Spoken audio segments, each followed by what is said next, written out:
Cool. I'm I'm going to here. mute myself for now, but go ahead and... Oh, sorry, you are live right now. 1 second.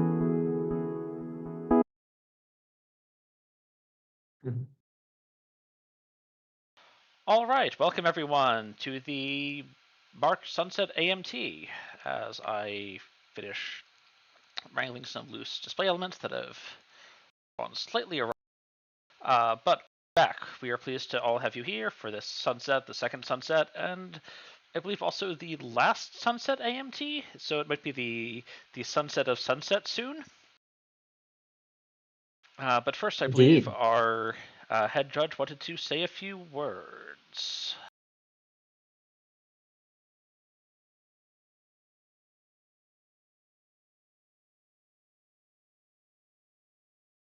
Sorry, I was off clicking on other things. Yes, I would like to say a few words. Welcome to the Sunset AMT, everyone.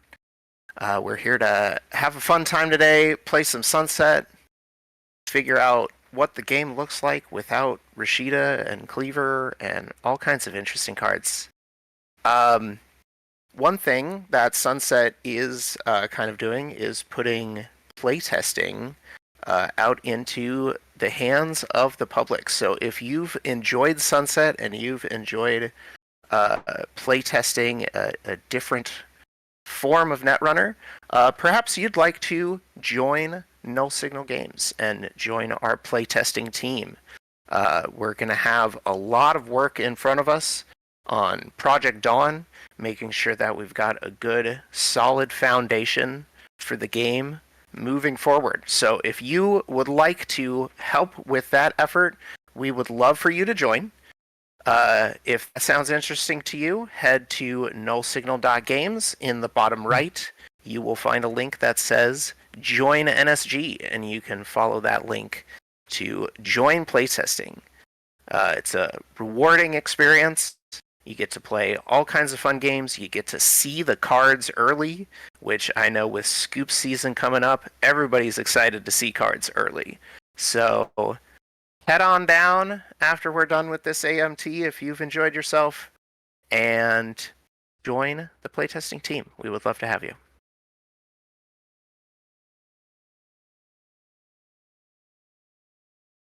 All right, I'm going to go pair the first round, and we will get this thing started.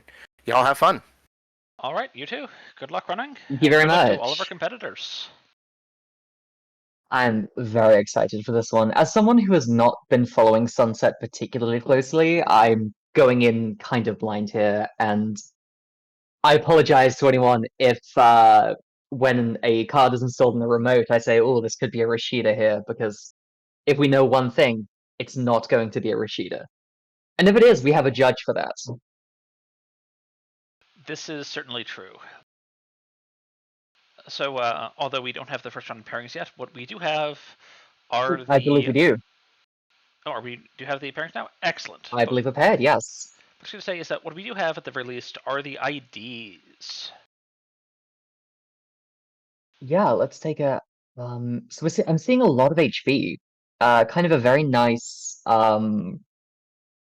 spread on the corp side in particular. Runner side, again, a fairly nice diversity. We have two Mercuries, which is interesting. We haven't seen Mercury make too much of an impact yet in at least the standard meta. So very excited to see where that goes.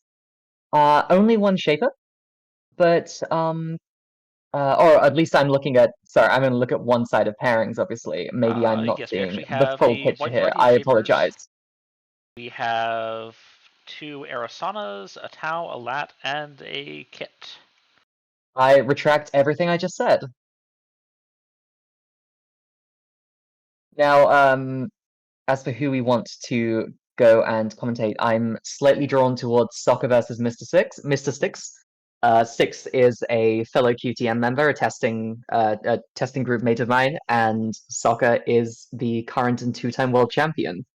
But I'm more than happy to go elsewhere if desired.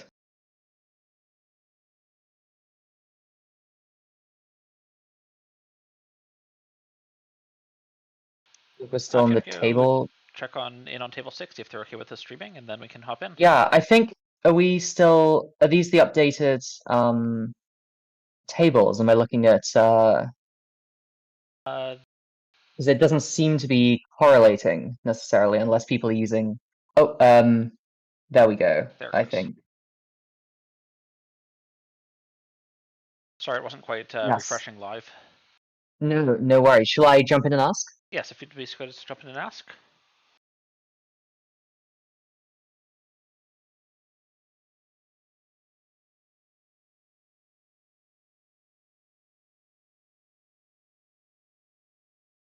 I believe that game is already being streamed.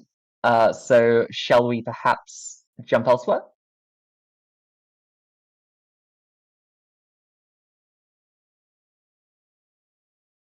Sorry, that's certainly fine. But Yeah, Byron, we pointed out Soccer is also streaming his own games. Chris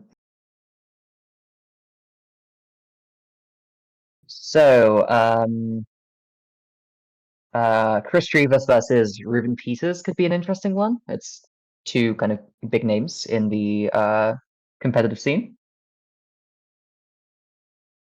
all right, I'm happy to your judgment here. Okay. Game has just started.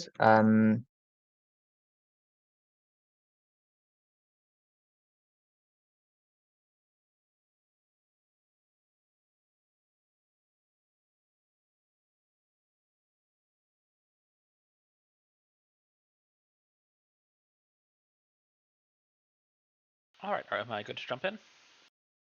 Yes, we have the go ahead from both. All right, table 9, we have Chris Drivas versus Ruben Peters. This is, of course, Oscar Security through Vigilance versus Rene Lou Acremont.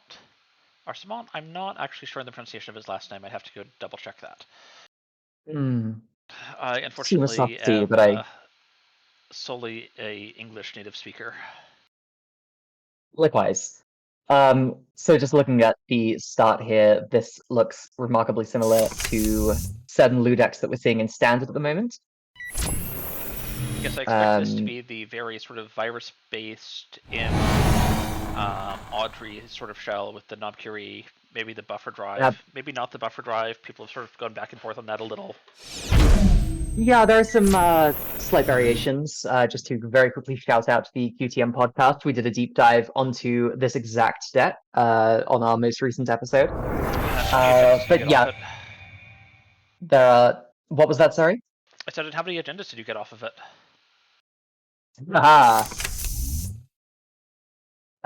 So yeah, but one thing to point out is that this virus deck, which has been dominating the meta, was not seemingly hit particularly hard by the Sunset ban list.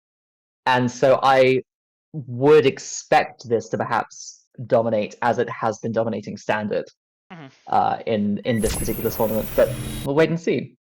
So seeing some remote pressure early, and that is a Mavirus. Having that Mavirus in Archives is going to make things a little bit nicer for Asa here. Means you can't farm your Sorry, go ahead. Apologies. I don't think that the virus list have necessarily received much in the way of direct nerfs, but a lot of them did want to supplement their virus suite with some amount of conventional breaking, and the loss of Cleaver is real, and the replacements aren't really Cleaver. This is true. Yeah, the obviously most like for like Fracture there would be Kuroda, very old school card, but perhaps we'll be seeing who knows, a banner, perhaps any other kind of. Anarch does have a handful of other barrier breaking options, but yeah, losing Cleaver is a big hit there. So we see a spin res. Looks like it's been a fairly conservative start to the corp here, which makes sense because you don't want Lou being able to run ride and trash everything. Yeah. A little bit of overdrawal and some discards to the Spin Doctor. So Spin Doctor down, very safe to make any discards here.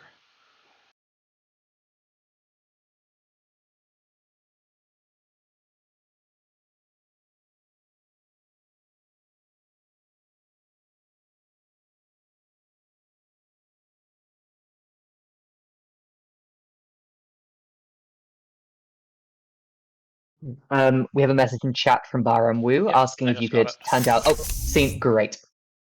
And then we see the Nobkuri come down, which once you have Nobkuri and Cookbook, that does change the game considerably in these kinds of decks.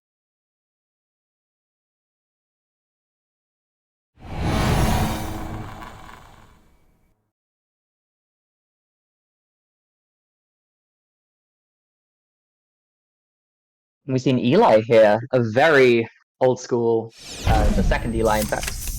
Very, very old school barrier, used to be incredibly ubiquitous in the Fantasy Flight days. Perhaps receded a little bit in popularity after, or a considerable amount, in fact, after the introduction of Cleaver, because eating through it for 3 is not ideal from that bias, especially with the utility of being able to click it as well. It just removes that tax entirely. Mhm. But it's nice to see an old friend. Hello, Eli. And Eli does, I think, line up a lot better into Ice with the removal of Cleaver, even if Cleaver was not necessarily always a stellar answer.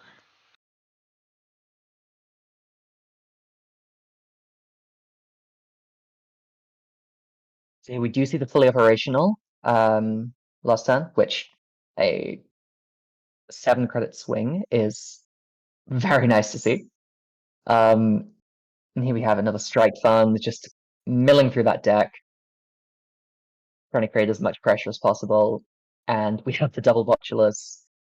So being able to charge the imp here is going to cause a lot of pressure. Headaches Cool. for the corp, certainly. We, with a spin on the board and the overdraw that we saw a couple of turns ago, of course, maybe HQ is not particularly stacked with agendas right now, but still, being able to imp cards from HQ is going to cause a lot of pressure. And we see a Messner Chesvo. Very interesting splash here. That is an interesting splash. Certainly, Messner Chesvo is a ice I associate with splashing, but usually not with being splashed into HP. As a splash into Built to Last, it is completely phenomenal. Yes. Absolutely. That soccer deck that won Worlds, I was running at least one, I almost certainly more. At only, I believe, 2 influence. Yeah, it's a comfortable splash. Just here we have a moshing. So still only 13 cards left in stack already. I'm not sure exactly what turn we're on, but yeah, we're getting close to the Doom break being set. It is We do see a turn score 5 hit. for the corp, so it'll be turn 5 for the runner 2 when it gets back to. I see. Yeah, this is a very nice start. We do see a score hit. Derezzing the Spin Doctor and using it immediately to draw 2 more cards. And we see 2 cards in the remote. So this could be the sort of precision design in Asa that we've seen before with the Skunk Void setup, which I know was seeing some play in Standard in the fall, if I recall correctly. Yeah, this seems like a fairly conventional corp so far. It doesn't seem like the kind of deck where we're going to see, say, a surprise Oppo splash, but I'm happy to eat my words if we see a Virus Res and a Gatekeeper. So Simul Chip here could be used to scavenge that Botulus, essentially, and create the pressure, especially with Cookbook down. Especially with Cookbook down, yes. The other thing I'm going to shout out is with the power of fully operational, Oz Group has the potential to make explosive amounts of money very fast. There's the chance for like big deal potential. Yes. To add some out of hand scoring threat. Of course, one thing that a lot of these virus decks do is try to clot block you, and yeah, we do see a steal here. I would assume, yes, no imping that with a spin on the board.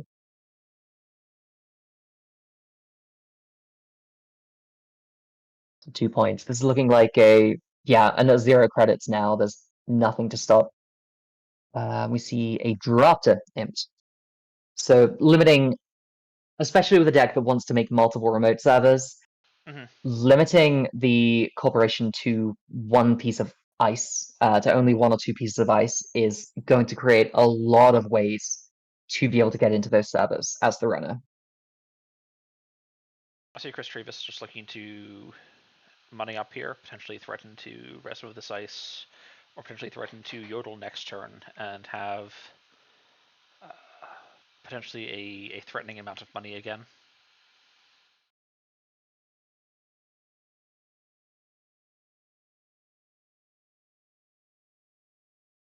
Which comes to mind, of course, fully operational, very strong, very flexible card that can also draw a ton of cards. So you can get your cards and your credits if you potentially fully operational into your digital life. Take the draw off the fully operational and then get the credits anyways. Yeah, Your Digital Life has proven to be a very powerful card in a variety of decks. We've seen it. We saw it in the punitive RH deck because of the interaction with bacterial programming. We've seen it in, of course, a plethora of yellow decks that have been strong in this meta, and I imagine we'll be seeing it here. We also saw a wall-to-wall trash, which is an interesting influence spend. I believe that's 3 influence. Yes. Yes, but we did also see the Message Espo, which is a good thing to stick the free advancement counters on. And I'm not sure we've seen much else in the way of advanceable ice. Yeah, this is correct. Advanceable ice obviously generally being a Wayland specialty. Wayland. Yes, indeed.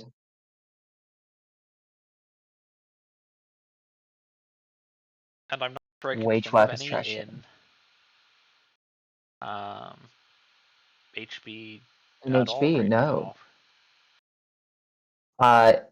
Anyone in the chat, feel free, if you can think of an advanceable HB ice, then you get a prize. I don't know what the prize will be. We'll figure it out. Also, hello, Jai. I mean, we'll give you a shout out. The most prestigious prize in all of Netrunner.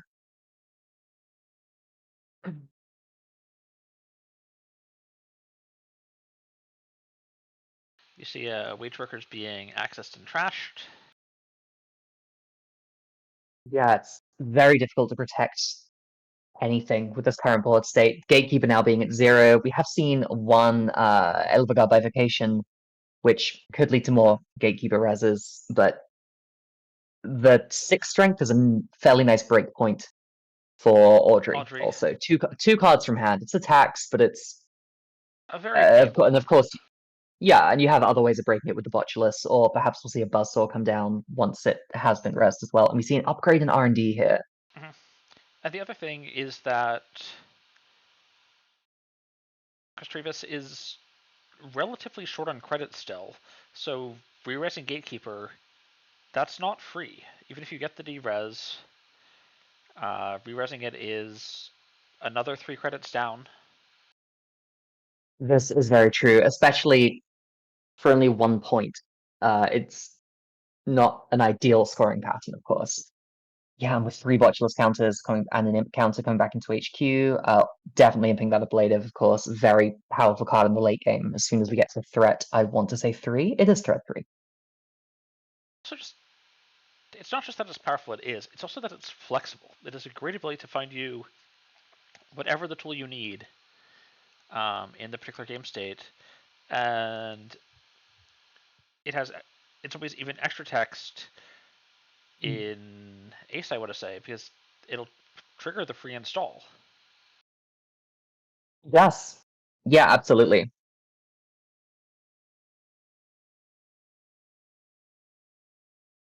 I've been playing a bit of Atea recently, and again, Ablative Barrier, the ability to just get that double install on the runner's turn.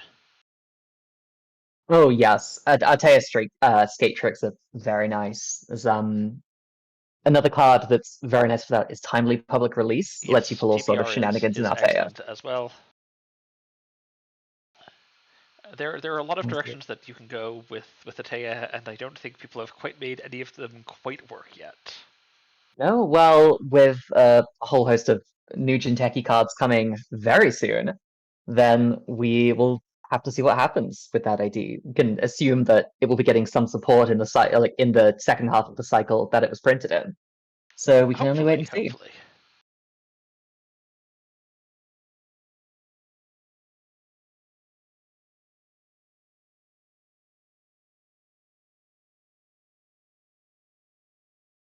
As we did, I'm seeing the buffer drive, so this is potentially looking at a infinite strike fund endgame. Yeah, incredibly powerful in Liu. We see a draft arrest here that should be fairly light work for Audrey, I imagine. I would expect.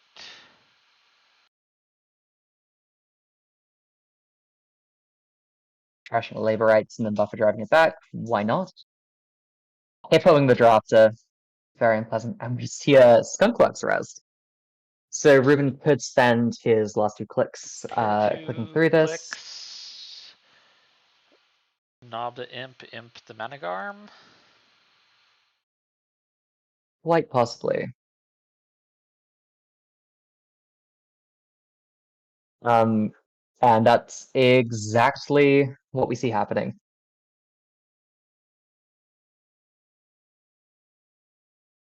Jai Jai saying in the chat, Kuroda versus Eli, is it 2024 or 2014? Also talking about how some of the Altea decks we're seeing come out of Fight Club, an ongoing event between a lot of teams, are just we see some Glacier Altea decks that are just stacking ice very high. I did fall victim to Jinsei's Altea deck in what proved to be the deciding game of our matchup, and I can only apologize to my teammates for that. Very nasty deck, many Colossi. So the Altea list. Not Colossus. Not Colossus. Surveyor. Colossus is not a good card. Surveyor.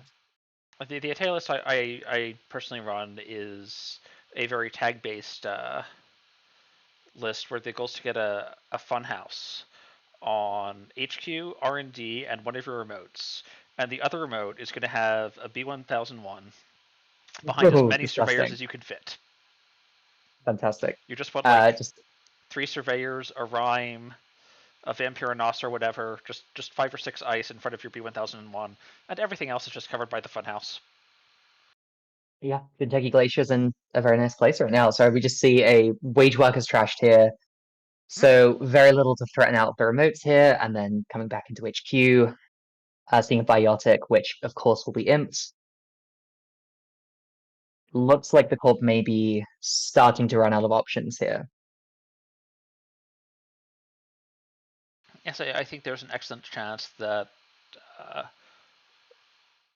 while I expect this game to end on the runner scoring out, it's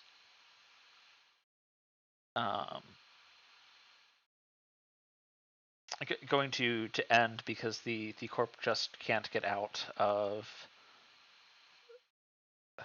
the threat. Absolutely, yes.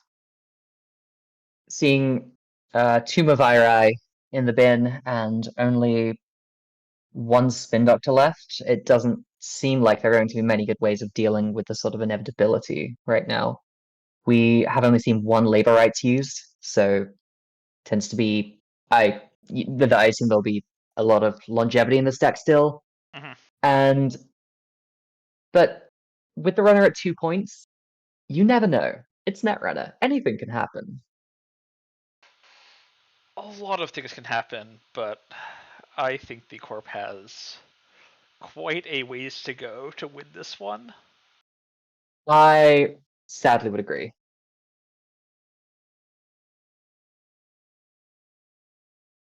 This can potentially be the last Virus. And that's the 3rd Wage Workers, I believe. Yes, I believe that's the 3rd Mage Yes. Workers. I will double check.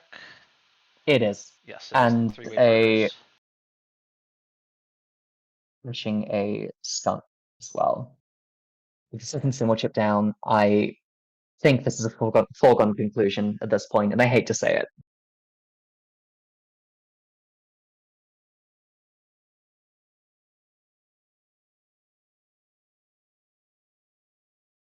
R&D ice trash, so playing defensively here because the game could be over in a turn or two if R&D lock is not dealt with.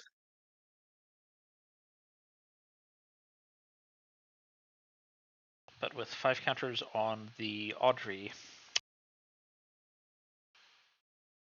I'm not Yeah. sure what you can put on R&D. I would agree. How many bladed barriers are in the bin? Let's see, because obviously you can fetch him a virus with that. I believe none currently. Oh, one. There's the one that was trashed earlier. Yes, That's well, not I going wasn't sure if to. that was spun back, but yes.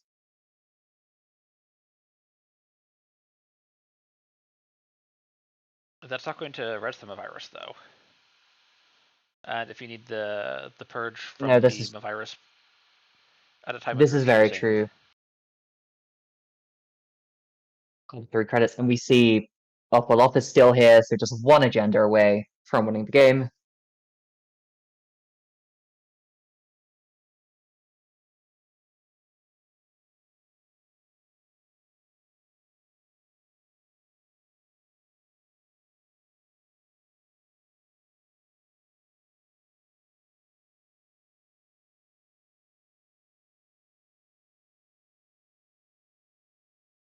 And we can see a hard purge here, which may buy a small amount of time, but at 0 credits, it could be over from R&D here. I assume quite a high density of agendas. We only have... Yep, and there it is, there the we go. last agenda. Yep, Masterclass in Playing Blue from Ruben Peters, and just a very unfortunate matchup for Asa here, for Chris Drivas. But well played to both players. There's still plenty of time left in this AMT, and we will have to wait and see what happens next. How much time do we have left on the round? We should have about half the round left. Okay. Any matchups that are particularly jumping out to you?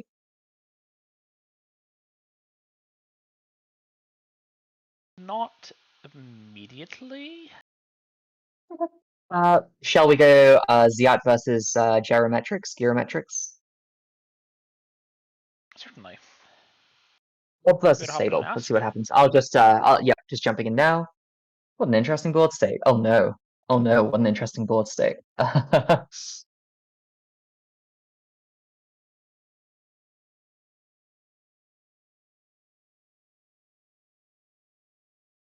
I'm going to have to zoom out a little bit, but yes, we're okay to stream. Now, fittingly for my brand synergy, this Corp deck is the other deck we deep dived into in the latest episode of QTM podcast, and it is, if I may say so myself, disgusting. This looks very this, if not the same deck, very similar to the deck that Diantuno took to first place at the Circuit Breaker Invitational. Yes, this is one of the several varieties of Acid Ob.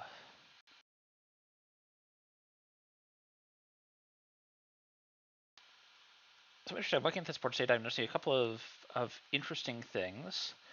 So I'm noticing, looking at the runner side, Mm-hmm. this pair of mining accidents that have been removed from the game. Mining accident Crim is always very spicy. You love to see it. And along with these 2 Chesva, that is a lot of money for making runs with. This is true. The danger, of course, Grim tends to be quite brittle to damage in general. Yes. Let's just see. We do have one breaker in the bin, which could be quite unfortunate. We do have a Unity in the bin. Along with Hermes, which I would assume was trashed with Wake Up Call. A Hush, which is an interesting splash in Sable. You don't see that too often because Crim doesn't have the same ability to be able to install reactively during a run. I suppose Prognostic Q-Loop being the one obvious exception there. although Hush is only one influence, it's a very cheap card to import, and there are a bunch of things which maybe aren't as prominent in the meta right now, but that it can aid in answering very cleanly or make other things answer much more cleanly. I'm thinking of things like potentially a big Pharaohs, potentially Starlit Knight. So I think there are so many hushable targets in There this are meta so right many now. hushable. Well, I Actually, mean, Formicary, border control, actually. and former carry, in Formicary. fact. I don't recommend hushing the Oh, Sandstone, but sorry. We see no. The saddest thing is hushing a Hagen. But yes, we see a common trash from net damage there, and Mhm. with the urban firing, is there any other way of dealing a single meat damage here that would win the potentially game? Angelique from hand. Angelique, I believe, is a threat ability from hand. Yes, I believe you are correct.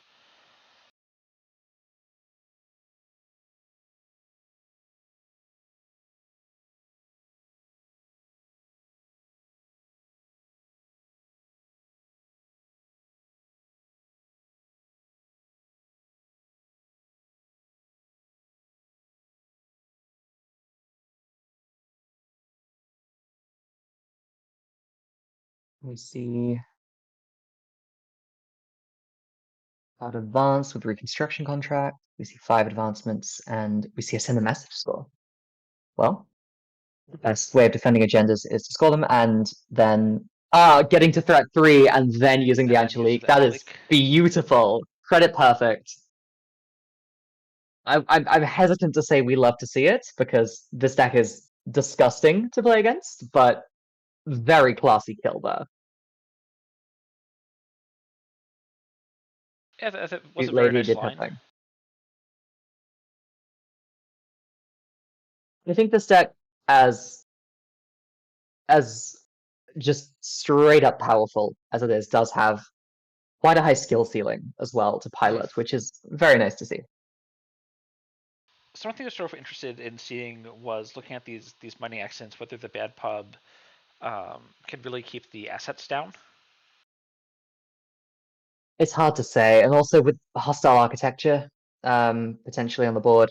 Certainly, if the hostile architecture is up and live, Crim can just kind of run out of cards. Yeah. I do wonder if the way is just to go very fast on centrals, but we have quite a low agenda density with, I believe it's 7 agendas in this deck, 6 5/3s, and a Above the law. above the law? I would assume above the law. Could I'm also see sure someone can tell Atlas, me. but Oh, perhaps. Hard to say. Uh, let's see if there are any other games that we can still jump into. We could check out Table 3, Limes versus Source, or Sork 3. It's a Jinteki versus Criminal. We haven't seen any Jinteki yet, and it appears to be a Restoring Humanity deck. Would you like? I'm also happy to go elsewhere. no, that's fine. Are we clear to join? Let me see if I can get the go-ahead. I'm seeing one very interesting card I would love to talk about. So I'm very much hoping we can stream this. We have the go-ahead from one player, and just waiting on the other one. Yes, we are good to go. All right, so we're hopping See if you into can Table 3. see if you can work out which card I was excited to see. The Regenesis Jumon. Genesis Jumon. Classic. Okay, we do see 2 killers in the bin also, which may make this game a little bit of a foregone conclusion. And 6 advancements on something in server 1. So, not looking fantastic for the runner here. So I think one of the good bits of news for the runner is that I think Jinteki has, by a pretty noticeable margin, the worst project. Project Atlas is great. Project Beale's great.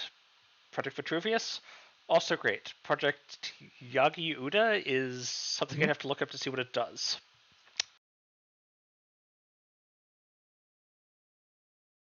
Likewise, I was gonna impress everyone with my sick Netrunner knowledge there, and it's gone. It's gone. I was running it in the deck recently, and it did nothing. So yeah, we also see the mining accident here, a popular splash, it seems. Do have a bad pub, do have two Chasvers. With the corp on 5 credits currently, they could potentially res a Sisentan, but obviously Anansi is currently off the table. 2 Biovolts shuffled into R&D.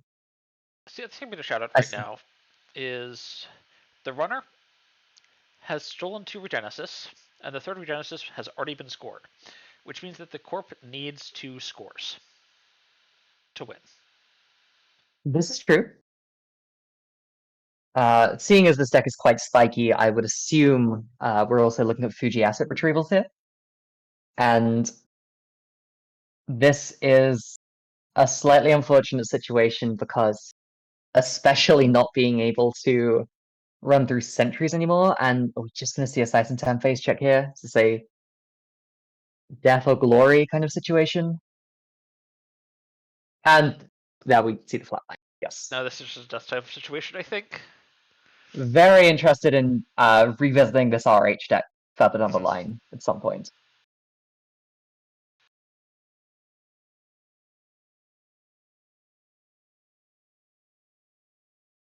Game of Droids pointing out that clearing house is also probably the other win condition there, with with Jumon being able to charge it very quickly. Yes.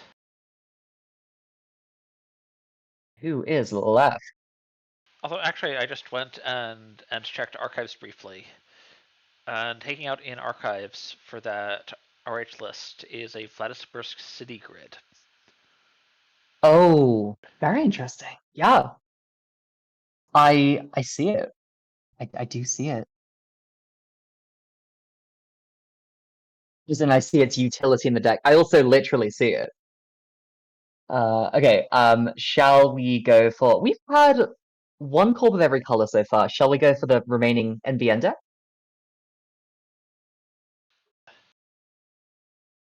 Certainly, if they're still playing and are welcome to spectators. Let's find out. I assume we have very little time left on the round. Very interesting board state. And then after that, we'll of course need to watch Nova vs. Ampere.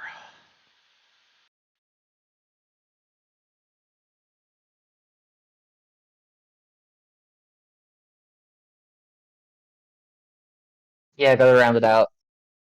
I have to go ahead to stream. And there's so much to talk about here. So we have NEH versus Lou. 5 counters on Wake Implant. Both players at 6 points. 8 cards left in R&D. Just a fascinating board state here. 3 tags. Where to start? Where to start? So actually, I'm going to start by talking about Near Earth Hub and their assets. Because we're seeing Pad Campaign and Bladderwort and Daily Business Show. Pad Campaign, an old school card. I don't see as much of it these days. It has many competitors in terms of other campaigns, other cards that will give you drip econ at the start of your turn, but Bladderwort? it's a classic. Yeah, exactly. It's a classic for a reason, and the 4 trash cost certainly isn't nothing. Mm-hmm.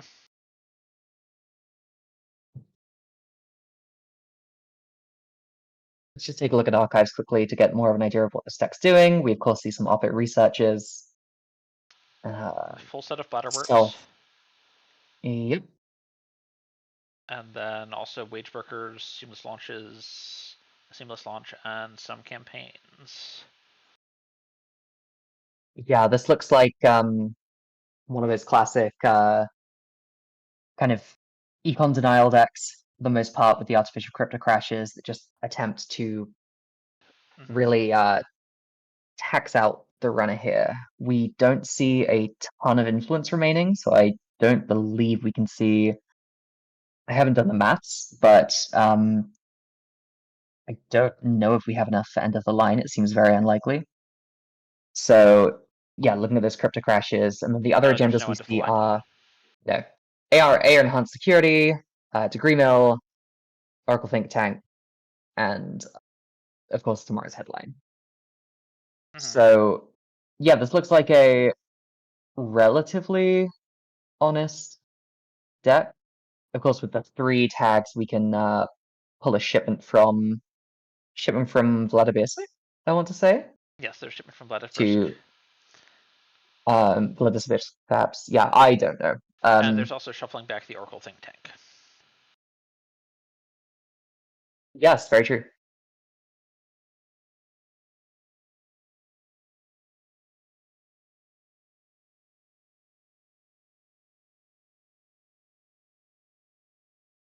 Yet another wake counter here. Mani Sanai is the other card I was going to mention, is very, very popular in these decks. A surprise Amani Res is very unpleasant to deal with and can set you back a significant amount.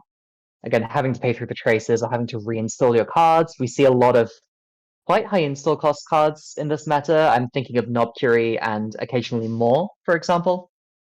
And we see this ice with 7 botulous counters on it, just the 7. And even a like non-surprise Amani Sinai is It's tax, yeah. especially because you often just see pair with the crypto crash and it's res the Amani Sinai, score the crypto crash, and then what money? What money are you paying with? Mm. Yeah, it's a devastating line. Unsmiling Serevna, okay. So only one of these subroutines can be broken during this run. Choosing to break the draw 2 and take the net damage, although there is the buffer drive to save any especially important pieces. Yeah, I think that's not, considering its last click, I think that's not necessarily incorrect because you don't want the corp player being able to pull the shipment here. I mean, we may see it regardless. There are very few cards left in R&D. Yes. One, could this be it?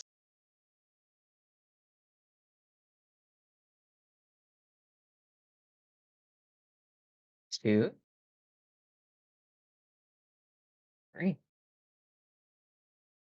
Could we just be going for a score here? I think this is potentially just an honest score.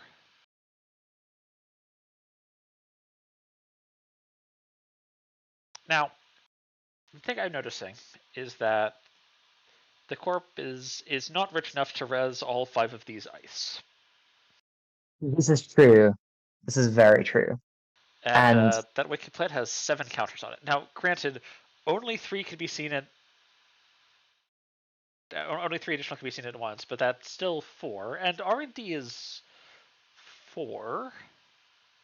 yeah, we see hang on the outside here. So a cheap gear check. A cheap end of the run is exactly what OF 1515 is looking for here, I think. Yeah, but there's still many points at large here. Only 4 cards left in the deck. Well, there's been a daily business show running continuously. It's entirely possible that R&D is just agendas that have been shipped to the bottom. All of R&D. Yep.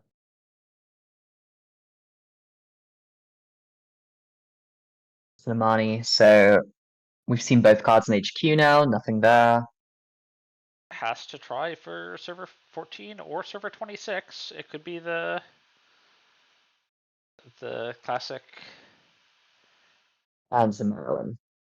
So I can only assume that So it's a slight to search the 4 cards left in R&D for, again, I can only assume the shipment. Draw a card, draw an agenda with Daily Business Show. 1 card left in R&D, 2 in fact. Fortunately, 1, that is 2, all that is required 3. for this degree mill. Yeah, very well played. Slightly risky when you have such a trash focused runner and so few cards left in R&D, but over 15-15 managed to protect it. And yeah, as they were saying, incredibly intense game. 6 points each. You rarely see that in Netrunner.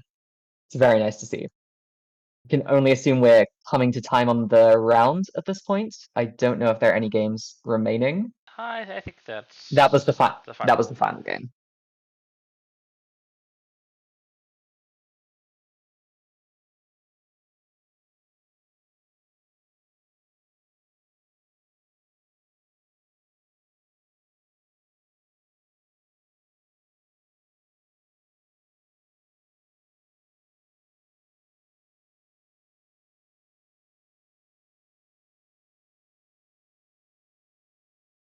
So yeah, seeing a pretty diverse spread of IDs in this in this matchup so far. I obviously will with single-sided Swiss, everything that we see will be entirely new next round, which is very exciting. Yeah, so I'm looking at the Uh, standings briefly right now. And it looks like we've got a pretty even side balance. Looks like 5 corp wins to 4 runner wins. So technically it's 6 corp wins, but one of the corp wins was the buy. So I think assessing it as 5 to 4 is perhaps the more fair way to assess the current side balance. yeah, I'm going to be very curious to see what the ratio of runner wins to corp wins is here, because I feel like we existed in a corp meta for a significant part of the TAI meta.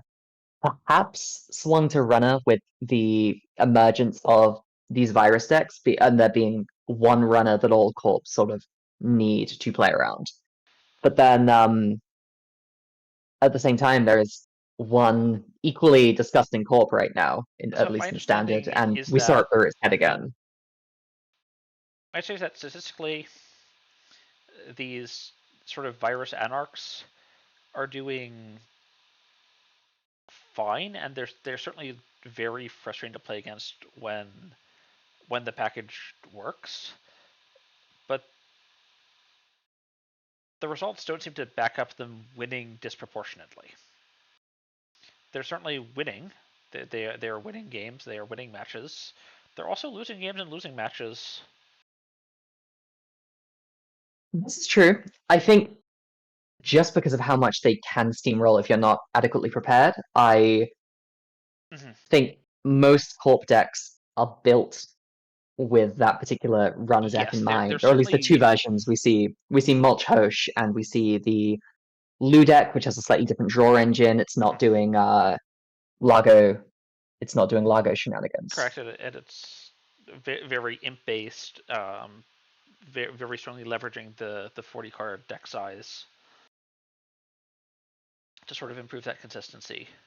I agree that the 2 decks are definitely warping the meta. Like to the extent we've seen people playing what's the Operation ScapeNet, the one that RFG's Yes. a chip unless they can beat a Trace 7. Yeah, I can't say I only started playing Netrunner again last summer, but I can't say I had ever seen ScapeNet played before very recently.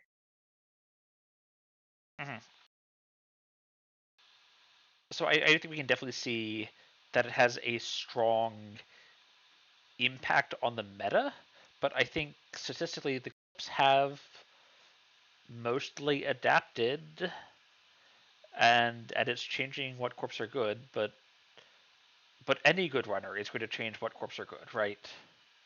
That's sort of the Yeah, essence of a absolutely. metagame. Of course, yeah. Pairings are up for round 2, by the way. Excellent. The last note I had on that was just, of course, we have new cards right around the corner now. Yes. I think we're about 2 2 weeks weeks out from away or release. so, yes. Very exciting. We have a lot of shapers here on this side of the matchup. So, and I'd love to see one of those in action. Do you have any preferences? Um, oh, we have a lot of. Honestly, all shapers are cool. Okay. May I put in a vote for Sticks versus Limes? Sticks again, another QTM Certainly. testing made of mine. Let's see if that game is up.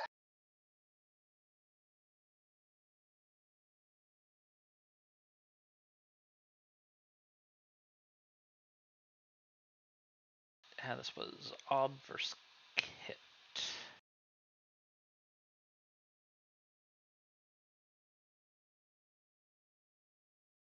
You guys will have to wait and see whether this is the same flavor of op or something entirely different. Mhm. The other main op we're seeing at the moment is a kind of rushy, fast advancing op, but losing Rashida is potentially a little bit of a detriment to that. The one I've been running for a while, I think, only ran single Rashida as a tutorable card, but such a strong card, such acceleration. Mhm. So we'll have to see whether which of the kind of two directions this goes in, or something entirely different. We have the go ahead to stream on table 4.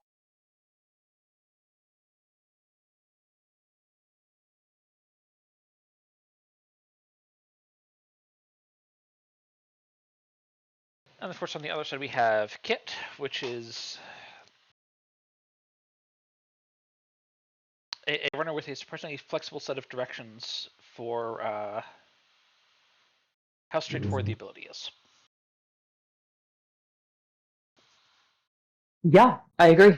We've seen since UK Nats the emergence of the Grug Kit archetype, which is, if I can remember correctly, is a deep dive kit deck that just gets set up very quickly. Of course, you can deal with gear checks very easily, with it being with the ability to make the first dice you encounter a code gate, Mhm. and Angolo obviously makes that much nicer of a kit. And then I've also seen a more variant around not too long ago as well, which Yeah, is it helps you keep also getting in for spicy. that one access, get the mod trigger each turn, sort of grind out some value. Yeah, it's pressure. And with Kit is in Shaper. Shaper has pretty good draw, and so potentially, depending on your early game, you can get set up quite quickly. Mm-hmm.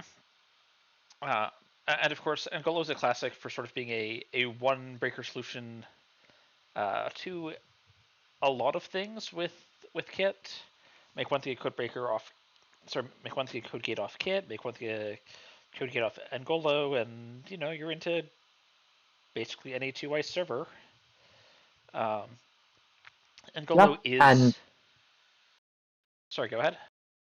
I was just going to say that for certain corps, I think that really warps the game plan unless you're kind of going full Glacier, and then even then, with say a Lamb coming down and some overclocks, Mm-hmm. you can see, yeah, that can still be hard to protect. But certain corp decks, we saw this in round 1, where Chris Trevis's Asa was just really struggling against that Lou deck because if you're single icing Cerberus, it is Yes. very difficult to protect against this, and Hit sort of offers the same problem for corps. Mm-hmm. Angolo is, of course, very expensive to operate. However, it's a answer to everything. It's not a cheap answer to most things. Yeah, this is true. Some very awkward breakpoints for Ngolo. I don't have the numbers off the top of my head, but yeah, some ice I've found when playing Ngolo just very annoying to break. And it's also very like annoying against. I would say it's like base strength 2, which means if you're looking at something like a 3 strength barrier, right, you're paying 2 to paint it, and then 2 to boost, and then you're paying like 1 for the sub, and you're looking at 5 to break a random gear check, and you're like, this is. I mean, I can pay this once, but I can't pay it all the time. Yeah, absolutely. You have to really be selective about where and when you're running as Kit, whereas in, say, Lou, who we've been talking about a lot, sometimes the correct thing is just to run everything, every remote and potentially centrals, which not always the case though. Yes. And the other thing I want to shout out is I'm not really expecting to necessarily see them, but there are some other very interesting decoders in the card pool, like Inversificator, which I want to say is still around, which is Investigators. Yep. I a believe so. very Hold fun on. combo with Kit. Investigator, I believe I've not actually used it before, is the one that lets you kind of surf ice? Yes. Yeah, so you fully break in a code gate and you can swap it with something. And whatever it is, when Kit runs into it, it becomes a code gate, so you can move it. And you can just shuffle the dice to your heart's content, set up your cheap conduit run or whatever. Yeah, it's pretty juicy. When Kit when it's going well for Kit, it's incredibly fun to play. But it's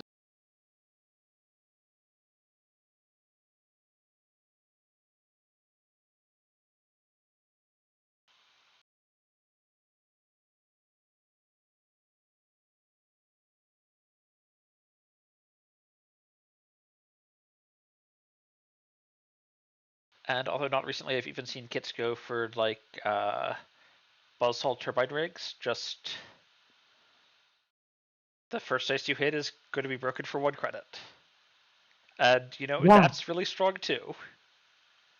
Turbine, again, is such a meta warping card in certain decks right now. Mm-hmm. Once you see a Turbine come down, if you're, say, an HB deck that really requires scoring behind ice, it just really nasty. Okay, so very nice start from the runner. Just we see Anakam, Yep. Nuka, Creative Commission. Yeah, really Really nice getting start. that Anacam draw starting right away. See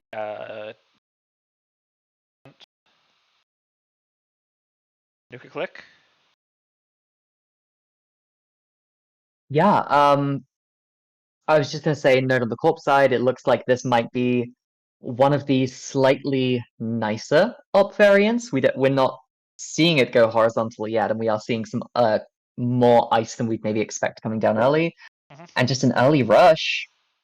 And we have an above the law scored. Taking out So Nuka.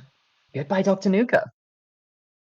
There's a little bit of value there, although with the Anacam and this potential prepaid voice pad to help support all these events, Limes is probably not. Certainly would have preferred to have the Nuka, but potentially still has enough draw to get by. Yeah, absolutely. Is that a rigging up we saw? Yes, so So rigging up this Inversificator. So we are seeing the big ice shuffle. indeed, yes. Where's the ice shuffling? We don't quite know yet. Quite useful to be able to move border controls I was onto about to shout out. Border servers control that is a ice that you want in particular places at particular times, and with Inversificator, maybe it won't be in those places anymore. yeah. Nice thing about Investigator is it does not say another piece of ice protecting that server. Oh, you Unlike can just send it anywhere. I believe it was Surfer that was often used in conjunction with Investigator way back. But this one, yeah, put it on any server you want.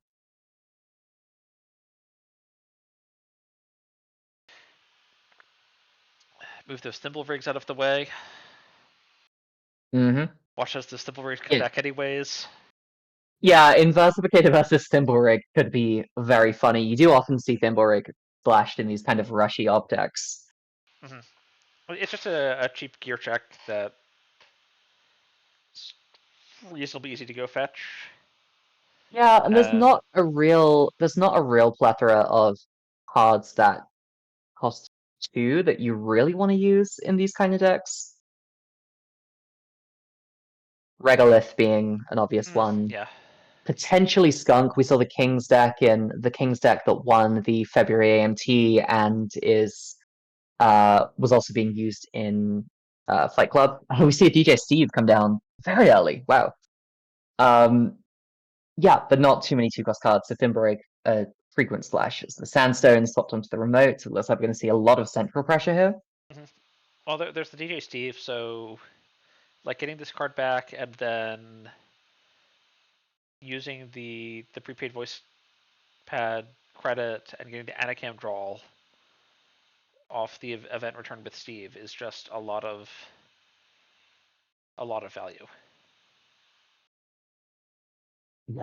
Yeah. Being able to make that much value on things that you want to do anyway, it's very nice.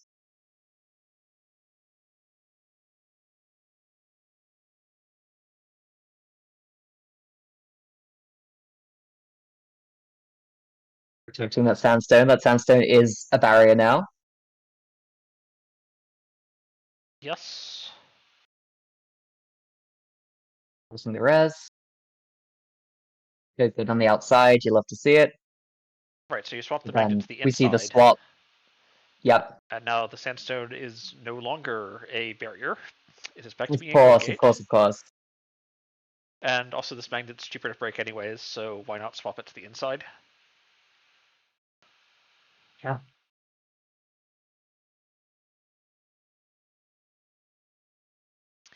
Inversificator opens up a lot of really fun lines. Absolutely, yes. And Sandstone on the outside is with some Breaker Suites, it is just correct to be able to headbutt the Sandstone sometimes. Which obviously is a harmless headbutt, just to farm those virus counters, make the breakpoints slightly nicer. Yes.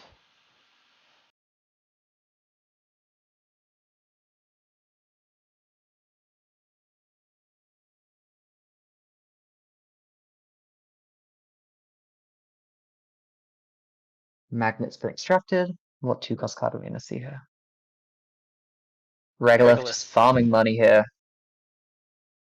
Although there's only 1 click left to use it, and the Rudder could potentially consider going in and trashing it. It's a little bit expensive. No, I like the Docklands. Just Docklands go HQ. Yeah.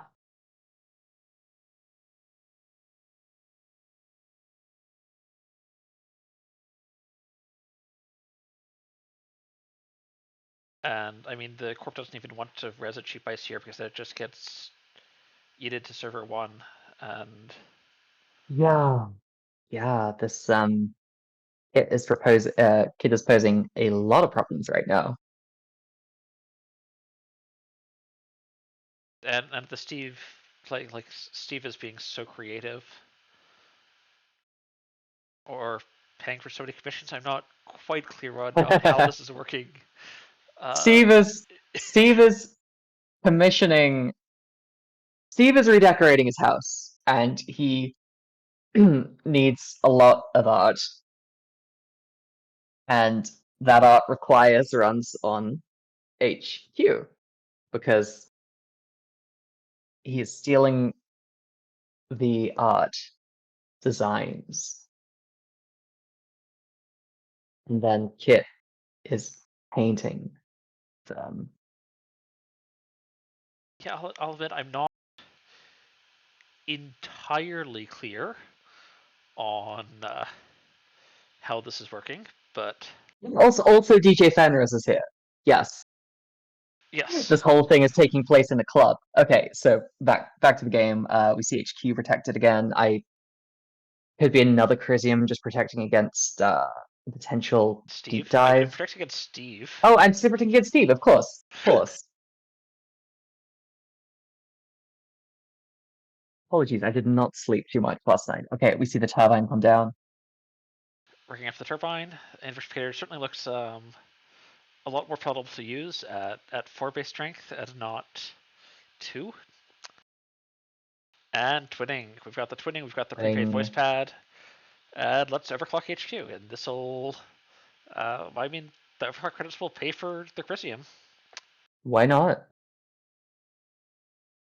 Border control, very nice. Very nice overclock defense here. I wonder if we see it. Oh, we don't see it preemptively res. That's interesting. Sorry, preemptively pop.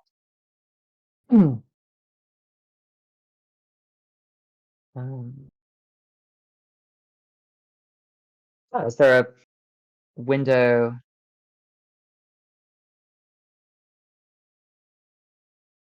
Is there a window to pop border control before Inversificator after breaking it? In my mind, it was you had to pop border control preemptively, but maybe I'm thinking of, say, I think Hippo, you where have it works on to. break rather than pass.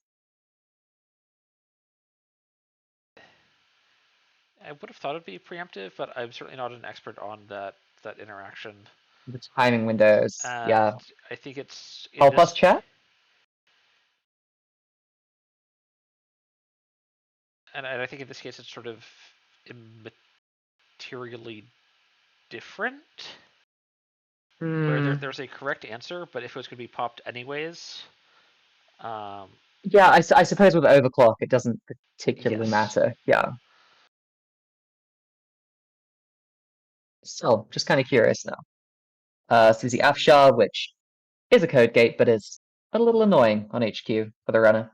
Makes those Steve runs Well, slightly less profitable. it's annoying while it's on HQ.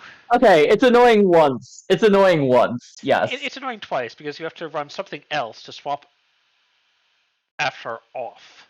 You can't start by Sure. running the Afshar and swapping it because you can't fully break it. So, Game of Droid saying, yes, after breaking, they must pass priority back to Corp. Yeah, makes sense. I'm so good at knowing how Netrunner works.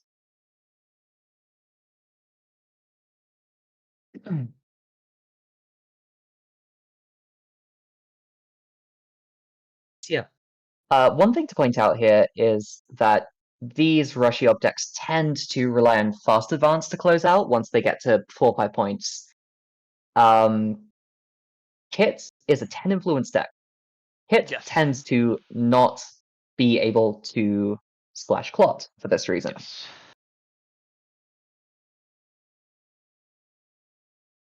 And so that does provide, although Ice is maybe being somewhat invalidated, that does provide an out for Styx. This game is very much alive right now. Mm-hmm.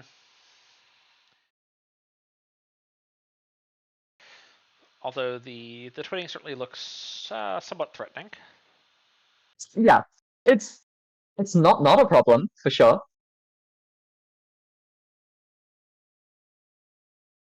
And especially if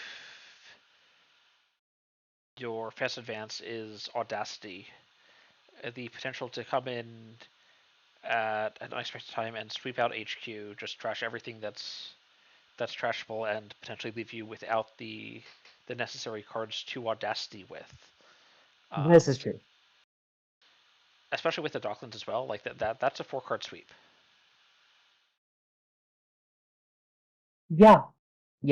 Now 3 Ice Server here and an upgrade. The thing is, here, only 8 credits. A lot of the Orb Ice tends to be, I mean, we have a fairly even spread, but fair amounts of 4 and 3 cost ice in this deck. We have one border control and one magnet in the bin. Generally, Angola come down. Yeah, really, really good econ management in this game from Limes. Very impressed. We've seen Ice Wall, which everyone knows is a code gate. Yes. Famous code gate Ice Wall.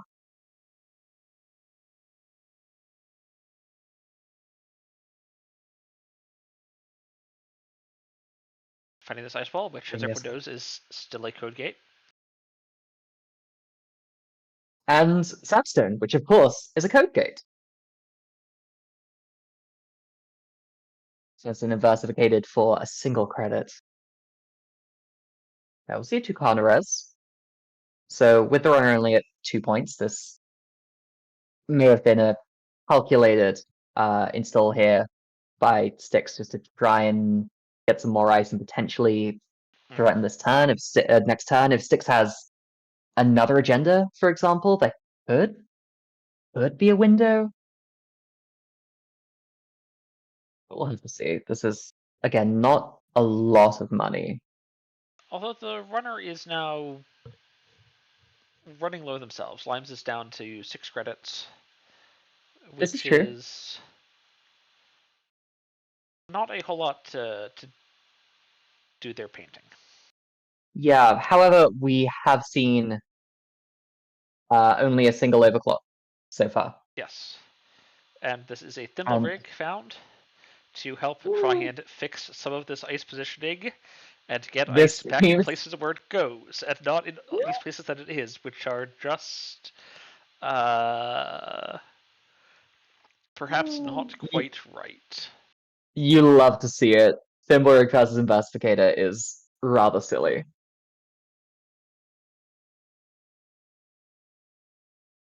And yeah, just coming into R&D, Corp perhaps not able to protect everything here, certainly not able to protect R&D, and I think we're probably going to see some winning counters spent here. Counters, Yes, yep. hostile. Oh, and that's And game! Asaf, and Slash, sorry. Oh!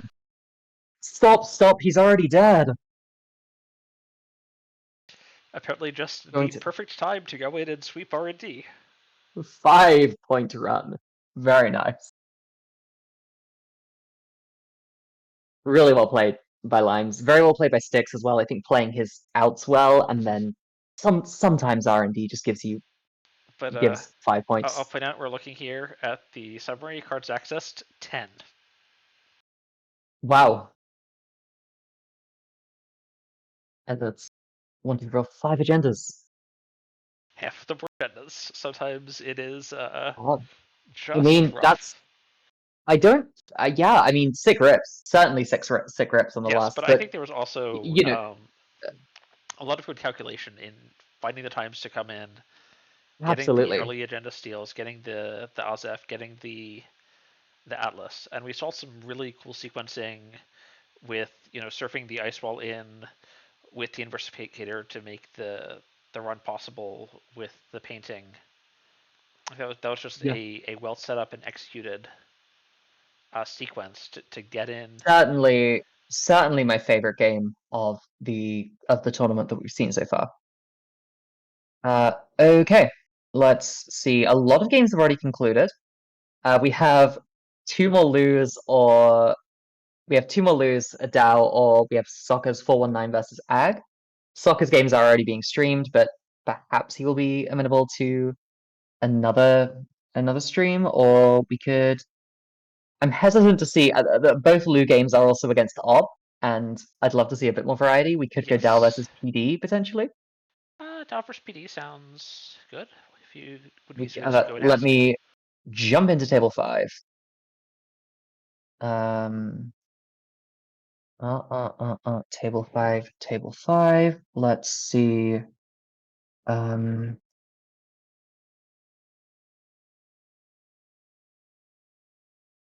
what a board state. What a board state. It's 1.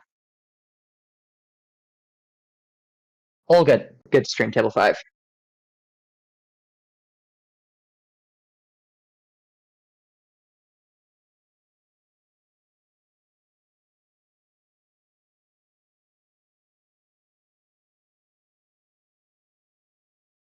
All right, Aesops. I'm here for some Aesops action. So I've actually been Yeah, a talking classic. about the idea of this shell for a while, but have never actually gotten around to building it. But the engine of DZ-MZ Optimizer, and then you just run propellers. You just run all the propellers, and whenever one of your propellers runs out, you sell it to Aesops and install another propeller. And this That's is very cute. um, all your braking. I was thinking turbine, but Takobi works too, as just a method that basically gives your propellers the longevity, so that your third propeller, like your three propellers, are actually all the braking you need for the entire game. That's really cute. I would love to see that fleshed out. Oh, okay. Well, that's what we're seeing here. Yeah. So yeah, absolutely. We're gonna see we interesting ice suite so far. We have a bloop on the remote and an Anansi. I thought I knew what I was in for when I saw when I and a Loki in HQ. Yeah, when I saw PD, there's sort of one PD shell that has been more or less the PD in this meta, but slightly different direction here, Yeah, slightly nasty so with direction. Loki, I'm even wondering if we're seeing if there's a Trieste model Biroids in the list somewhere. I think it's not unlikely. Um, but going back, this package of just look at my collection of propellers is really good at supporting Unity and Echelon also, because you just throw down more propellers. It's not like they're going to tax you out the way throwing down a second cleaver or a second buzzsaw would actually cost you money. No, you just go, here's another Yeah, propeller. all the propellers. Yeah, why not? Propeller is a card that I've had my eye on a little bit. We see Propeller Trash there. Yep.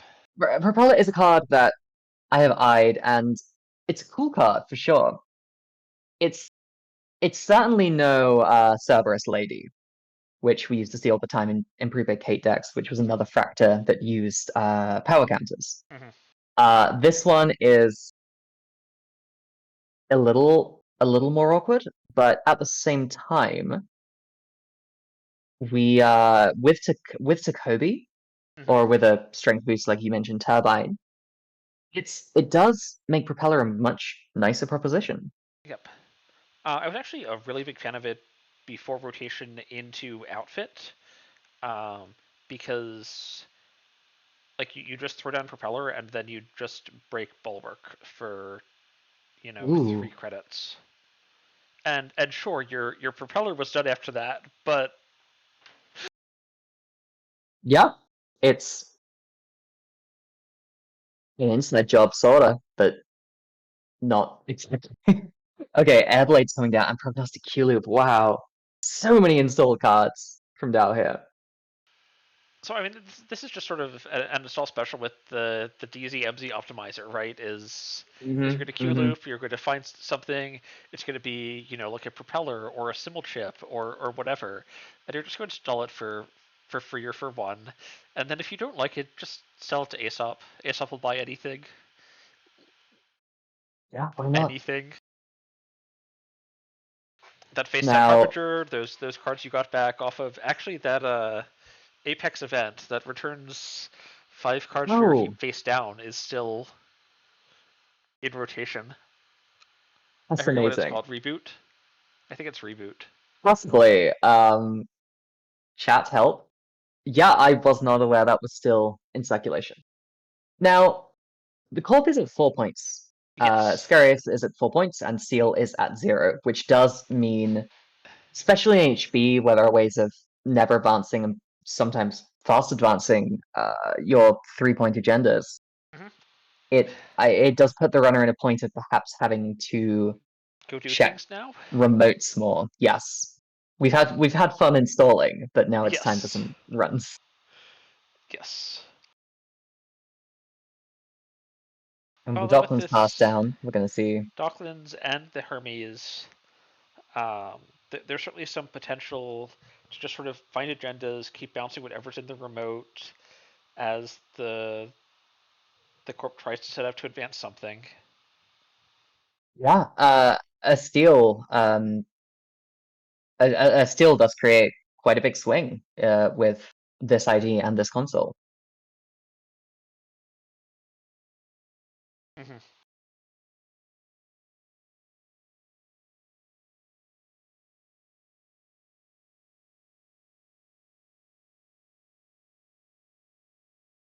We can see the Steve value. There's just a lot of value here if it all lines up.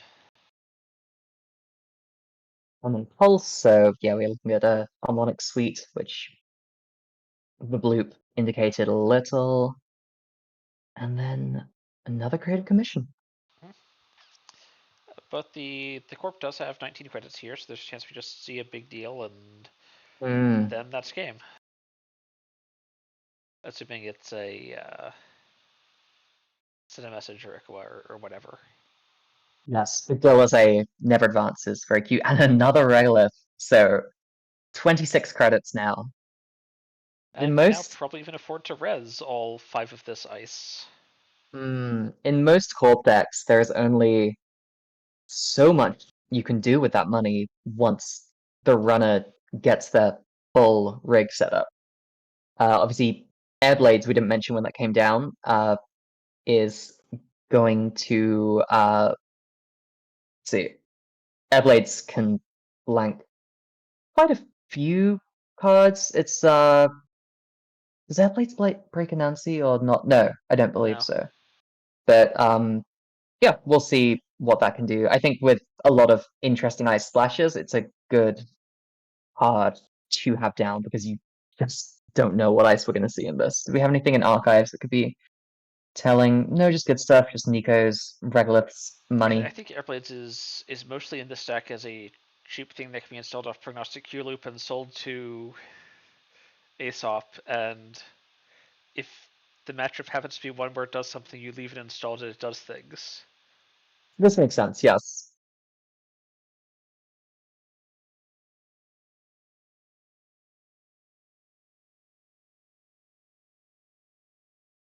Yeah, the only time, or one of the only times I've run Airblades in Shaper, I think it's a slightly slept on card. But one of the reasons I was running Airblades in a Dell deck deck a little while back was for the synergy with Kyushu running Yes. a lot of one install Yes. cards, which Shaper has a lot of cheap installs, including Propeller. Yes. Yeah, I run a Kashyyyk at 2 deck out of Dow Mm. with prepaids and with Revolver and Corroder and Ooh, nice.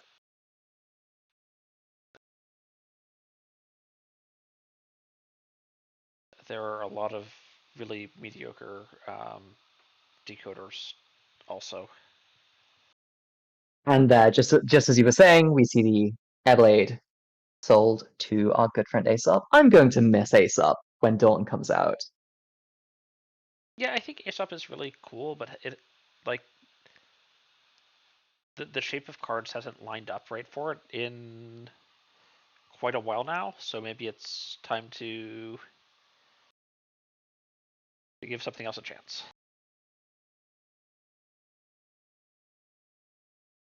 Yeah, well, I hope he has a lovely retirement. So The actually, before rotation, I was having a lot of fun playing. I would say Aesop with Wasteland. So you ooh, right. just suddenly I keep. assume you're running Harbingers as well in that. No. This was Oh. pre-Flashpoint rotation, so I had this rig of 3 DZMZ optimizers, my Aesop, my Wastelands, and then my imported bin breakers. So I'd run install Ooh, the bin right. breaker for free and then sell it for 6 the next turn. That's juicy. But by the time I set up, I'd already lost. But like when I had it, it was a lot of fun. That is the shaper problem sometimes. We see a second DZ Meezy come down here. And, oh, I'm going to have to read this one. Nyasha. Okay. All right. 3 Nyashas installed, and or run an R&D. Sure. I mean, they do stack. Yeah. Yeah, they absolutely do. See a Loki. Sorry,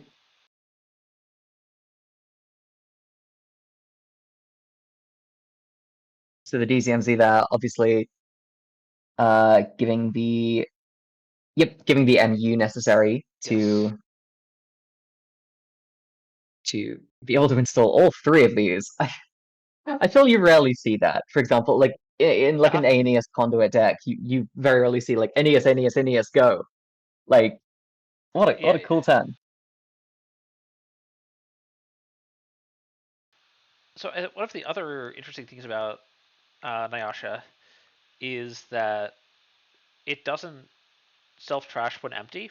So you could just use up all three power counters, Oh, and then you just sell it to Aesop.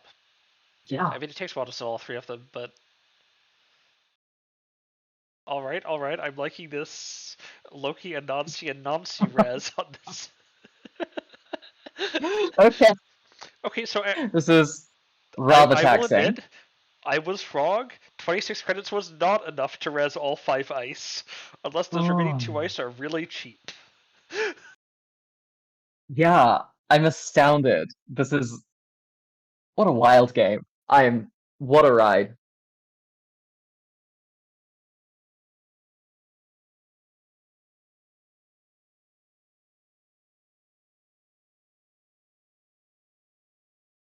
Okay, and Nancy's are Saying 5 influence? Very saying GG here. Why?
Um, Still saying this didn't use all.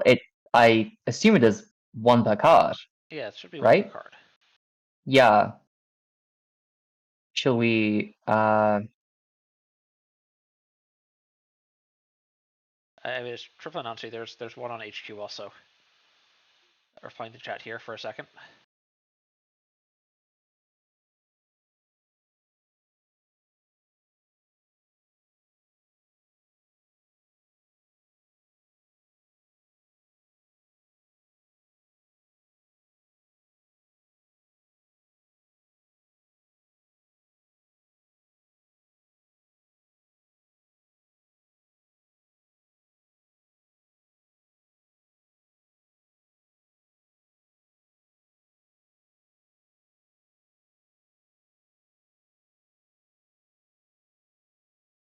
Not sure. Is this rerun under the? Is this the players being under the impression that CL can use all of those counters here? I'm not sure, but like as we're spectators, I'm not sure how much we're actually supposed to intervene. Is the problem? I think if they're going to do it manually, then at that point we recommend they call a judge, perhaps. I'm unsure.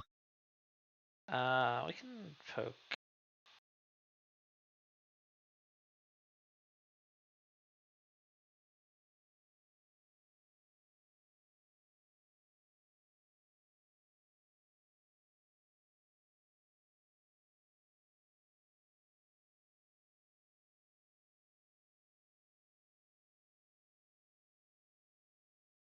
What table are we on? We're on table 5? 5, yes.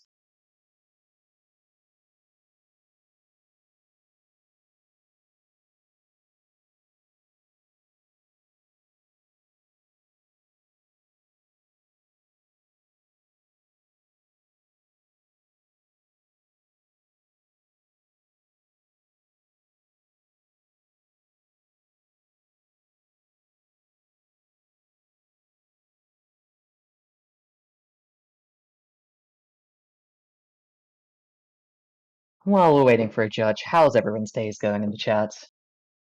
Has anyone been up to anything particularly exciting that you'd like to share? Or Don't even be particularly shy. boring that you'd like to share, honestly. We're a fan of the mundane here too.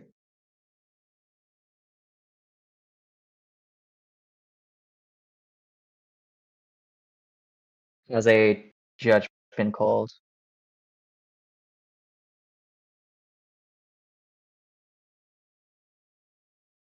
There we go.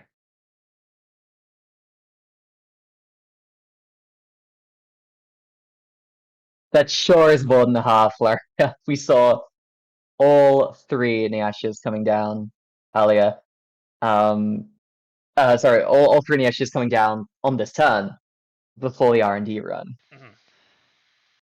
Thunderbird has been playing Bug Squashing Game. Yes, I saw you. I saw you talking about that earlier. In fact, in QTM. It seems like everyone's. This is Helldivers, I believe. I think it looks like everyone's playing that. Started this year's archery season. Didn't have to forfeit an agenda. Very nice.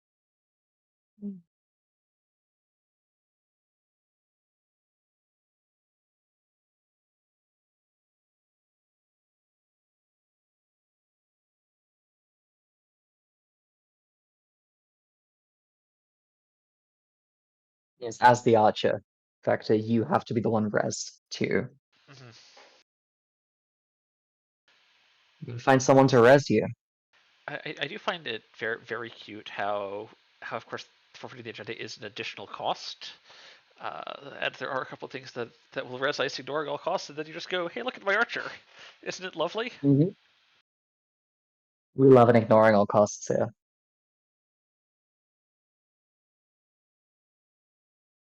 Yeah, so we are just seeing those 4 accesses. Just the 4. Just the 4.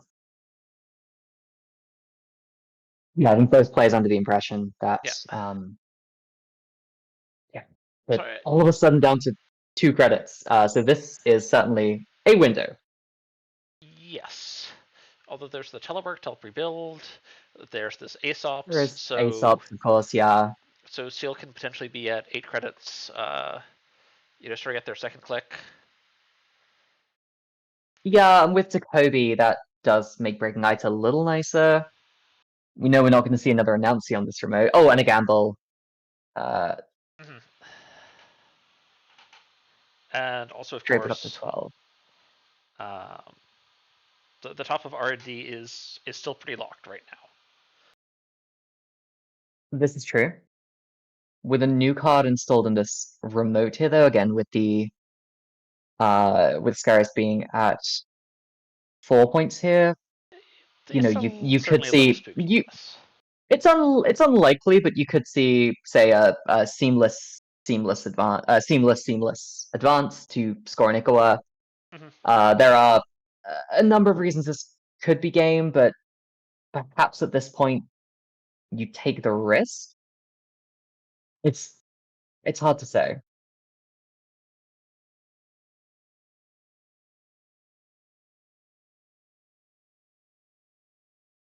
Yep. And that is what we see here.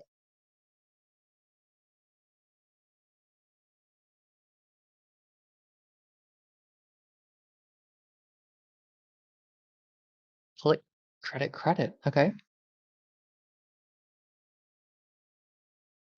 So the other thing I'm going to say about this board state. Okay, no, that is ignoring all costs. So I don't know offhand if this Bloop got installed off the Architect deployment test, which installs and res ignoring all costs, or if there was a harmonic somewhere in server 1. Oh, sure. How and much that of was that is turned face known? down. Yeah. But it's possible that there's a known harmonic face down in server 1, Yeah, which would or either a stunt fault. be a pulse or a what's the other code gate one? Wave? Wave, Echo? yes. No, we know there's not an echo because there's no power counters. Oh, sure. Yes, I struggle to remember which one is which. And now we have a daunting remote here. Oh, we may be approaching time on the round, unfortunately. Should these players have an extension for the judge call? That seemed to set them back about quite a few minutes, but I mean, I think that's entirely up to the judge. I see. But this game's certainly looking. That's another. Yeah, just trash the telework for the last 3 and get the 3 without spending a click. Sure, sounds fine. So one card on the top of R&D is known at this point, I believe, because we've had 2 mandatory draws, 1 click to draw, nothing was Yes. nothing was stolen or trashed. Just yes, judge call will grant time extension 5 minutes. Mhm.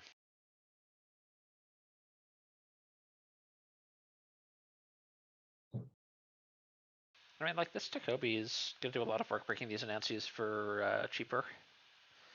Echelon is not a cheap breaker to boost. No, this is true. But yeah, 3 credits with Takobi is pretty nice. It's pretty nice. Yeah, I would say you could let the subs fire, except you don't want the 3 net damage from letting any of the subs fire, so This is true. Anansi does force you to be quite honest in choosing to break all of the subs all of the time. With that Neblade's gone. Do we see any cigarettes here? Have we seen Echo? Echo is nice. One more access to go?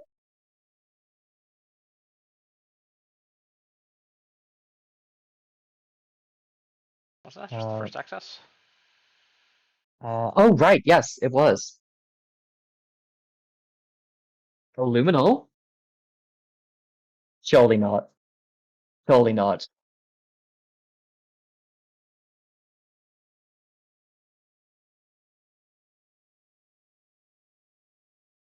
So many decision points during these accesses as well as Dal with Hermes out. I do sort of want to see the HQ that's just 3 back-to-back Anansis. Oh! Oh! We see the 7 points. The 7 point R&D run there. Very, very nice way to win from Seal. I still think for style, you swap the third Anansi into HQ. Oh, just for the aesthetic, Yeah, yeah. yeah. Yeah, Steve stops being relevant, but yeah. Oh god, that was a cool way of winning that game. Yes. Nyashia, a slept on card perhaps. This is an interesting deck. I'm going to be jumping off commentary after this round, but I am very curious to see how this deck performs for the rest of the tournament. I am enamored with it right now. Yes, I'm also pretty enamored. Sorry, go on. I actually really love the like triple Nyashia, even though it didn't quite initially work in the fashion that the runners were perhaps hoping. Um, the like accessing 2 cards is more than like is better than accessing 1 card twice, and this just continues as you access 4 cards. It's much better than accessing 1 card 4 times. Yes, I think I follow. Yeah. Just because you know there's a guaranteed no duplicate, you're seeing further in. It's just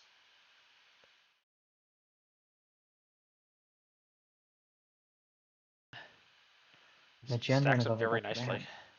Yeah, yeah. It's This is really cute. Yeah, I'm sorry. The other thing I was just going to say is that I am also pretty enamored with this PD deck. We see a tier on that remote. Yes. Yes, this appears to just be sentries dot deck. There's so many Yeah, big sentries here. yeah. Killers are in a slightly weird space in Netrunner currently. Echelon is fine. It's fine. Yes. But yeah, sentries.deck. You love to see it. Also, a lot of the very biggest ice are sentries. So if you're going very heavily on like this Architect deployment test, I'm going to treat out big ice. You just end up with a lot of sentries. There's Tyr, there's a Nancy, there's Bloop, kind of. Technically it only costs 3, but Yeah. it's very big and scary. There's Next Diamond. Ooh.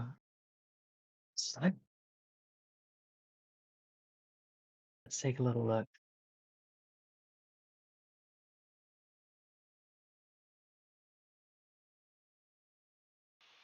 But there are actually, I want to say, 3 different 10 cost sentries.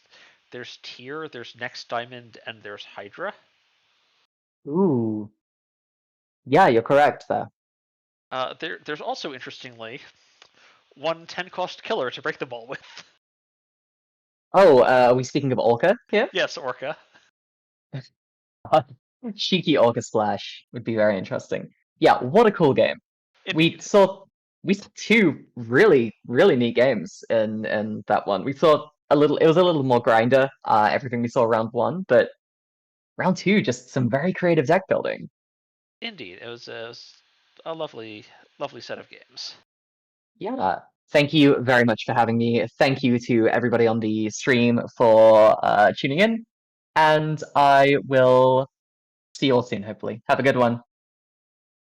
Yes, have a good day. The stream will, of course, continue as we locate more commentators. And as the rounds continue, we will be covering the entire tournament, which will be, of course, rounds 3 through 6, as well as the cut to the top, however many people we cut to. What is the top cut, anyways? We're cutting to a top 4. Excellent.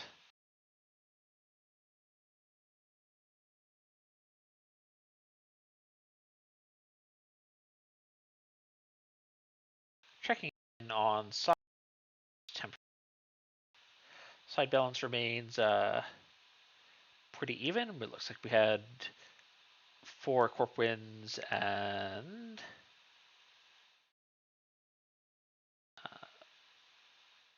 4 runner wins as of right now, with 1 game still outstanding.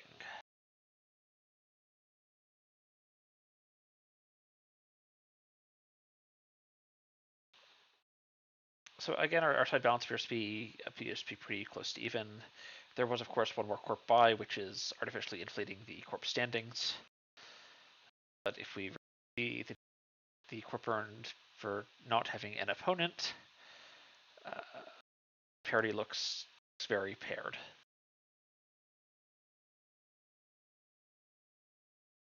And I will throw us to our break screen briefly while we wait for round 3 to pair.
All right, everyone, welcome back. Round 3 has just been paired, and we are being joined temporarily by our head judge and tournament organizer for this event.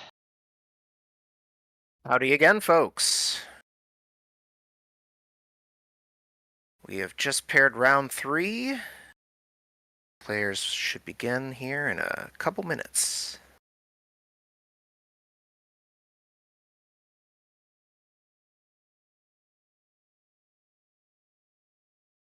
And if you can post in chat for me quickly what handle and any pronouns you want to be listed with are. Droid, he, they.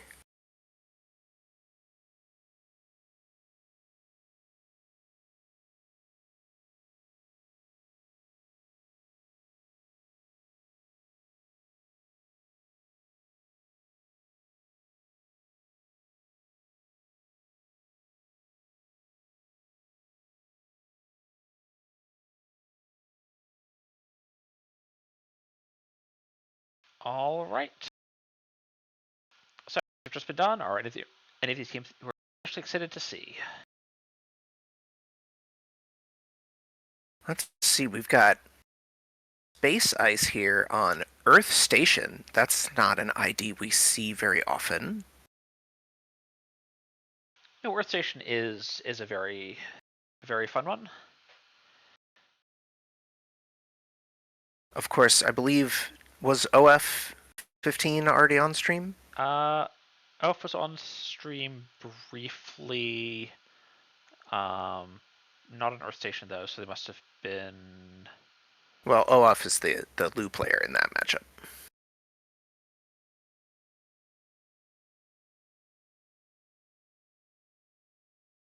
One second. There we go. Or I know we just saw some stuff from Scarius, but Atea versus Essa seems like a fun one to watch as well. So honestly, I think I'm excited to see this Earth Station. Yeah. So I think Earth Station actually has a couple of things that make it very an interesting approach to tackling some of these sort of virus-based Ludex that we've seen. True. If you can't get in, you can't trash things. Correct, yes. And it's, I'll go with very hard to trash IDs. Some might even go so far as to say impossible. I mean, direct access is still in the card pool. Not that Yes. anyone plays it. And historically, runners have managed to trash their own ID occasionally. All right, are we good to stream on table 2? Believe so.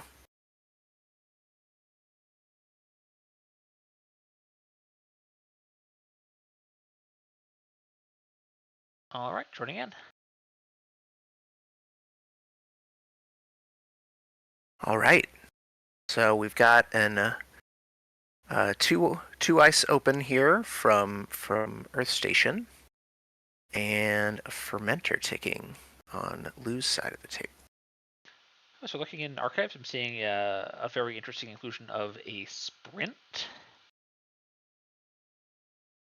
Sure, that makes sense in Earth Station. You don't want the spin doctor clogging up your one remote, so sprint seems like a good alternative. Yes, could also potentially signify maybe a Jinja City grid or something. Get that draw synergy. Get the draw synergy and also get the ice that's already in your hand out of your hand so you can draw it again with Jinja. I do have lists if we want to cheat a little bit. Let's First, see, I'm what do we have in to here? look and experiment and see what we see. But the other thing, of course, is these Ludex. We're seeing a double fermenter open here, which is a lot of money, but traditionally can often run on very late on actual credits, breaking things for free with the botch lists, installing botch lists and potentially rail breakers for free off of Sybil chip, and not actually making a whole ton of real money to use to pay the 1, let alone pay the 6, I believe, for Right. Flipped Earth Station. Well, you don't need money if you're just going to install everything with the price. Right, but you do need money to pay 6 to actually go to orbit. Yeah, playing these simul chip based Enarch decks, that temptation to really wait until you have simul chips available to click your fermenter is quite the temptation. But unfortunately, that can lead to a couple of early turns just kind of floundering around at 1 credit. Yes. And I'm expecting this to potentially be like a Chrysium grid, even to stop the unflip. A little bit of classic tech, even if certainly saving 5 credits on trashing a Chrysium grid is certainly something that feels good with Imp. Yeah, Imp is just such a powerhouse of a card. It does so many good things. Moshing, nice little moshing. Draw 5, gain 5. I mean, if you discard 3, but still And a lot of suddenly value. we're up at 16 credits. That happened fast. Yes.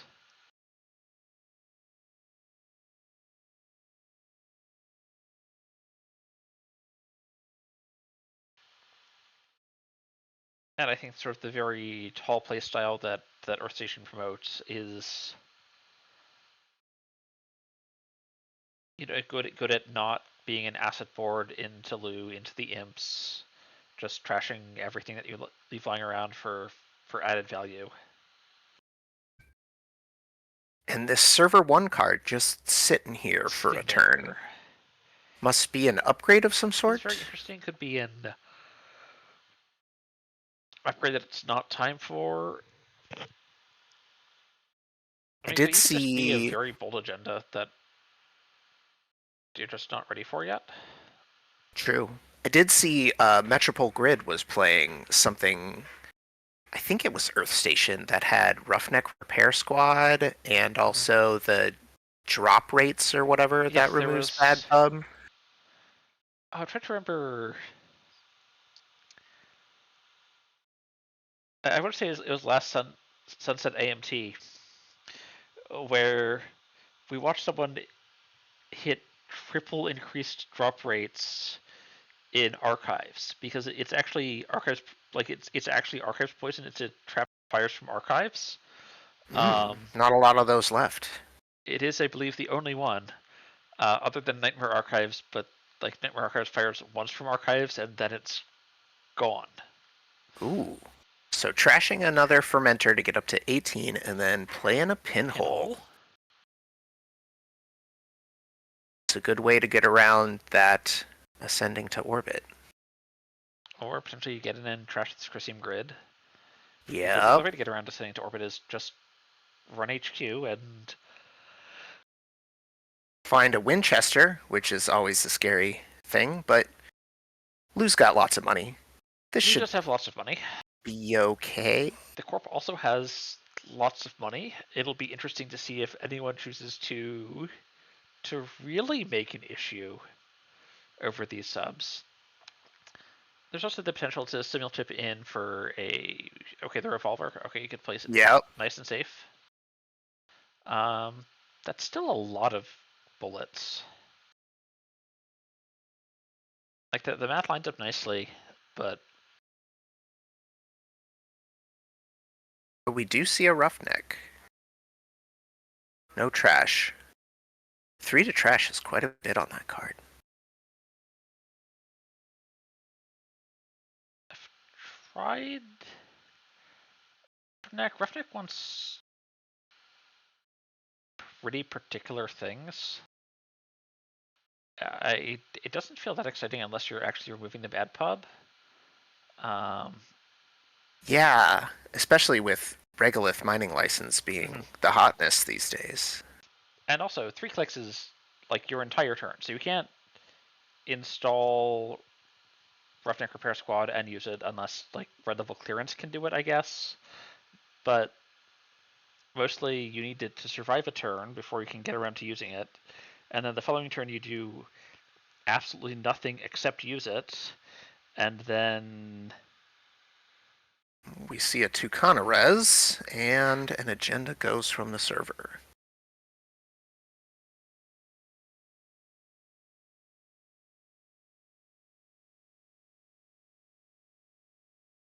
a lot of options here. Okay, this should be Ooh, interesting.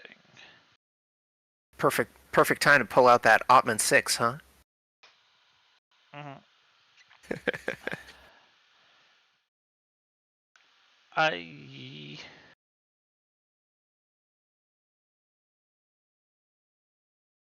I find the decision to sort of stack up further ice here on server 1 as Earth Station to be a little interesting, when you could potentially instead put it on HQ and then just have an ice that costs 6 essentially by flipping Earth Station. Sure.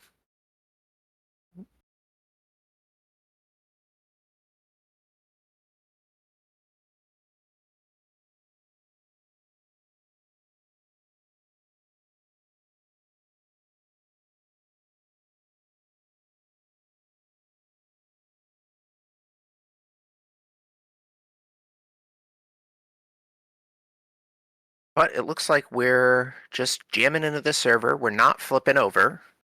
So that's an extra 1 credit tax to run HQ if you want. And we got some chunky ice here on the remote. I would be hesitant to just be charging this.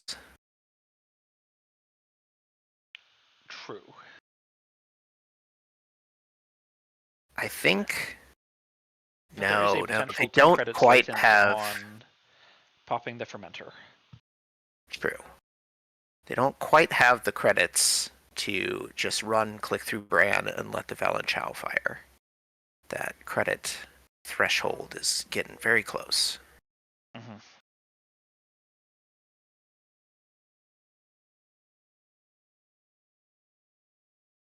Front breaks the Winchester cleanly, but then you're out of revolver, which is a little... Yeah, as Corp, I would be happy to see that revolver empty. This Winchester is always a problem on HQ. No matter what Wayland you're facing, I find myself losing terrible things to it all the time.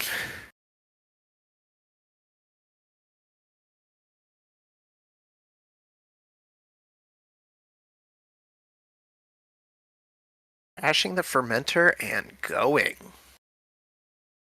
Well, they'll certainly have the credits to get through Valenchow, but it looks like we're going to have to let a Bran sub fire? Yep. Which has to be the install. And they call it's just you don't have anything, I guess.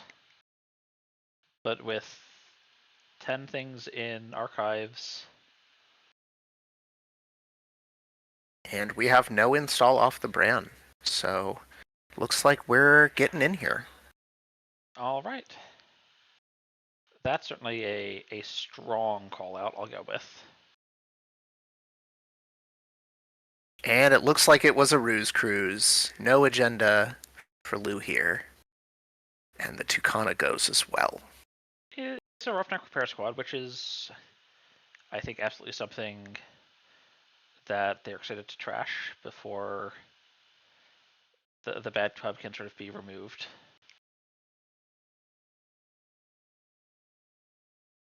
Yeah, with simul chips and all kinds of stuff. That bad pub is going to go a long way for Lou. Mm-hmm. Although simul chip usually provides him enough of a discount already that it often isn't even necessary to spend any credits. True.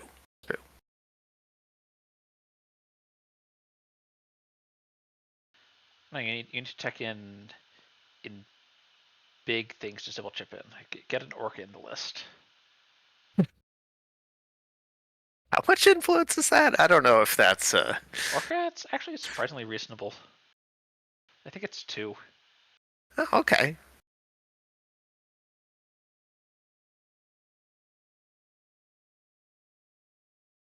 like we're just building up on both sides here. We got that hippo down now. Very threatening to this brand, given that you can just click through it and erase it from existence. True, although if Earth Station's flipped, you're spending 6 credits and an entire turn to do so, which is, I mean, a price you might be willing to pay to get rid of it on, but certainly not a cheap one. If anything, I'm more interested in potentially getting rid of the Winchester. True.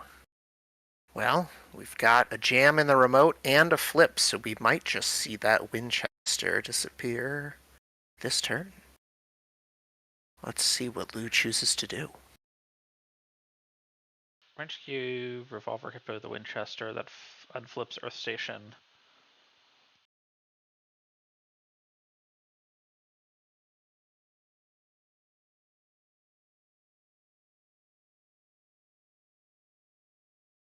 So I've seen the Off-World Office. I'm wondering if we're going to sort of see some of the more Earth Station specific agendas running out the agenda suite, or if we're just going to see Atlas above the law, maybe an SDS drone deployment, maybe send a message, or if we're going to see some of that Earth Station flavor. Yep, we're seeing the Earth Station flavor with this transport monopoly. Seamless to get a transport monopoly out. Those counters might go pretty fast here with HQ being open. I think you just let like HQ in this turn and then close it next turn and start fighting them.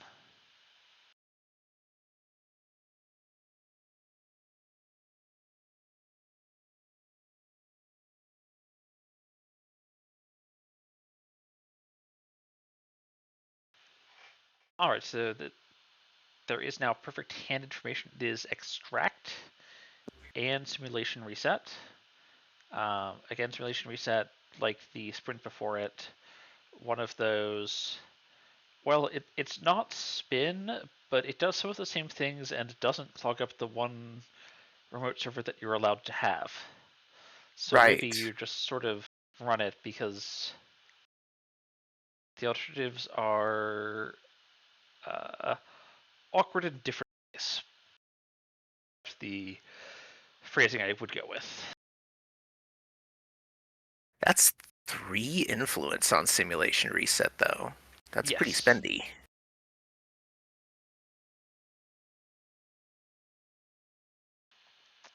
It can do things that spin can't, and I wouldn't be surprised if there is, yes, there is a subliminal messaging in archives. I wouldn't actually be surprised if there's a second subliminal messaging in the list. And certainly return the return the subliminal messaging to your hand, and then simulation reset them away is a really cool line that can do some interesting things. Yeah, it just gets you more cards per card. Got another HQ specialty ice going up now, Afshar.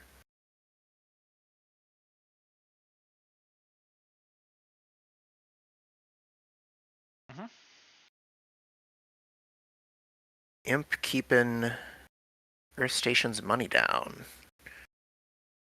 And another simul chip. We're looking very set up on the runner side of the table.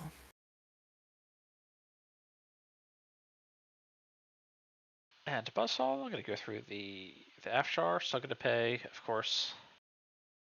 Yeah, still 3 credits. Which does add up. And we find a 1-pointer for our troubles.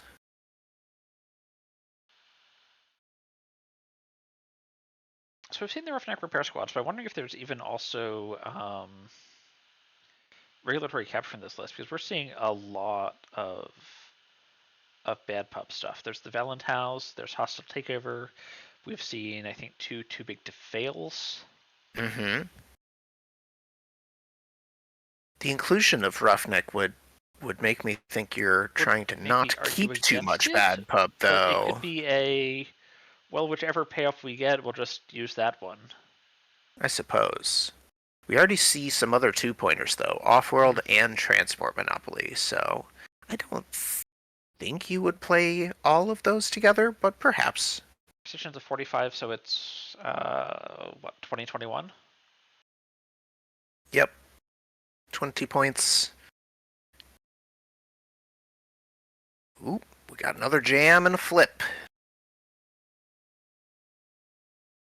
Only 5 credits to Earth Station's name, but lots of chunky ice rest on that remote already. And if this is an off-off score for next turn, it seems very, and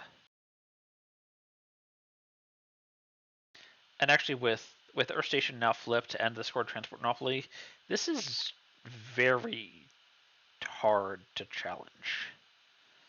Because you That's go through true. Afshar, Transport Monopoly, you go Right. through Afshar, Transport Monopoly, you go through Afshar the Well, third time. You can only use the Transport Monopoly counters once per turn, Oh, so is that once per turn? yeah. Okay, sure. It's still like 2 Afshar Still 6 run credits is... and 2 runs, yeah.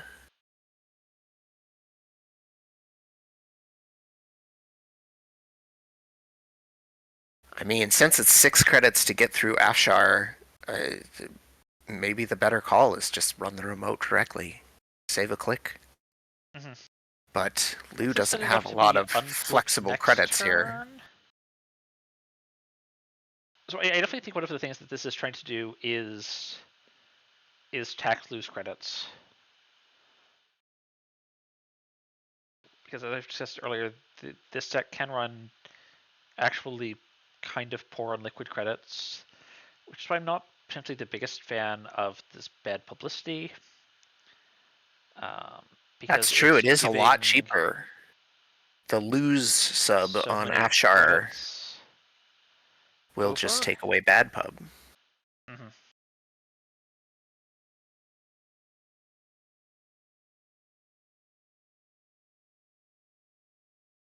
Alright, we've successfully flipped Earth Station back over, and Lou is headed into this chonky remote.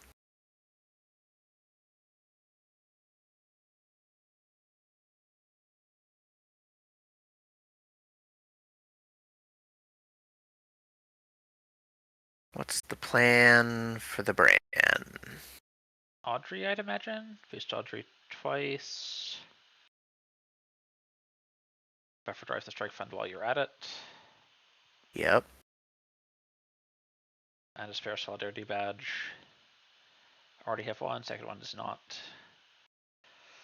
going to do a whole lot. I'm not really expecting a wake up call or retribution. Retribution trashes hardware.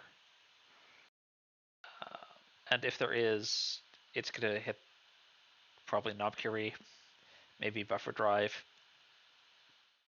Definitely not Solidarity Badge.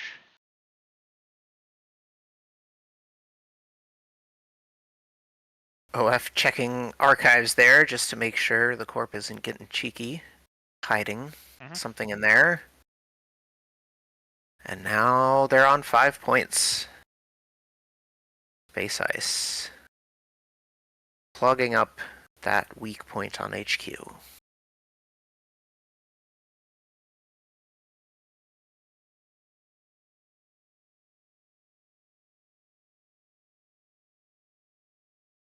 Flow Space Ice is a little short on credits himself. Only 6. Almost certainly not enough to res all 4 ice, although it technically could be, I don't know, 3 ice walls in a rhyme or something. That's true. Wayland's got plenty of cheap ice. What do you think? Do you think we see the conduit get simul chipped out of the bin here? Oh, is there a conduit? And there's still 1 chip left to preserve. the clot thread, and there's... Yeah, I like the Sybil Shiv help, the conduit plan. This revolver is probably Yeah, the the revolver target. is not long for this world. Let's see. Nope. No conduit play, just imping things.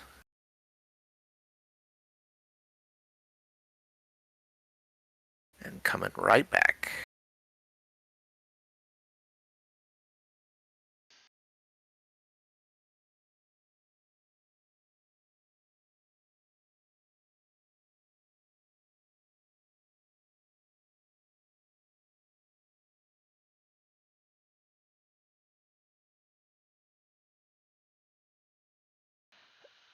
Transport Monopoly can potentially stop Conduit from getting a counter. I don't think that's what it's about, but... You could. I don't know if it's the best use of the token, but looking at that board state, maybe you're just trying to prevent that lucky top deck. There's no Mavericks Archives. If there was, a Manual Purge would be interesting on Space Ice's next turn. Without it, I don't think it does enough. Oh, yep. There we go. But the message is sent, and the message is runner wins.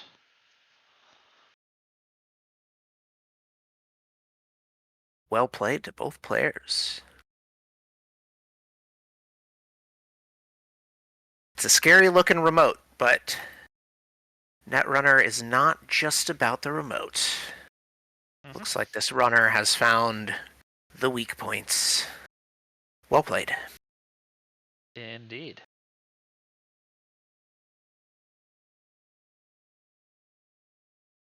So looks like we've got plenty of other tables going still.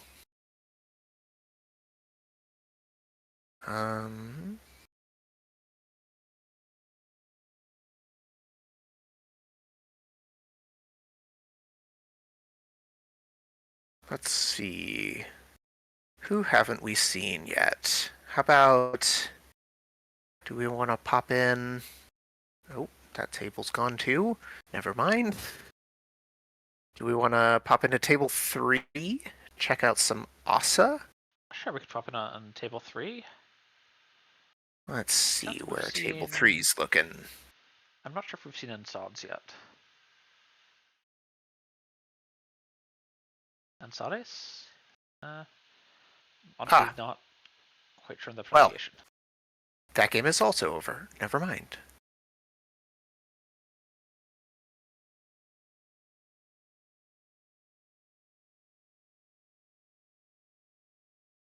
So I believe both table 7 and table 8 have players that we have not seen either of. Okay. We've got Ob versus 419 or Ob versus Lat. Let's check out Ob versus Lat. That looks like a fun one. See where their game is at.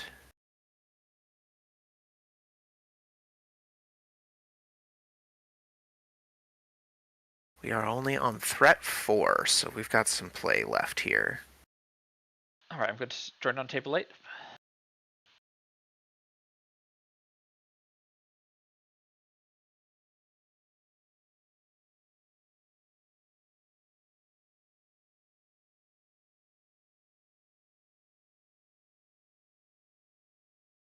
I get to join on table 8. Yep, go right ahead. Alright. So it looks like Ob is jamming things in this remote quite a bit. We've got 2 agendas scored already. And we have just stopped an overclock run into that remote. But now there's a new overclock run going into HQ.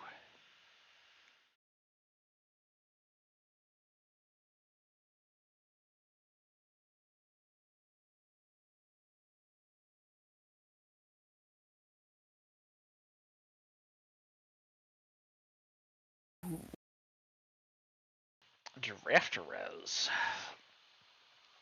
Yeah, we've got a pretty good setup on the other side. I don't know if we've used Ngolo yet, but if we haven't, it's only 3 credits.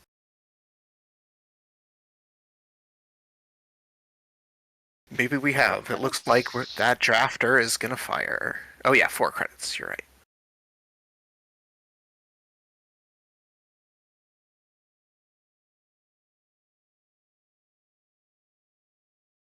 Drafter firing is almost certainly not something that she wants.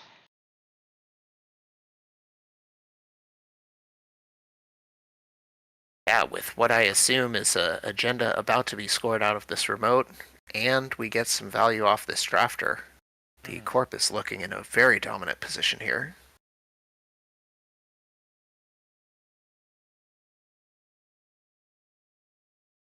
And the Formicary install, which will go teleport to the inside of HQ, potentially. Potentially. Or just really keep them out of the remote with that Managarm Skunkworks. Yes.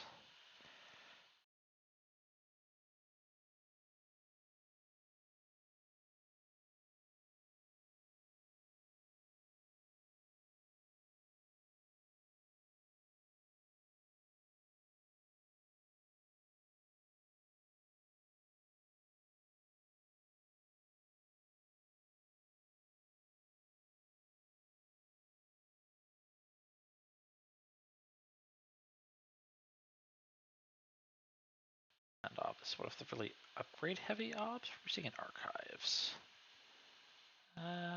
Virus, Regolith, Winchester, nothing. A bunch of just kind of good and reasonable cards in ob in archives. Yeah. Looks like most of the influence is being spent on just good HB value stuff. But I'm certainly not going to try and diagnose which variety of ob this is based on the fact that they're playing Border Control and Mavirus and Winchester.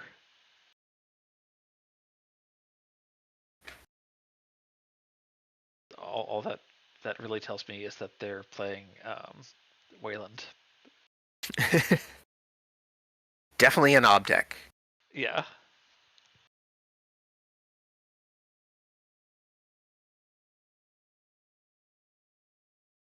Sebastian K is oracling for the king. Not sure what type of ob the king favors, but probably a known quantity to those who heavily follow the tournament scene.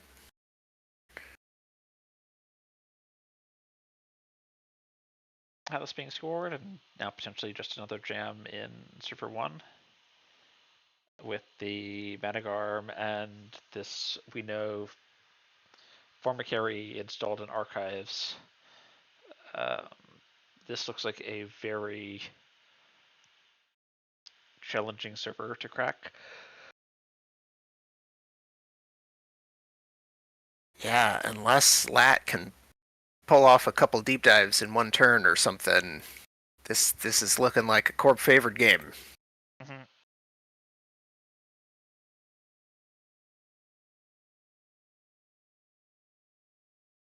I'm just noticing Psych Mike over on the runner side of the table. Yes. Makes you wonder if there's maybe a conduit somewhere. I do see one in the heap. Yes. And There's the Audacity. Audacity.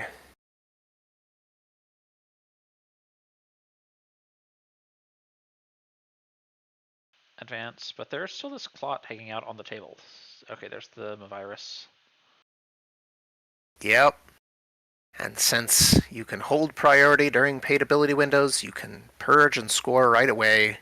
Runner doesn't get a say about it, so that's going to be a win for Ob. Exactly.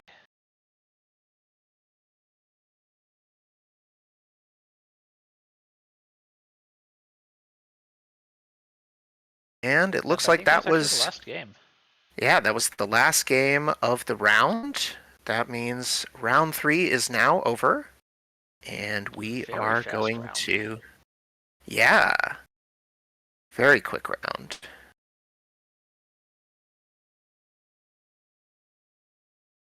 So we are going to move into our 30-minute lunch break for after round 3 here. Go out, stretch your legs, folks. Mhm. Get a bite, drink some water, and we will see you back in about a half hour for the rest of March Sunset AMT.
All right, everyone, welcome back.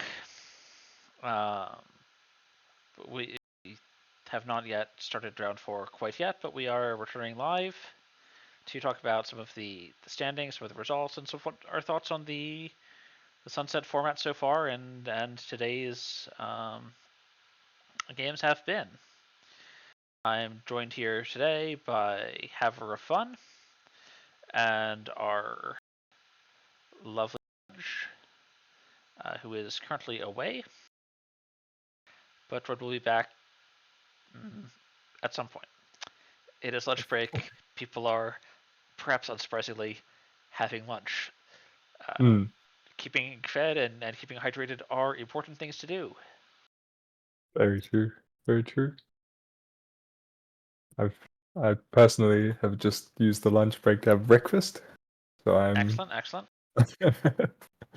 well nourished as well. So just before this started, I ran out and actually did my grocery shopping because having food to eat is good. Mm. And I was really annoyed with myself because I went to a different grocery store than usual because I pretty recently moved, and they color code their milk differently. Oh. So I accidentally bought 1%. Oh. And ordinarily I drink 2%, which is,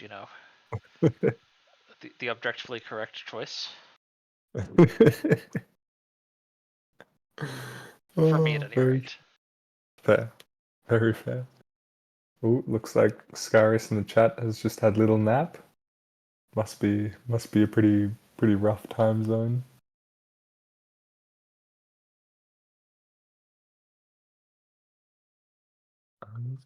Yeah. So Alright, what have we seen so far? Any standout matches? We saw we've a couple cool things. We saw an Inversificator kit. Ooh. That really put in a lot of early pressure, and then closed out the game with a twinning dig that saw 3 agendas in 3 cards. Wow. But that was gratuitous overkill. There was already a lot of pressure that had been applied, and a lot of early aggression. Right. We saw a wild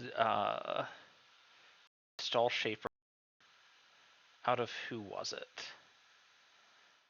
I forget.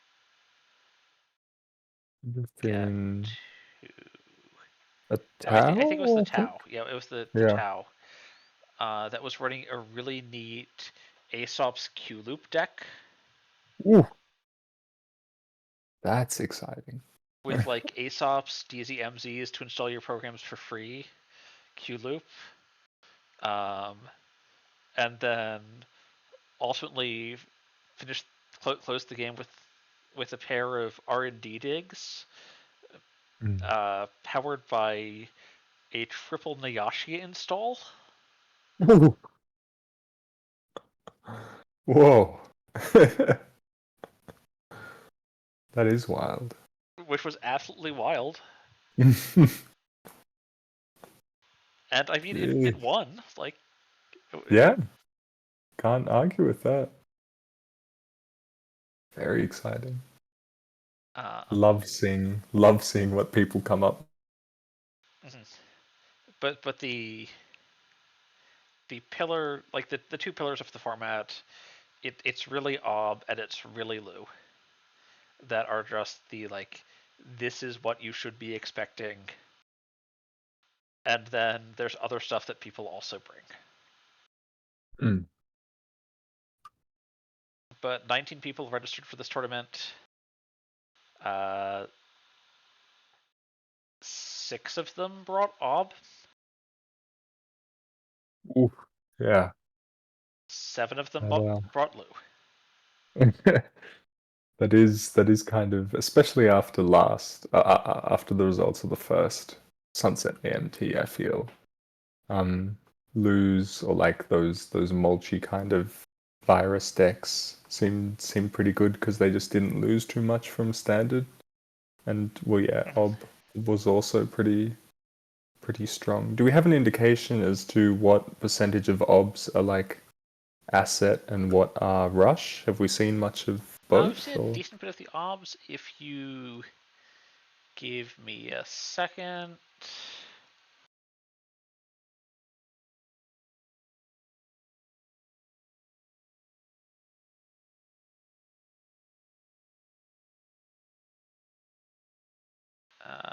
Okay, that's pretty rushy.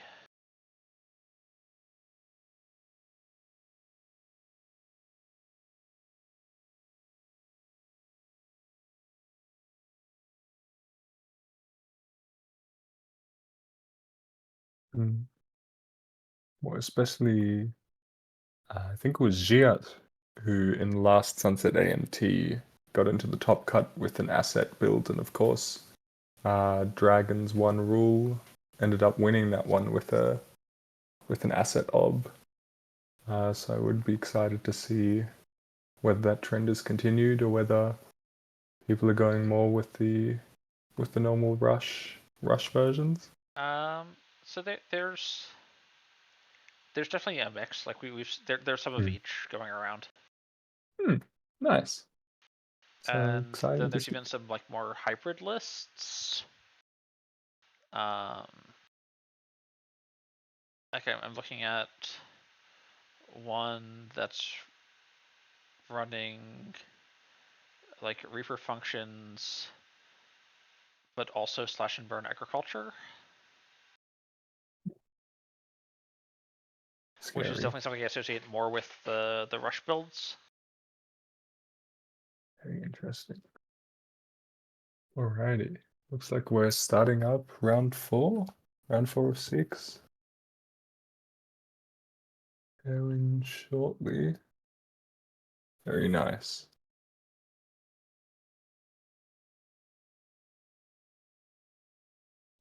Interesting matchups. The Taya looks interesting to me, but I haven't really seen how much. Oh, or PE as well. I don't think we've seen either Reteo or PE yet. Ooh. Oh, but the PE is against I Mercury, mean, which is. but do you even want to play Mercury into PE? Well, I don't know if that's a choice that Space Ice would make willingly, but it sure is a matchup I'd be curious to watch, see how it plays out. Like, yes, let me look at HQ and see your snares. There's 2 of them.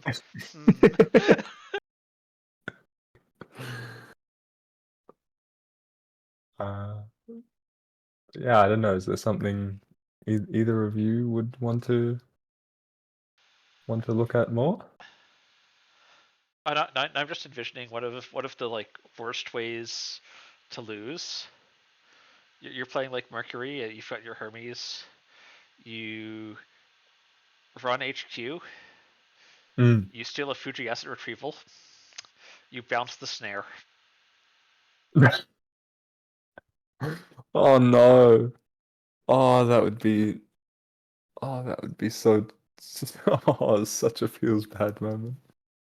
Um, Oh dear. like especially because if the board state's exactly right, uh, you like commit to access, and they just res everything but the snare if everything else is assets. Mm.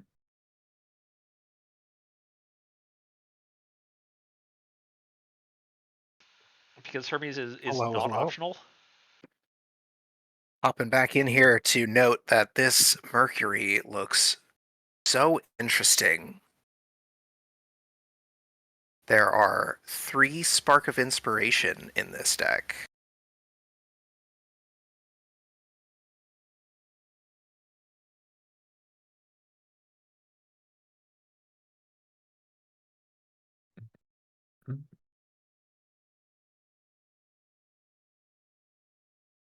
Yeah, that does sound pretty wild.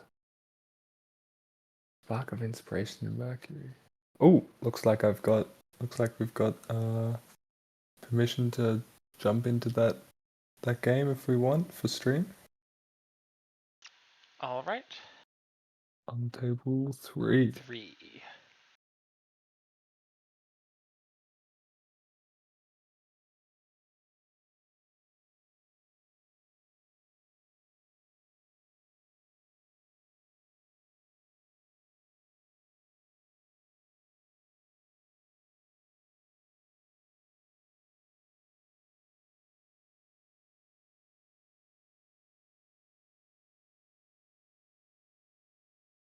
Oh, all right. Like the round has started.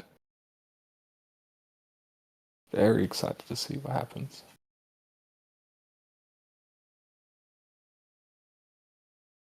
Double mulligans.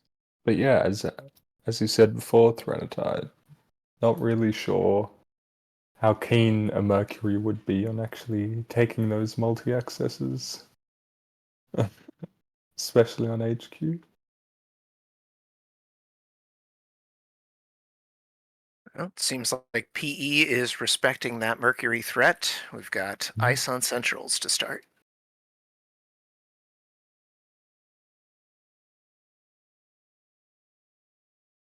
Ooh, it's a prepaid Mercury as well. Whoa. Draw, prepaid Carpe Diem.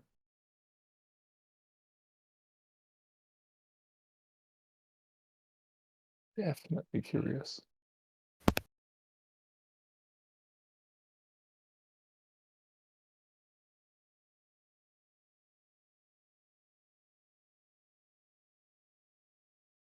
Oh, this is certainly looking more ice heavy than most PE versions. Well, certainly most shell game versions that I would have expected.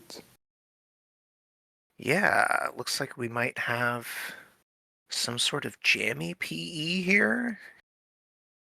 Hmm. I know I've seen those builds that have the Prana condenser and kind of play more of an asset game. Could be that. Right. Yeah, for sure. Oh, very heavily icing it. Nothing in HQ. Superb. Yeah, Mercury doesn't do anything if you don't have any cards. I know one of my favorite things is as like PE is you play against Lat, you just go down 0 cards or like 1 card and go, what are you gonna do? Yeah. Bash me?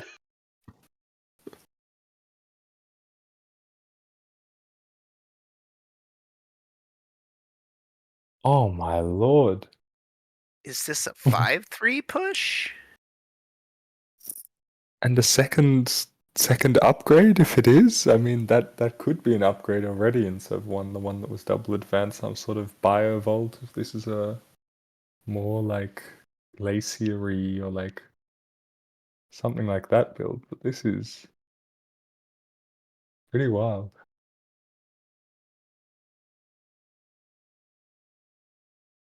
Wow, just going for the face check. I guess with 8 cards is No worries. res. Looks like Mercury will get an extra access.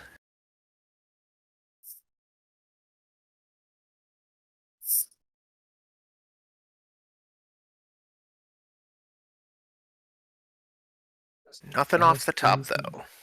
Yeah.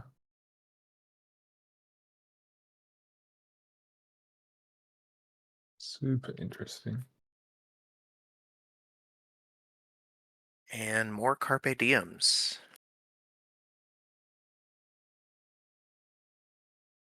Yeah, that Mercury looks pretty nice at the moment.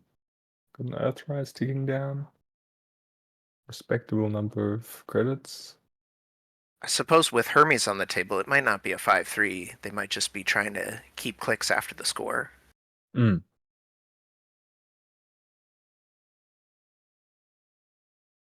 Ana. Oh wow. Ooh. Fuji does some damage. Hits a Fem and a Reprise. That's a card. That can do some very interesting things if you can pull it off. For sure, Recitato Ball on HQ. Okay, interesting. So potentially indicating what may have been drawn. Wow. Yeah, that does kind of seem to indicate that maybe the mandatory was something they want to protect in HQ. Mm. But yeah, that is also a nasty server one that we now see was set up by Insades with a Tucana potentially punishing that Fuji score by resing an anemone on the server and hitting the runner for another two net damage after Fuji steal.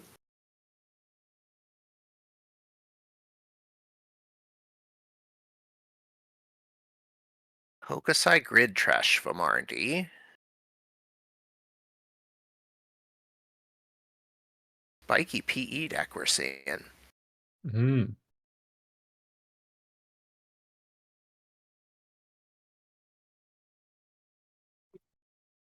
It is up on the board already.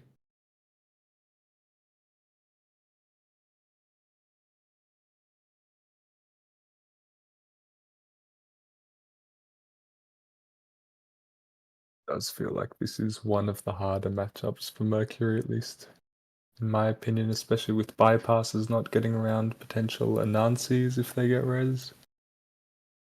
Yeah. And Krim just in general tends to play lower counts of icebreakers. So if they get hit by net damage, that can spell disaster.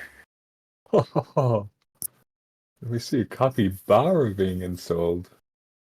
Interesting. Never mind my talk about the Anansis. The solutions are all here on the table. Yep. Very nice. And I guess our bypass is Fem. We see one in in the heap. Mm-hmm. Perhaps some inside jobs as well. I would not be surprised to see those. Yeah. See Estebrado, of course, the Mercury special card. Oh, and we see the Vovo was the other upgrade in the server. Very good. Vovo out of PE. Yeah, it is. It is an interesting one, although it does solve a lot of economy difficulties with 2 influence. Oh yeah, and there's the Fem that you said. Spark into Fem. Ooh.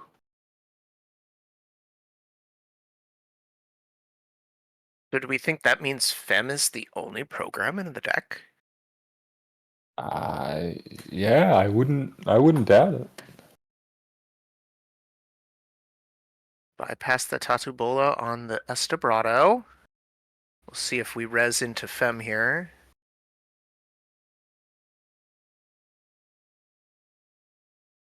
There we go. It is a cheaper one. Pass, use the Cappy to avoid the 3 net damage from the spider. Ooh. Mercury doing some fancy tricks here. House of Knives as well.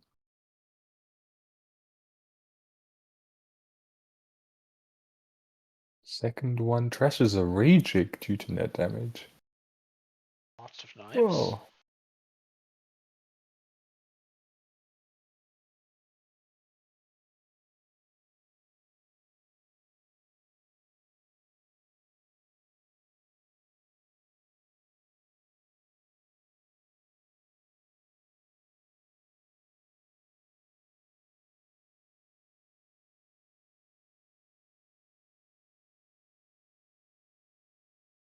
Alrighty.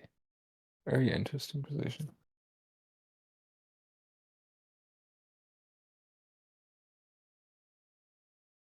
Yeah, it does still look like even with the Fem, it does still look like the Corp is in a very solid position to just keep jamming out of server 1. Still a reasonable amount of credits. Yeah. Anansi's special ability means that bypassing that Fem without a Capybara backup can be devastating. So Yeah, for sure. It does feel like R&D is in a little bit more trouble. Although it would take the corp down to 2 credits, so that might be something the runner is willing to risk.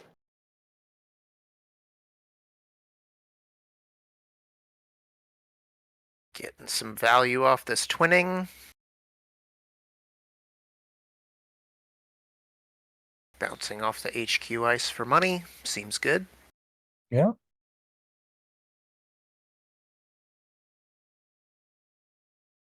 Advance. And just an install in server 2. So potentially looking at another Fuji push, I think, protected by the Takana and enemy combo. Does feel hard to beat. And it's a Regolith. That is a key hit. Gotta keep that PE player poor. Mm.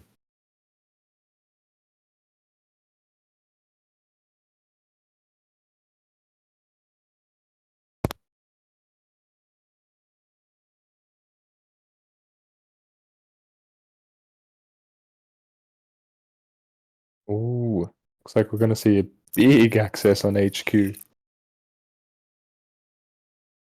4 go. Are we cards, using some potentially. twinning? Yep. Ooh. Anemone. Anemone. Wow, what a hand. Whoa, never mind. So there's There some is... very good things to know there. Yeah.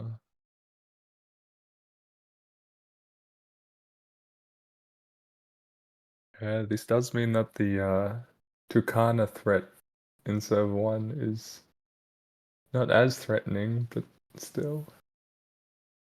Yep, you were right. Another Fuji. Dropping Mercury down to 2 cards in grip. Losing. Oh. Always have a backup plan. Lots of bypass in this deck. Wow. Yeah, I guess it is just a free bypass against a single ETR ice or something. It can also do some really interesting things versus border control. Because if border control ends the run, then you get to come back.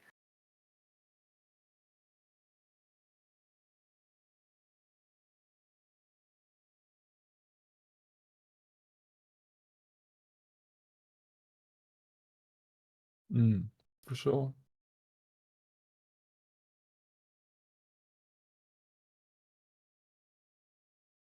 PE looking in a very commanding position here. Yeah, 1 point off. We've seen 2 House of Knives. What else are we looking at? So probably 20 points is... Look at that P. 6 3-pointers and 2 With House of PE, Knives? it's always so hard to tell. It could be playing any number of 1-pointers. We could just see, what is that one? Hybrid Release? Just end the game right now.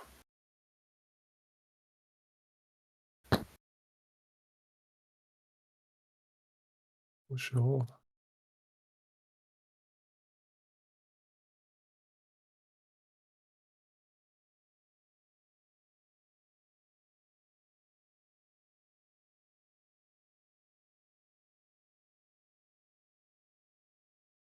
Yeah. Getting in before the Anansi's Reservoir. Accessing 3 here. Very Still the important. Fuji. 7 credits. Yeah. Ooh, we got a game. For sure. Inside job is trashed. Do you just draw up here and go HQ? Nah, yeah. Fair. I guess, yeah, the Mercury has already been used this turn, the extra access, so would have just been a single. But PE is definitely one of those matchups where the fact that you win before you lose can be very relevant sometimes. No immediate jam into the server and playing a Mindscaping, which makes me think they're digging for something. Yeah. Importantly goes up to 9 credits as well now, so... Well, I guess even, yeah, the Mindscaping already makes R&D runs less valuable, but... Potentially looking at 3 net damage if that were to happen.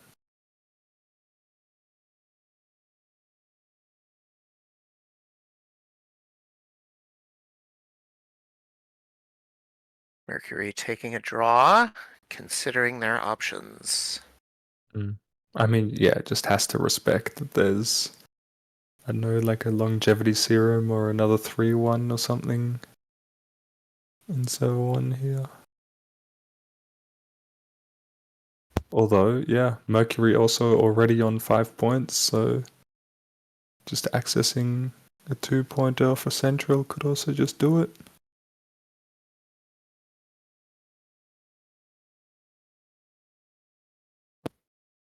I suppose if you do go to challenge the remote and they res something scary, you could drop them low enough they wouldn't be able to score out.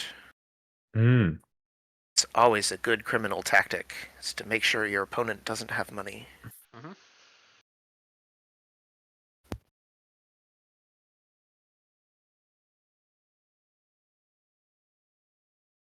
Some sort of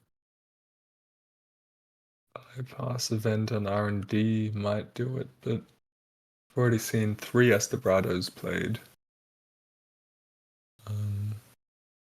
I think an inside job lost 10 net damage. Oh, but wait, yeah, we are challenging the remote server.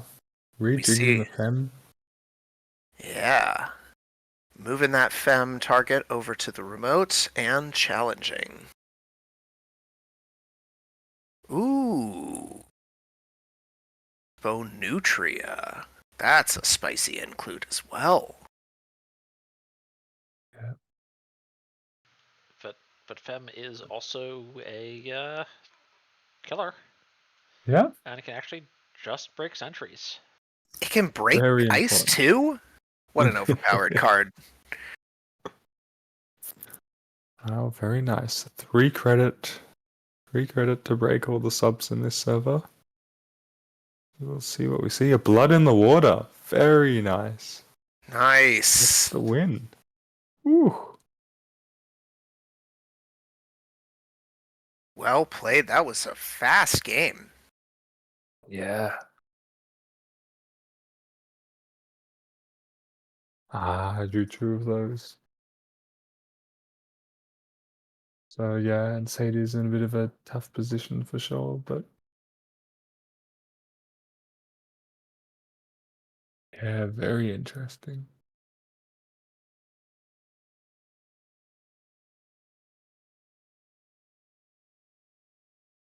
Alrighty. What else do we have going on?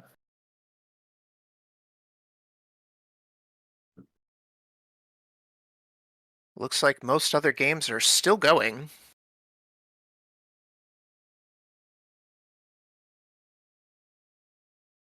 Hmm. Do we want to try and see some Atea? Yeah, I think Thrantar has mentioned we haven't seen Atea yet, so I think I'd be excited to.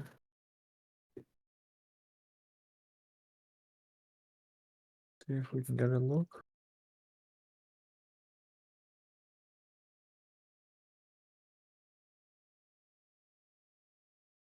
Otherwise, what are we seeing? Yeah, of course, the soccer on building a better world is a very interesting one. I think, yeah, we did see a building a better world that did pretty well at the February Sunset AMT, which was exciting to see. Players and then are increased okay if drop we drop into Table 2 to see Atea versus Lou. Very nice. We have a very interesting board state on the corpse side of the table. We've got an Embolus and a Lacosta on top of something 5 advanced. Whoa.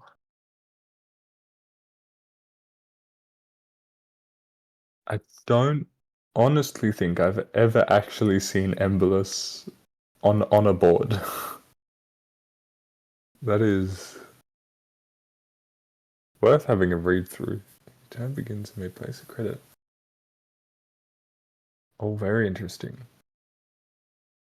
So it is a soft kind of biovolt effect, I guess, or some sort of border Yeah, control thing. definitely seems like a glacier sort of tool. Mm.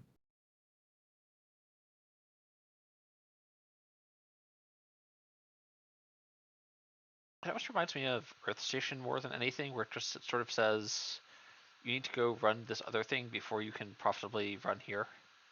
Yeah. Yeah, Earth Station. I guess it also has somewhat of a link to Front Company, new card from Automata Initiative. Oh, and just a Biovolt in server too. This Atea really wants to end those runs.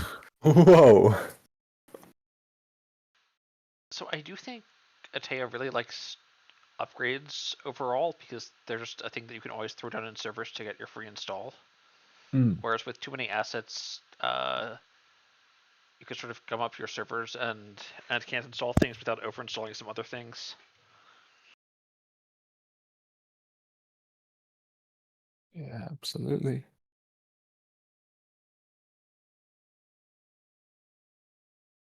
Does look like a pretty taxing board here for the runner to make any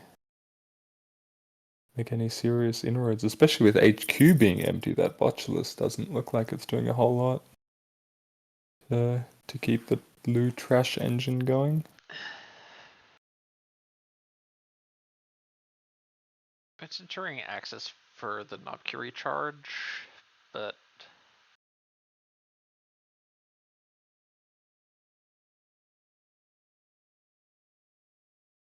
Alrighty, but challenging server 1.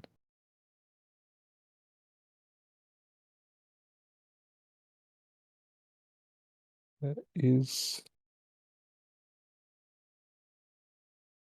I think the imp has already been used this turn, if I'm reading this right. Yes. All right, what's your over under on this being Urtica Cipher? Oof. This how would about be a hell of a long con. Gene Splicer or False Flag? Oh False yeah, flag. Oh my God. those I definitely see more. Although the corp going to 0 credits to res the ice protecting the server makes it quite a proposition to be anything but like a seriously valuable card, unless this is just adding to the mind game. Curiously, Audrey is going to have to throw away both cards in hand to be able to break this Anansi. So, if anything in that server does damage, or we can get a damage any other way, it looks like Lou might meet an unfortunate end. Yes, this is a really tough choice, 'cause if you assume like a Fuji asset retrieval or something in that server, you really can't afford to take the access, and you still have to break the Anansi, which does feel a bit rough.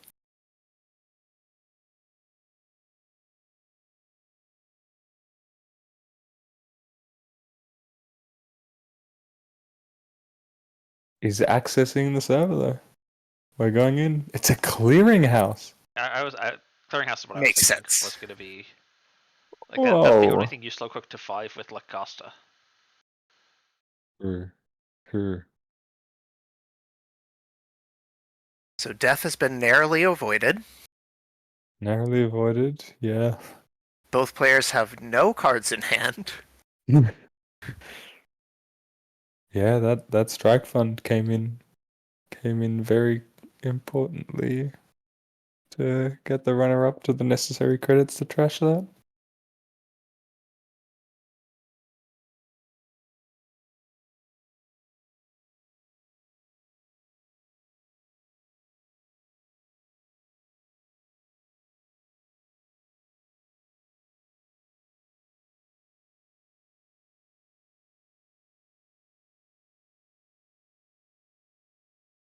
Looks like Atea is happy to just keep jamming. Yeah, this might be pretty hard to build back up from. Does need to get some ice to start profiting off the tattoo bowler. So the other thing I'm looking at the heap right now and noticing something very interesting, which is that 2 labor rights have been sniped by damage. Yeah, If that the 3rd labor is. right gets sniped, that's a lot of recursion that just stops existing. Very true. Very concerning for the runner. Although Also, still two.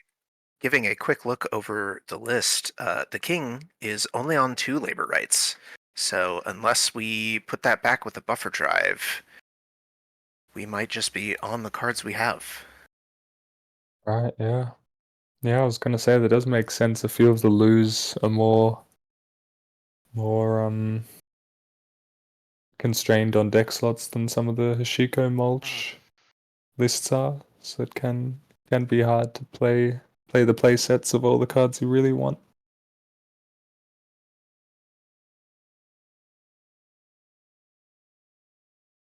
Alrighty. And Atea has found a little messaging demanding that the runner comes in and does something if they don't want that very slow drip of econ to trickle in. And all the servers are pretty loaded at the moment. There might not be money to res the Archives Ice, depending on what it is.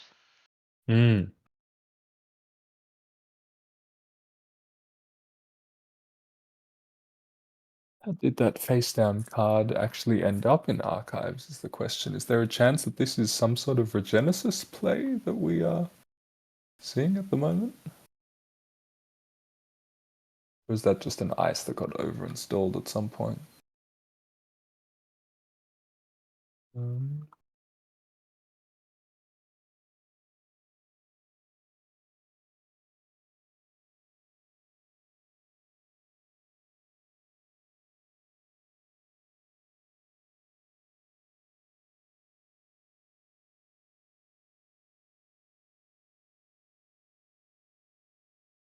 don't think we've seen it discard, so it must have been some sort of overinstall.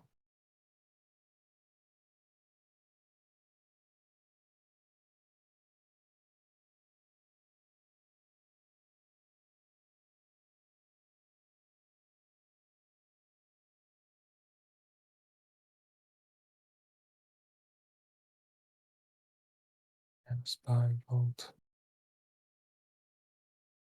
We are accessing a second Lacosta grid.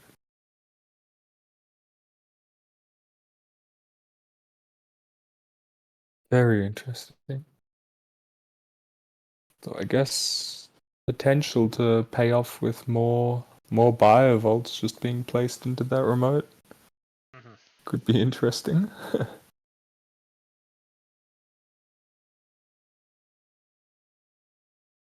Yeah, I was about to say, you can get some NGO front value, but wait, it's sunset. No NGOs here. Yeah. Will be missed.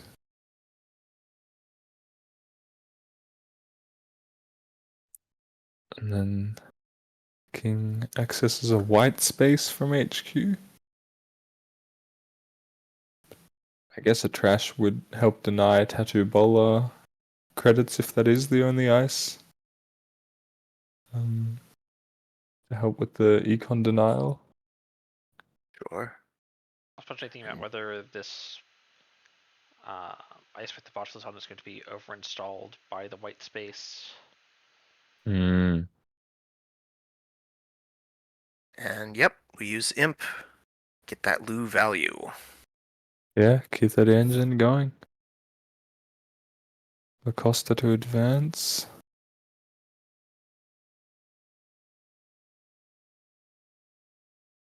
We are not seemingly not scoring that card this turn.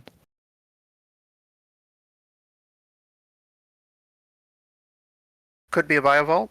Could just be that on 4 credits, Lucifer doesn't want to drop down too low Yeah, on scoring. and behind the Tatubola and the Anansi, like there's the Revolver, but that's still 4 credits and 3 counters, Mm. and then another card to Audrey for the Tatubola. Yeah. Importantly, both players still on 0 though. Where are we looking at in time for this game? I think there's another 15 minutes or so. So still some time to make things happen, although at some point it might just come down to the first agenda that gets scored or stolen.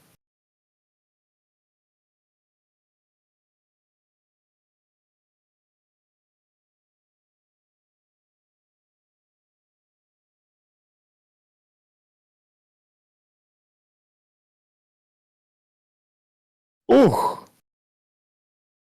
And what an agenda to see. 3 points coming out of nowhere here. Vulnerability audit. So I did an agenda, I think. Oh! Oh!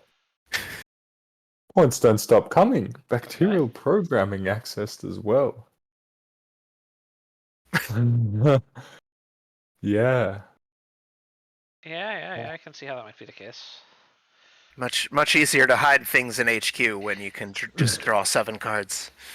Although, to be honest, if I see bacterial programming, I might just imp it.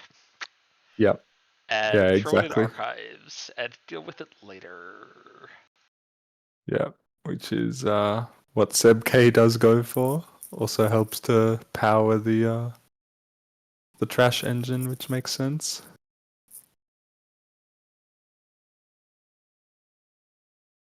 There's a clearinghouse in server 2. Mm. Whoa.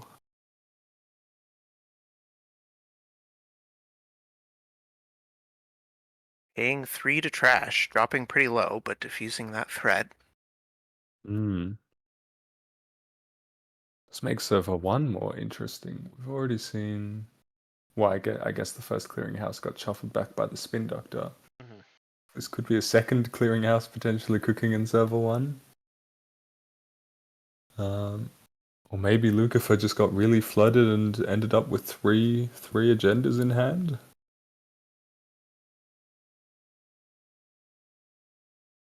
Pretty rough.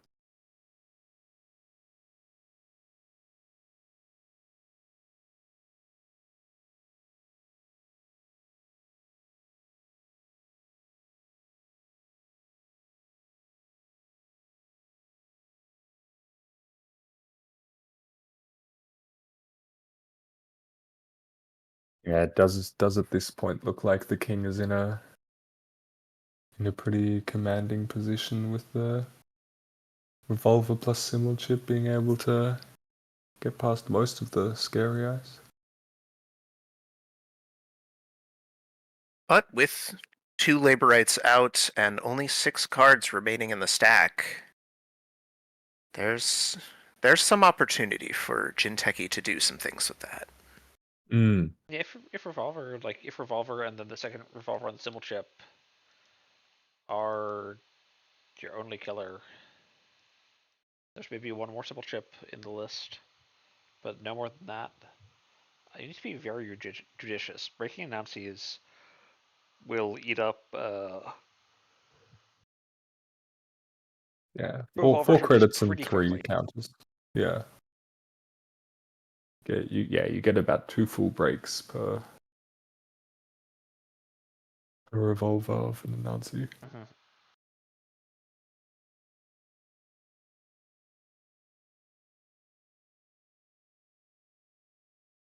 Alrighty. Server 1 continuing to be built up.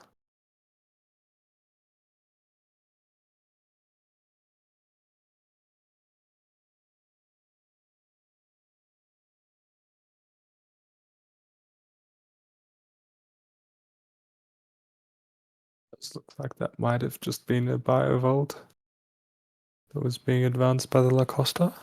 Perhaps, but now the Life Bio. Hmm.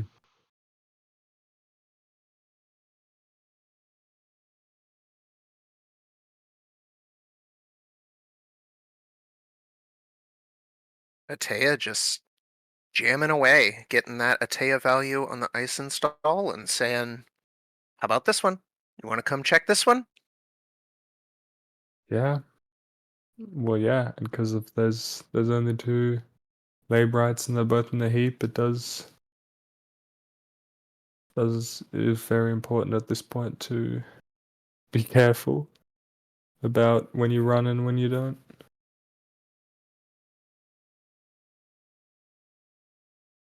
But yeah, this big Atea list is for sure looking like a scary one.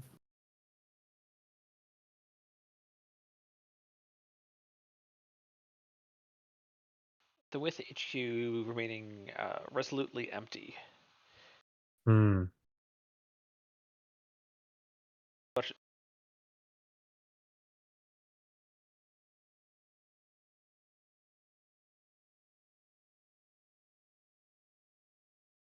as my experience, a lot of the value of the Tattoo Bola is in the swap, is in getting the ice reset, is in to some extent moving your ice where it needs to go, and like having a good gear check early that can turn into the right ice later.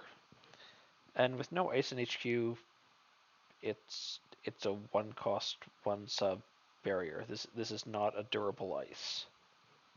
Yeah, for sure. For sure. Although against this Audrey setup, being able to burn an extra virus counter and a card as well is not insignificant, I would say. If you Oh, can and swap with another Floculus on it, clone. it's certainly great. But Oh, for sure.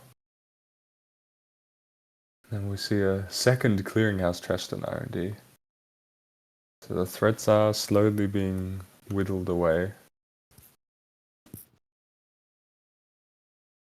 Doing some checking at the deck list here. This Atea is on 59 cards. Yeah. 24 points in there. I do think Certainly built to on the- outlast. Yeah.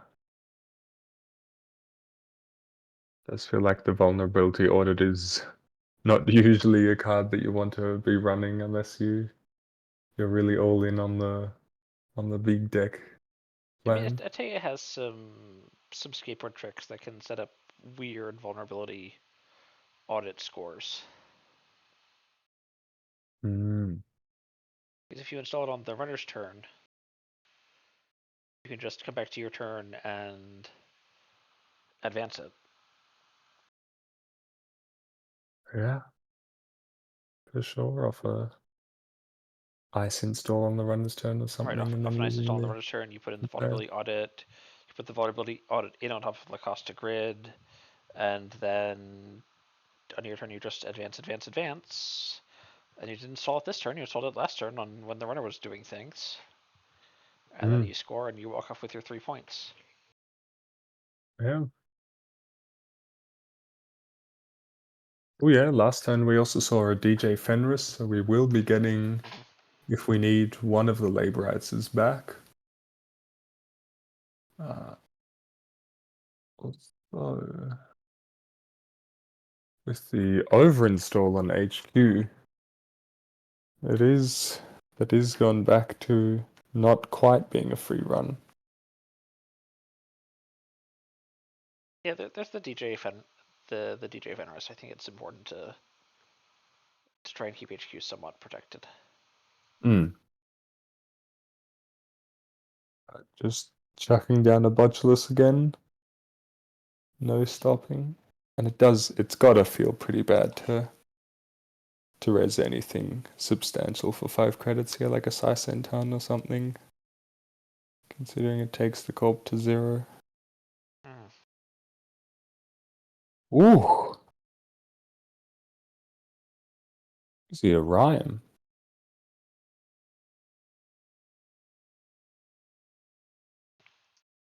I do think Atea is more interested in Rhyme than Medicorpse for some of its Glaciary builds, where you end up with a stack of 3, 4, 5 ice, and then all of them having 1 more strength is suddenly very impactful. Mm. That is a very good point.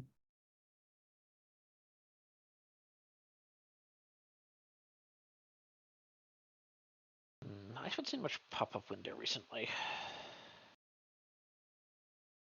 Just at the other 0-cost ice in the format. Yeah, true. Well, in general today, we only have one NBN, which I guess is par for the course because of the Bologna ban, but yeah, it does make it a bit harder. Righty, going in again. Still a Fuji. And at this point, a Archives run could do it. With that bacterial that was trashed earlier. Mhm. Just depends on whether, yeah, Seb, the king just going for it.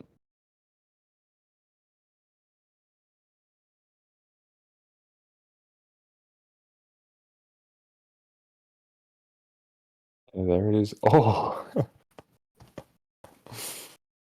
wow! What's the Gene Splicer?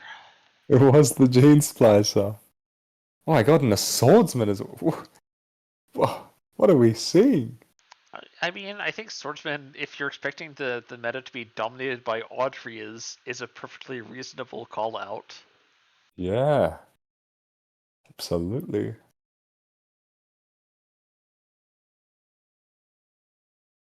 Whoa.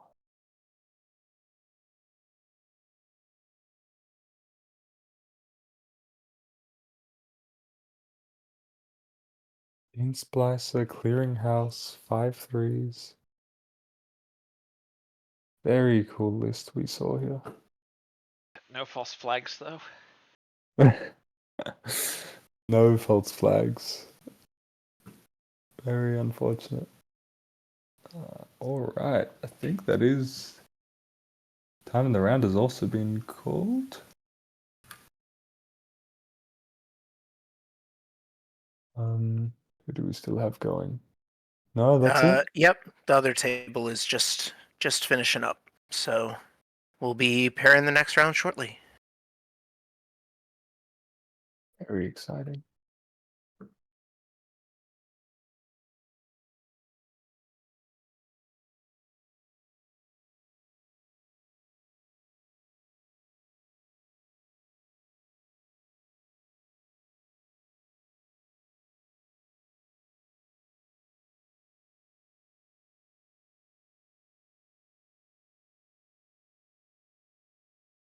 We go around 4 standings. A lot of players have moved up to 9 points now. 2 rounds left. Looks like the cut's going to be pretty competitive to get into.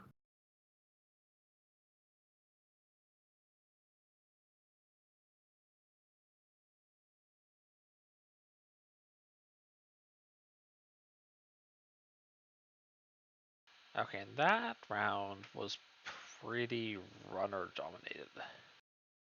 So I think we're maybe seeing a little bit of a runner edge in Sunset right now. Yeah, I think that's fair to say.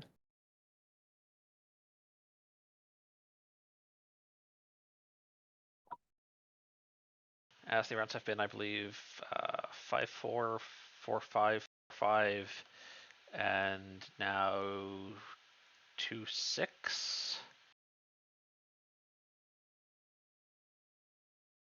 for Corplin's runner wins.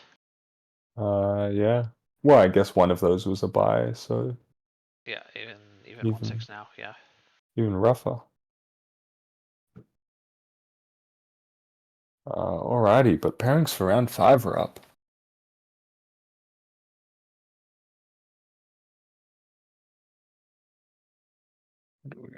There's Restoring Humanity, which I think was seen earlier on the stream from Limes on Jumon, which looked like a so very we saw interesting game.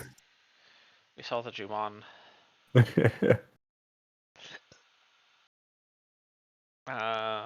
We have not seen Arasana yet, although we have seen Mr. Styx. We've not seen Sable yet, I don't think. Although, Alrighty. again, we have seen Ob before. Yeah. We can also potentially go watch Sokka and see how, in fact, you build a better world. Build a Better World, and Essa Afontov does look like an interesting deck building decision now that Banhar is gone in You know, we've Sunset. not seen Essa either. Let's see about spectating table 7. Yeah. See if that works.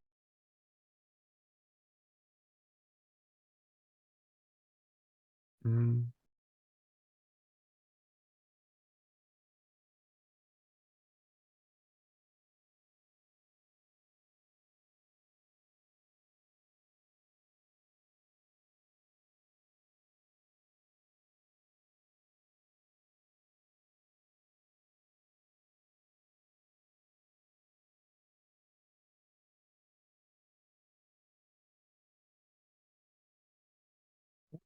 Looks like they've set up.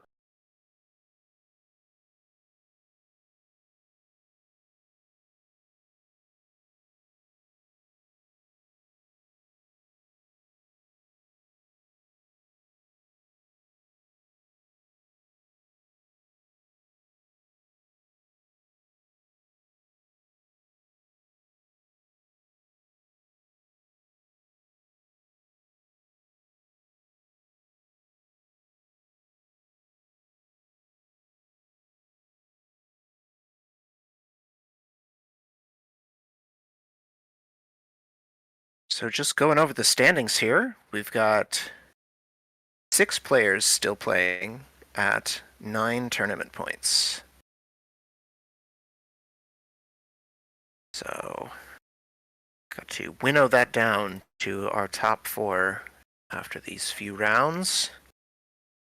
Seeing lots of Wayland at the top, lots of Anarch. So I think we're actually seeing. I think the Anarch story is a little bit more impressive to me overall. The top 7 is less than half Ob, although it also has this Earth Station hanging out that is representing Wayland. But if we look at the top 7, which are the people at 9 points, Lou is over half of them. And Lou is... That's what, 6 and 2 at the... in the top 7. Yeah, wow. Our favorite French chef putting up them numbers. Who is putting in the work? And also, no one has really been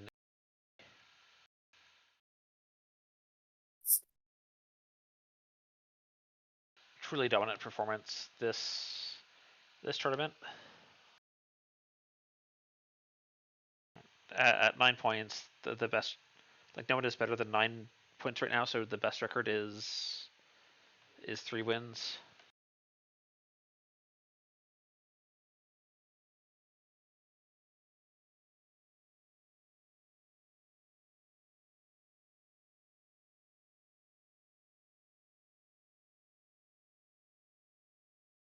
Alrighty, looks like we are good to stream table 7 once they kick off.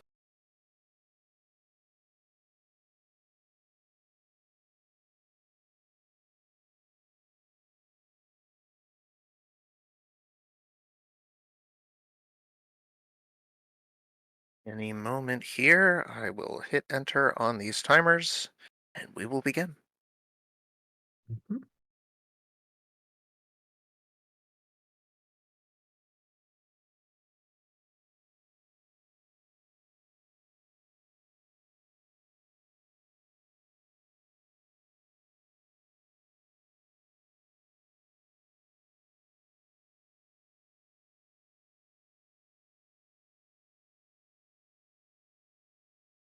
Alrighty.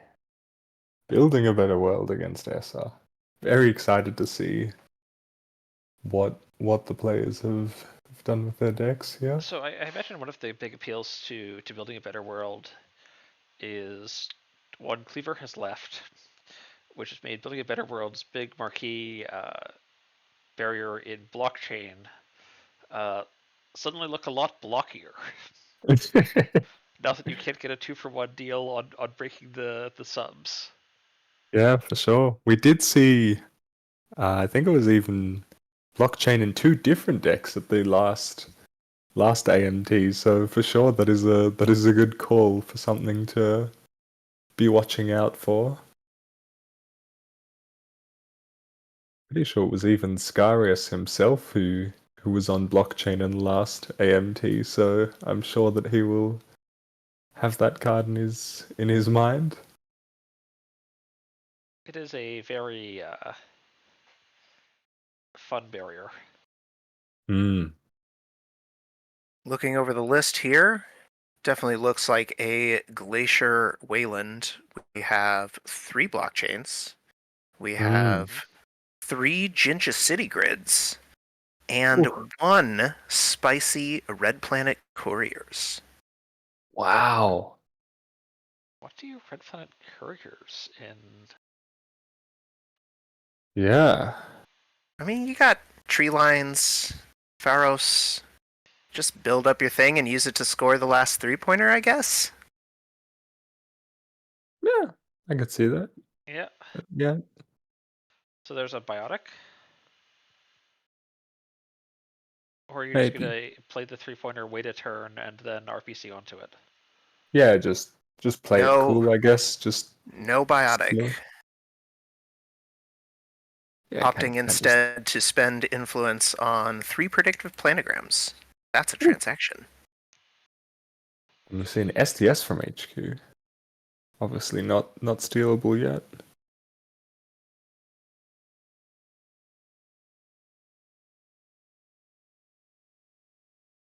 And Soccer Suit choosing to sabotage that STS. It's not stealable yet. Yeah, very true. Although also considering our right there, yeah, the spin doctrine server 1 anyway. But considering the discussion on blockchain, this is probably one of the worse matchups for blockchain, to be honest, because I'm assuming ESSA will be on Begamot, which once Yes, he which just gets says to that 1 credit break recall, any number of barrier subroutines. yeah, which is, I mean, a Begamot install now gets ESSA up to 3 core damage, which makes it a 4-strength breaker, so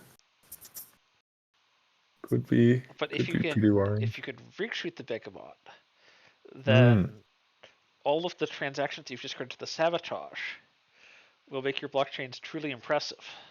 that is a very good point. You can just sabotage those transactions. Yeah, looking over the Okay. ESSA list here, we've got some fun things going on. You know, your normal ESSA things, 3 Chestushka, finalities. We do have 3 Laborites. We've got Begamot. We're on normal breakers, no Lamb. We have Buzzsaw and Echelon, and a single Whistleblower, which is a curious choice. What do we think that's for? CityWorks? Well, Does it work on CityWorks? no, I No. don't think so, because CityWorks is on Access, Yeah, but it CityWorks does on work on Access.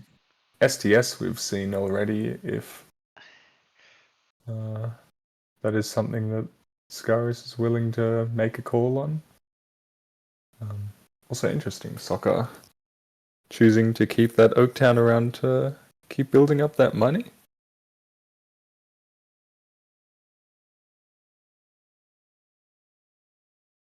Unless there is a card that Soccer is digging for, like maybe a Tucana or something, to get a bit more value off the score itself, because I wouldn't really expect building a better world to be in that much of an I economy think pinch.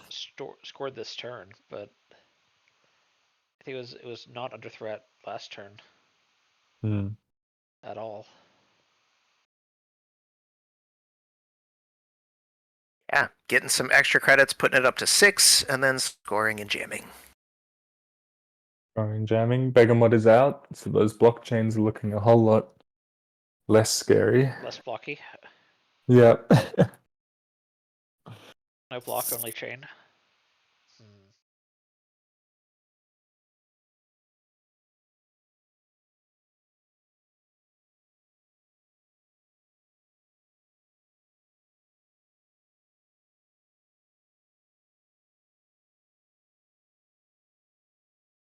So wall to wall. Right. Wall to wall does Draw a make card, sense to credit. get those Red Planet Courier counters for free. Just advance anything. See a surveyor. So the other thing potentially is that if you're in Wayland and are worried about Audrey, you've got access to Hordeman faction. Hmm. And if you're running wall to wall, like getting the triple advanced Hordem is pretty achievable. Mm-hmm. And we do know that there is a Hordem on server 1 because that was revealed on one of the Ginger Grid installs. So we've got a Hordem and a Surveyor here. Pretty scary ones.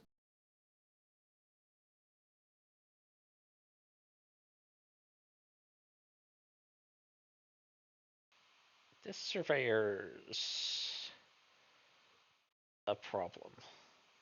Yeah.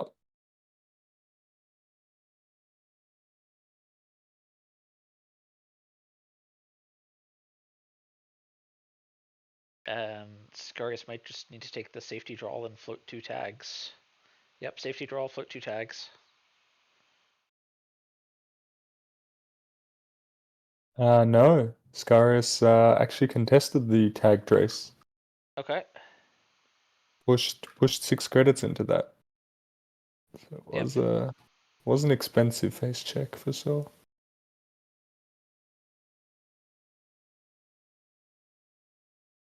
Border control and double advance. Ooh. Yeah, this server is a hell of a problem now.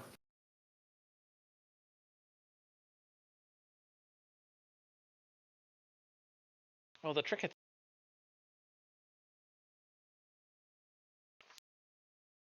because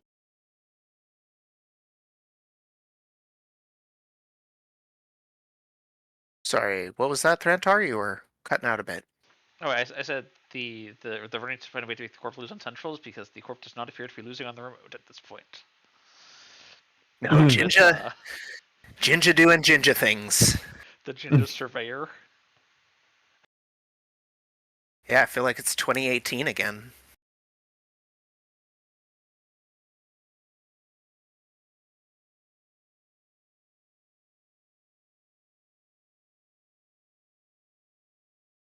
And these Century face checks are just being so painful for Scarius.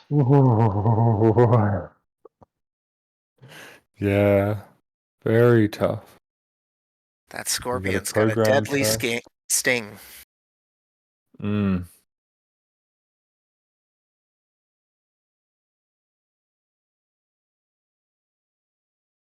Choosing to trash Buzzsaw. Buzzsaw, Interesting. crashing Marrow. Oh dear. Oh no. Especially because we saw the first Marrow already trashed earlier off core damage, I believe it was, so. Having to discard down to 1. Ooh. Discarding triple strike fund. very devastating that discard is not the same as trashing. Yes, definitely. Bit of an unfortunate interaction. Oof, also unfortunate to hit a steel skin off that Lab Rights play. Going up even more cards. Shuffling back, Katorga, steel skin, and a Marrow.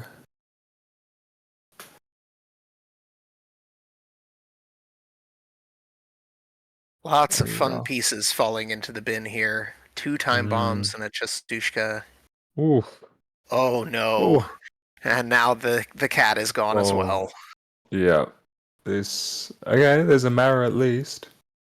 But yeah, with that board being taken apart. Mm-hmm. That Winchester was very, very brutal. Hmm.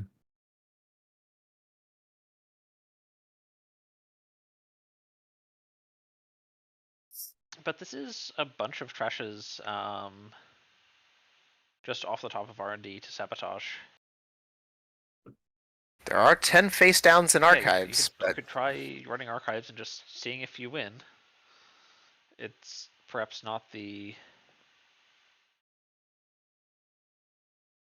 oh, Spin Doctor.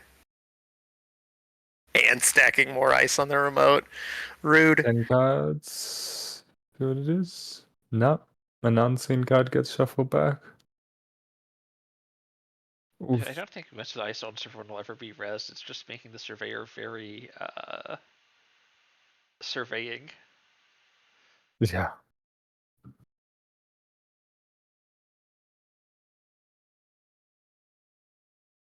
And that's a score out for Wayland.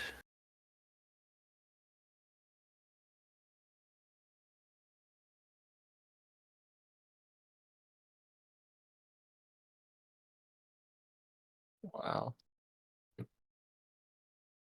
A pretty rough one. Yeah, that Surveyor's currently, what, 17 to break with Echelon? That's not plausible.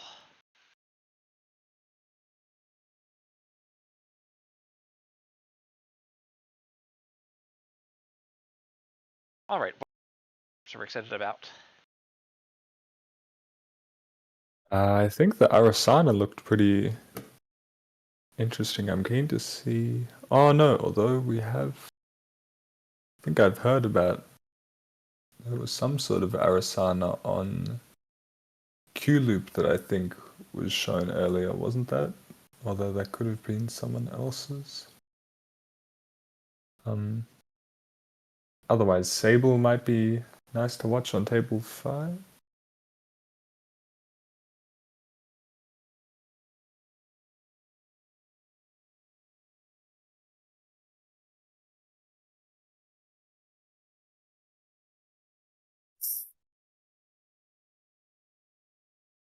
Alright, so where are we headed? I think I will check whether we can stream this.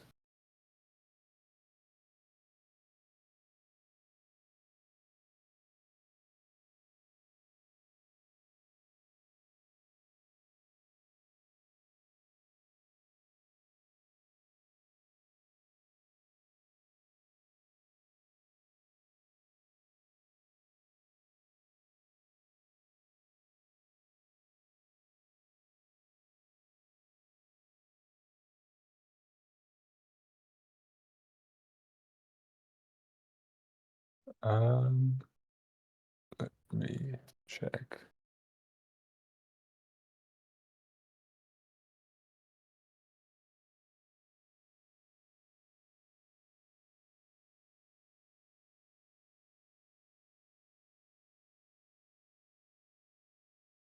So it looks like we're heading into table 4 Table to 4? watch Lucifer Alright. on Arasana facing off against Mr. Sticks on Ob. And already I'm noticing some fun cards we don't normally see. Egret and Living Mural. stacked on this sentry. No, wait. Oh, it's a thimble rig. It's just being turned into a sentry. And also a barrier. Egret is doing egret things. Hmm.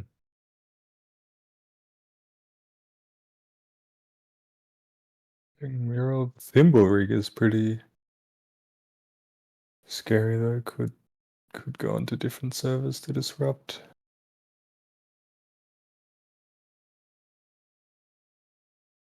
Although so Yeah, far there's it's no. Could Yeah, swap it's with the interesting. border control, wait for the envelopment break, pop the border control to end the run, and Hmm. then install a sandstone or something. No, and then you install a magnet pulling the slap vandal. Yeah. There's so many. Ob shenanigans can get Yeah. so. Yep. Okay, that's right. You start by swapping the thimble with the border control. Now you tax the poison vial counters as they slap through the envelopment.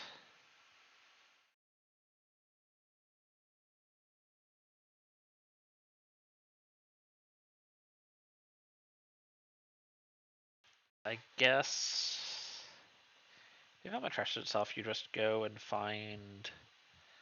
What forecast do you find? This is one. Yeah, I don't know. There's lots of angles here. Hmm. A flux capacitor to charge the poison vial. All right, I see it. I see it. But this, I don't know. Now you don't want. Now you have to break the trash this ice subroutine. Otherwise, trashing this gets awkward. I think. Hmm.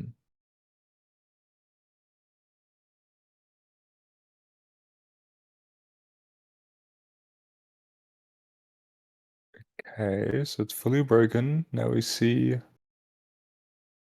what is grabbed from the border control.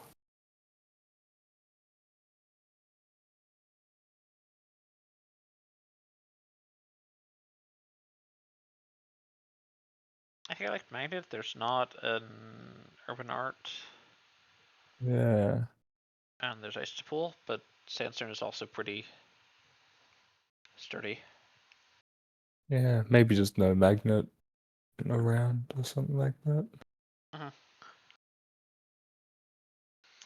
All this could be pretty tight on space, on influence, on a lot of different things, honestly. Hmm.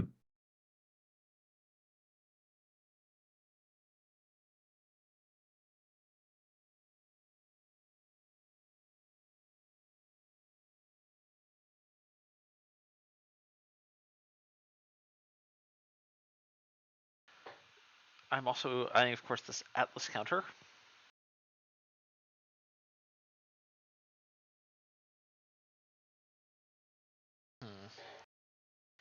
I guess with the Q loop installed, you have to just ask action if you go to score anything, because there's the potential for a clot off the top.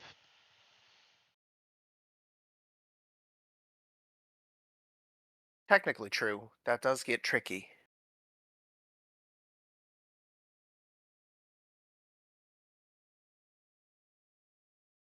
Looking over the list, it seems like this ob is on one magnet. So It might could still have just stuck in possibly hand. be in hand. Yeah. Hmm.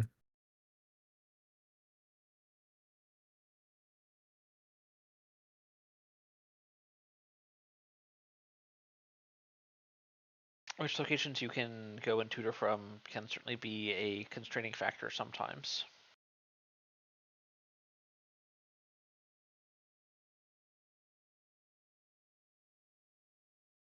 Yeah, sure. Although the corp on 3 points with an Atlas counter, not insignificant number of credits. There is a chance for some faster, 2 fast scores to close this game out.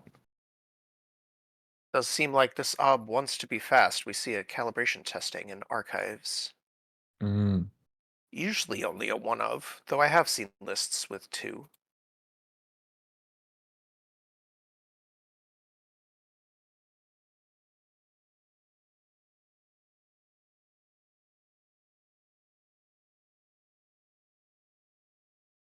Okay. Yeah, it does look like we might be going for maybe trying to get up to 5 points here and then just get an Audacity or something with Audacity out the with last the two. Atlas. Yeah.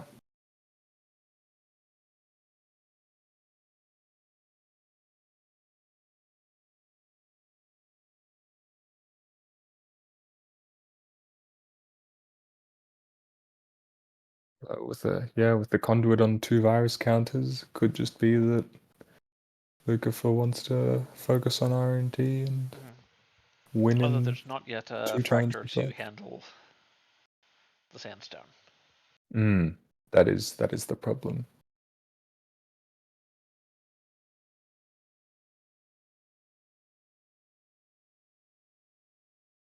And there it comes down, the propeller. A pretty Uh, yeah, you have to it's bounce a a couple times, so it's cheap enough to be worth spending the propeller counters.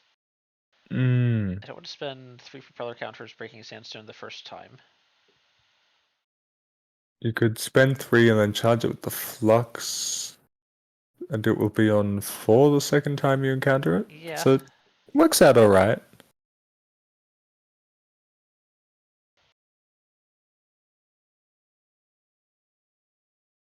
This is an envelopment with 2.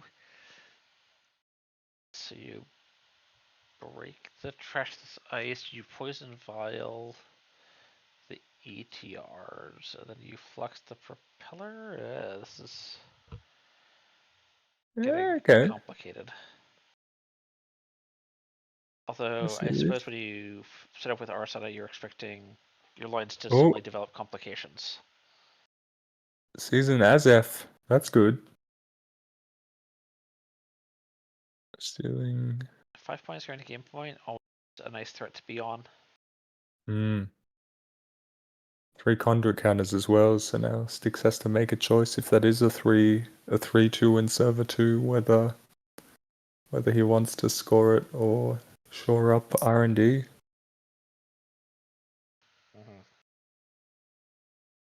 The top 2 cards are known by the runner after the mandatory draw, I think. No, just top 1.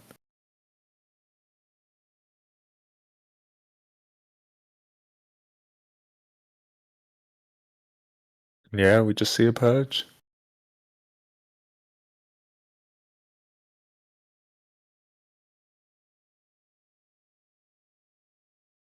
Does also have the benefit of resetting the sandstone. So it is right now not being broken by propeller.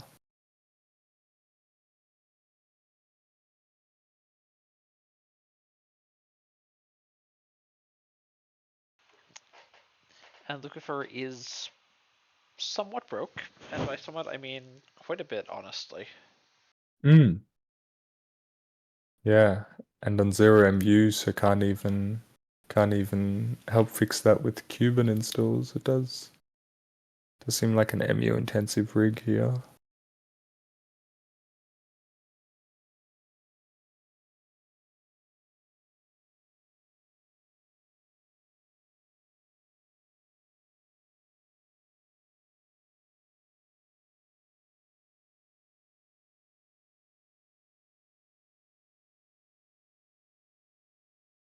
Yeah, just being on match point means that it all really only comes down to a single axis, and it could be it.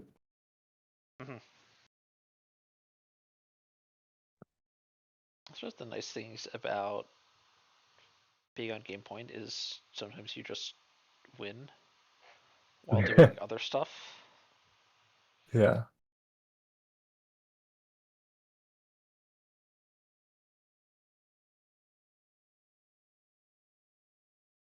Right, going in, we see a border control. Preemptively trashed before, I guess, the possibility of a hush. Denies getting another value off the sandstone. flux as well. True.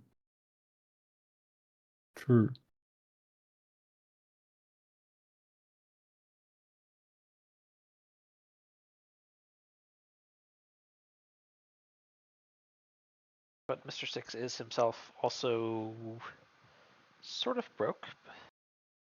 Mm.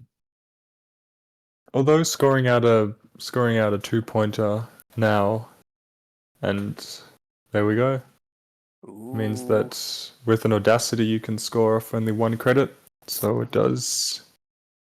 This is threatening the match on the next Corp turn. Yes.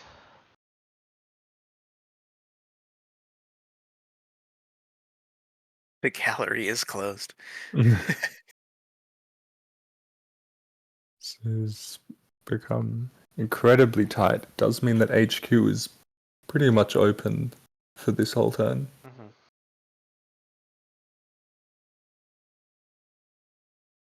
Arasana's got some outs, but So this would be a pretty good time for Burner. Yeah. ooh, hey. It would absolutely be. Make sure those audacities aren't in hand. Hmm.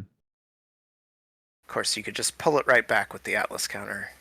Oh yeah. Yeah, but But if you needing both see the Atlas Audacity counter, and an agenda or something. right, is needing both the Audacity and the agenda to score with it. Hmm.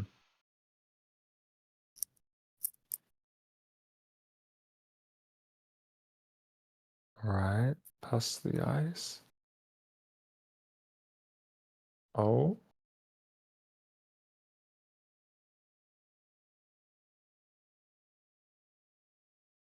There we is. have So a- we are through. Cheeky tie Threz? Well, yeah. The problem is even resing a 1 coster disrupts the Audacity score. So Stix really has to be not doing anything with those credits, or with that credit. Mm-hmm. Going in again. Oh no! The Audacity is is rough. in hand. The Audacity is in hand. No, there's still the clot off the top via Prognostic Q loop out here. True. If there's a clot available in the deck. I guess we'll see now if Stix has to fetch. Yeah, Stix fetching an agenda, so unlikely that there was actually one in hand at all that last turn. There it is. Ooh. And very tight at the end. No clot to save you in the list, unfortunately. Mm.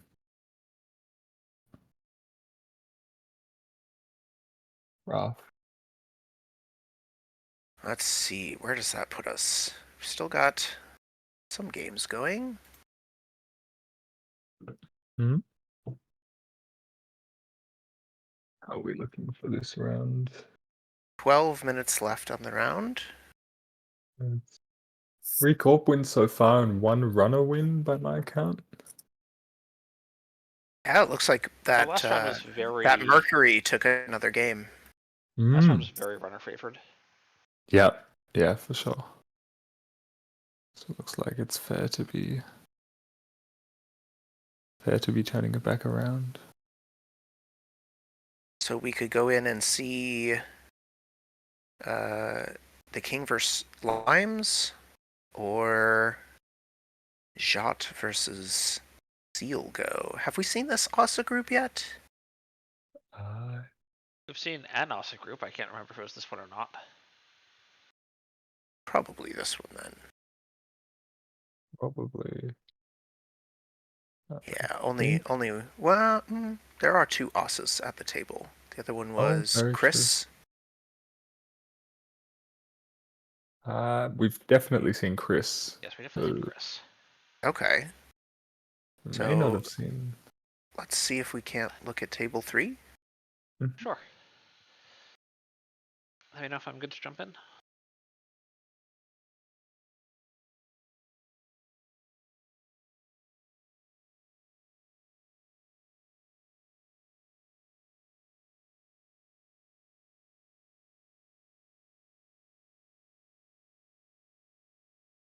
Yep, all good. Yep. For Giat against Seal. We Here we have go. so much ice on the table. Yeah. Oh, so much. And no ginger grids, either on the board or in archives. This has all been... Oh no, but we do have one architect deployment test in a score area. And if you'll check Potentially. archives, you can see where the Gorp got lots of this money. It's just all money cards for days. Yeah. For sure. So this is an Asa that's going tall. Interesting.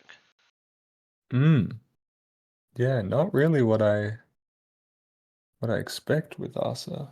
Ooh. We're also seeing Pinhole taking down the Managarm. a lot of Bioroids. I loaded into this game, saw the Ravana 1.0, and went, Architects of Tomorrow, because I've never seen any other corporation run that ice. Fair. Very fair. I mean, the numbers do match up well against Buzzsaw for sure. I mean, It is certainly being also... 5 strength for 3 credits is a good starting point for what your numbers look like. Yeah, solid against Audrey, costs 2 cards. Although 2 tabs certainly ever one virus counter. Yeah, that's the downside, but it's still respectable. Respectable ice for sure. Does look like a pretty solid setup here. Jeez. And in the Sunset format, my boy is back. Eli 1.0, a classic. We've seen a little bit of Eli. Someone else was running Eli earlier. I forget who had Eli. With no cleaver around, Eli is once again a very taxing ice. Yeah, 3 Eli's credits still with taxed cleaver. for 4, 5. 3 into cleaver?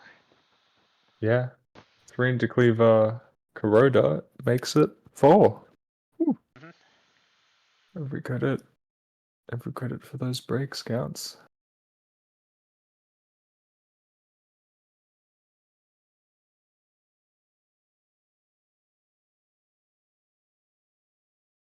Sealed slowly building up the econ again to... Play your better econ cards. Yeah. Get more government subsidies.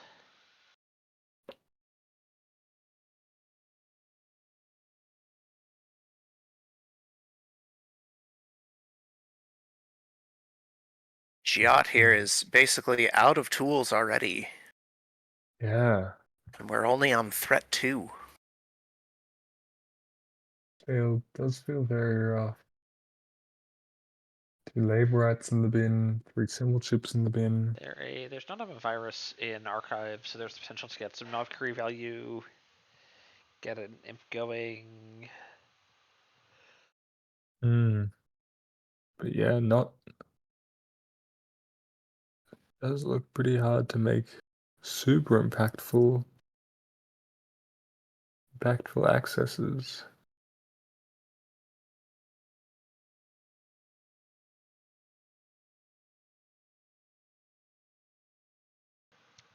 Novkari onto the imp. Later. Or I guess now for just the raw value. With the credit and the card.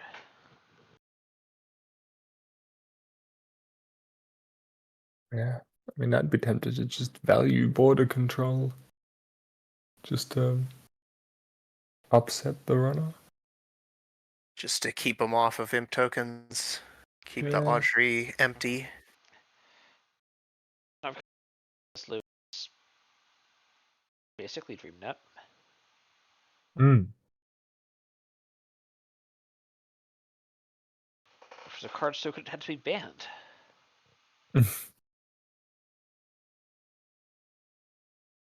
Yeah, and there it is. Just trashes the border control to reset that whole thing.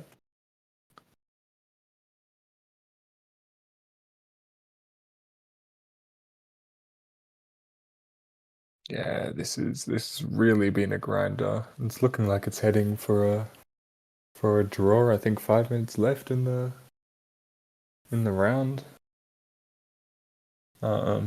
So someone has to be getting points here at some point. Mhm.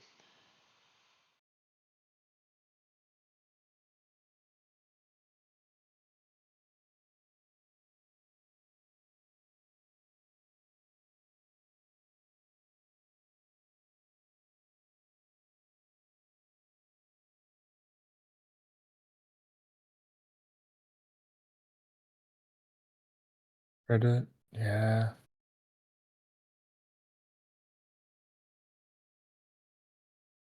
I mean, at some point, even Seal has to be worried about that, I think, for himself.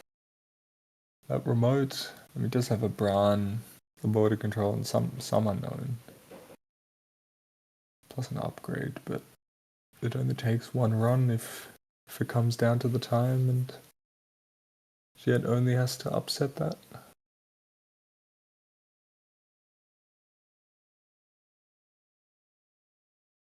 Alright, spending 8 credits for a single access on R&D.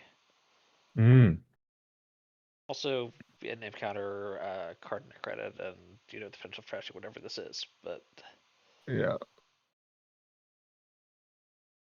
this is still a Right. lot of money being expended. Removes the Spin Doctor from the game. So shuffling back something. Gov Sub and Hedge Fund, 2 more non-trashables. There's an imp. Regulus gets hit anyway.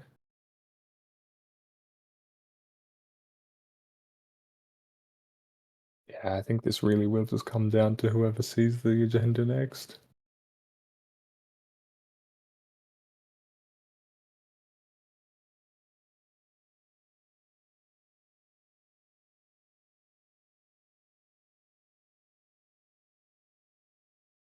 Is there ever order where you just hit purge here for the one Audrey counter? Honestly, I think that is a defensible choice.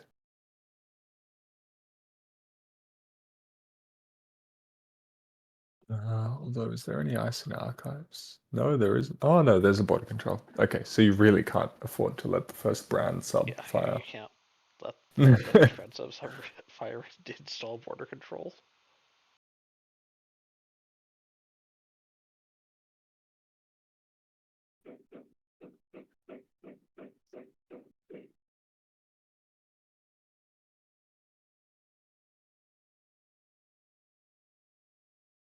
Oh, forgot to order so something before the Yeah, start of just strike turn. fund. You just pitch strike fund. Oh, right.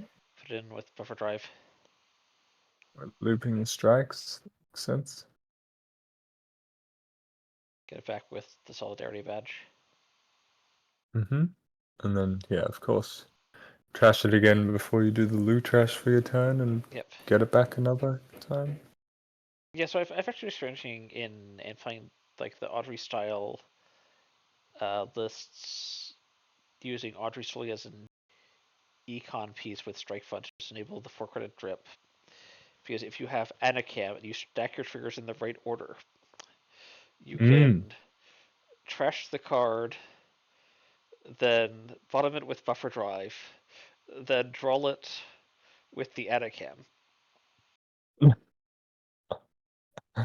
Oh, that is superb. It's very nice. Oh, and we see yet another Eli.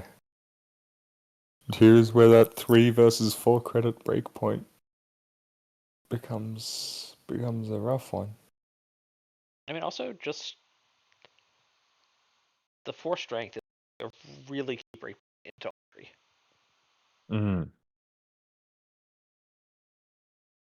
Because Audrey can't actually break Eli indefinitely. Yeah. Even with buffer drive, you bleed out a card every time.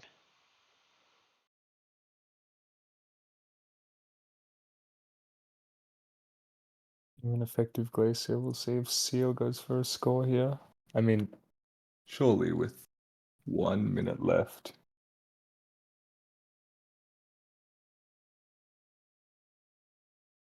Echo There it is. There's an Ikwa. No, it does seem hard for Ziad to grab that. Oh, was that time in the round? I just got a notification on Discord. Could one of you type time in the round? I'm spectating a different table. Yep.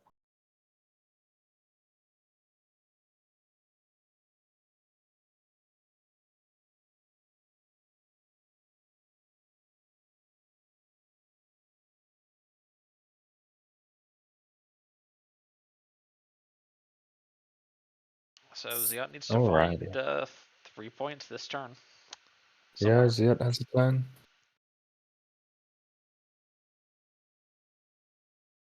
4 points would be better, but that seems. Yep,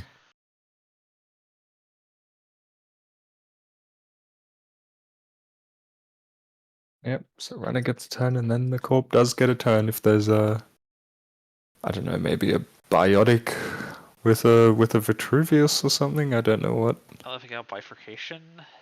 Yeah, Elevagar could be here. So it has 4 clicks to make this count. Expecting it in this list, but Yeah, I'm not really sure. I don't expect Snare either. That I die to it, so. Yeah, I do think this is likely Ikawa architect deployment and probably off-world or something. Mhm. To help with all the reses. But yeah, it looks like we're just going for that HQ. Wait, R&D. We'll get the 2 credits off the strike fund, so stealing an Ikawa should still work. I think this is just it. I think you just have to see an Ikawa here. I don't know what other lines there are. I mean, a brown on every server is just a bit of a nightmare. I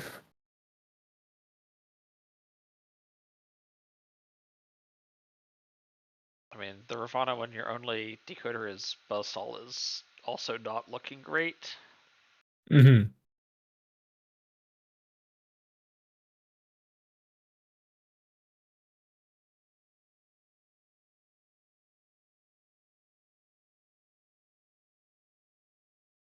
So actually, let me look at archives for us. Not archives, the heap for a second. Mm-hmm. I was looking to see if there were any like really high value run events like Finality or something. Yeah, there could be a finality. Well, there isn't. I just checked. But Not in the heap. Could be something Ziet has been saving, but otherwise, I guess we would have seen that. I mean, we've seen this run. But one thing Buffer Drive can do is you can give it the Buffer Drive engine to get the one card on top. Hmm. So if there's something big like a Finality, you can Buffer Drive, manual draw, Finality for that last little push to try and get in. Yeah. Does look like Ziad is taking the time to think this decision through.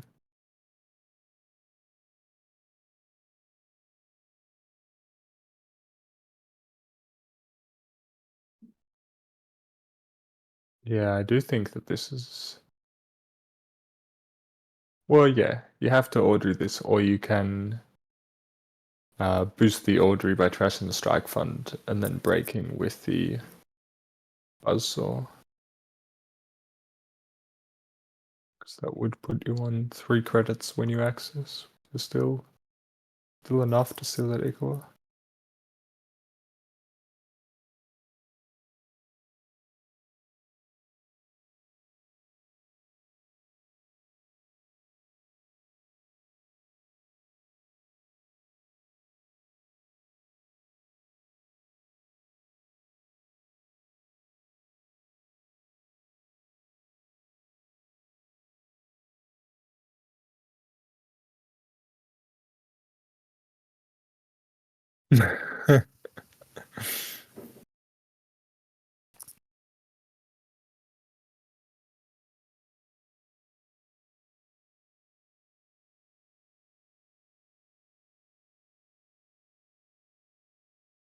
And if there is one decision to really think through, it is probably this one.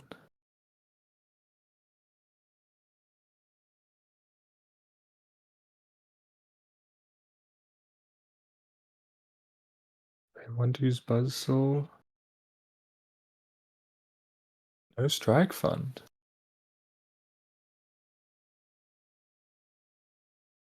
Alright, we've pushed into the approach.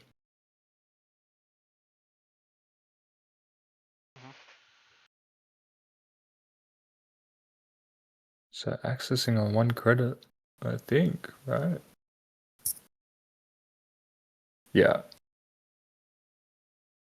Yeah. So yeah, I think noticing that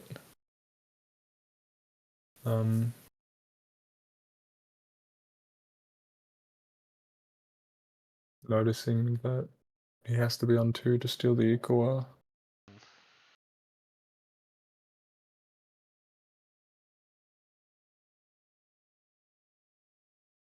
If Okay. I'm Seal and I have both Ikoas in hand, I think I'm willing to go. Look, you can't find anything. Are you willing to just unsee this? For sure. Okay. Going in. Magnet. Yep. Has to use that Strike Fund there.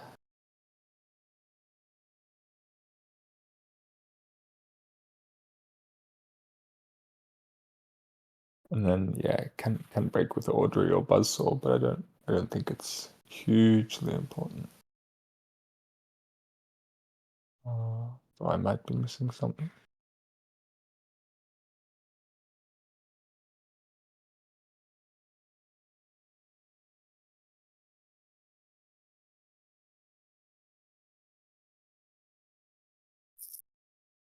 This has been quite a long last turn. Yes. Yeah. We've got some very intense thought coming out of Ziot here. I'm curious as to what the last card in HQ might be. What have we seen?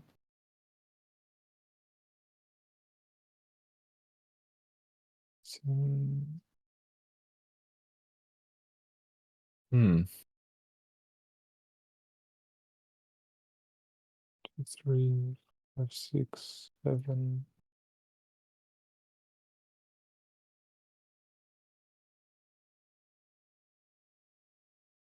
I think a 1 influence card. Unless it is on 14 influence. Yeah, it just trashes a drafter. Influences.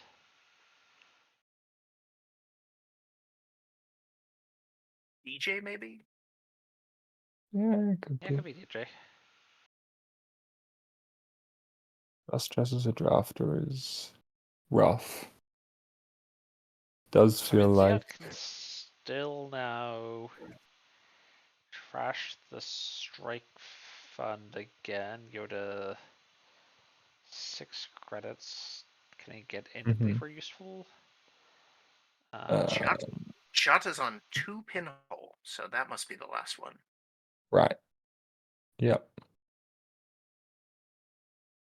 Makes sense. 3 clicks, so can do a run and use a click to break a subroutine at some point. And still be able to steal an Ikoa after that. Clicks for credit. So you want to get into HQ. I think the Ravana makes HQ runs too hard, maybe? Yeah, HQ doesn't work. Back in R&D, 1 click left. I haven't done the maths on this, but we will see. I think the credit was just too short. I think there's time to click for credit because now I think he just gets stuck on the Eli. Okay, Eli 4 breaks credits for the Eli. I think this is credit perfect for a click and 2 credits left on access, no? Yeah. Yeah. Oh. We did it. The second access of R&D. Oh, devastating. Yeah, it was very nice. Would have been it. Yeah, very nicely worked out for Giat, but unfortunately that's Yeah, it. the heart of the cards was not with him. Oh. Very close. Rough. What a game. You see the very fine grind there, getting Right? got it down all the way to 0 cards in grip and 0 cards in stack. Mm. So a win for Seal. Where does that put us So- overall? Standings after round 5 are now up. Top of the Alright. pack is Space Ice on Earth Station and Mercury, Okay. Mhm. followed by Seal Go on Asa and Tau, and the King in third on Ob and Lu. Those are our 12-point players. Right. Very nice. We are cutting to a top 4, I believe. We have After Yeah, round cut- 6. one cut more the top Swiss 4. round. Yeah. After the last round.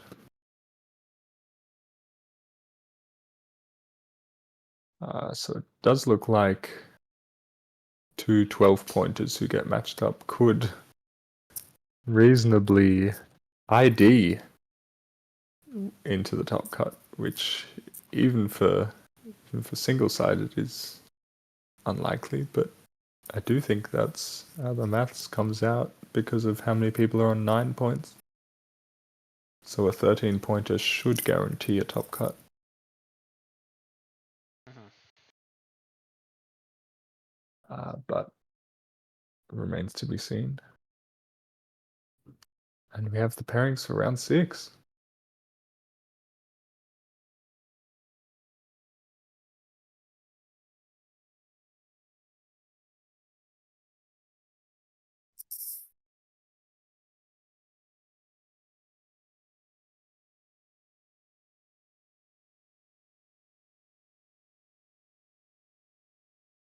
Alrighty.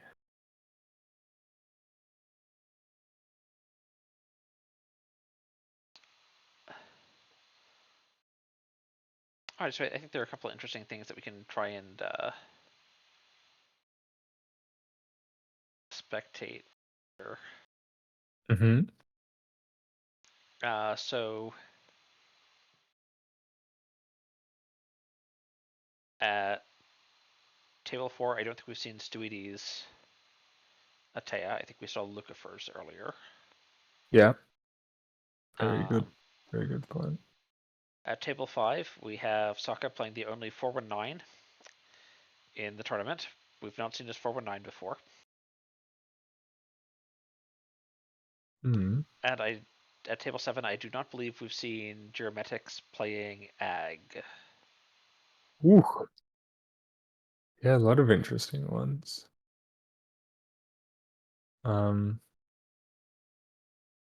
Guess because soccer's streaming, we could see about one of the other 2 tables. And I guess for people who are super keen to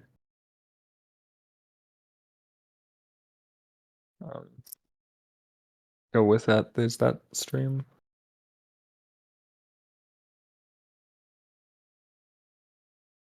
So why don't you check in on table 4, maybe? Yep. Let me do that.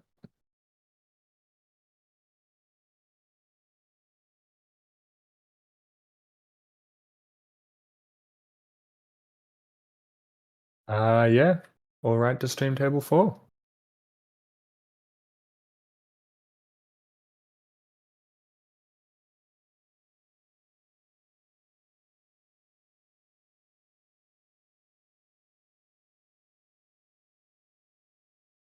Alrighty. Taya versus Lou. So we've seen Atea versus Lu before, Mm-hmm. but I believe not this Atea. And I'd say not this Lu, but I think the Lu lists are all pretty close together right now. Yeah. You're gonna have your Labor Rights, you're gonna have your symbol chips, you're going to have your fermenters, you're going to have your strike funds and your steelskin scourings. Some number of buffer drives, that's probably 0 to 2. A set of botchluses, Mm. and the Nobhuri plus imp. And then once you do all of those things, you can fill out the remaining slots as suits you best, but also you're only running 40 cards, so there are not that many remaining slots. Yeah.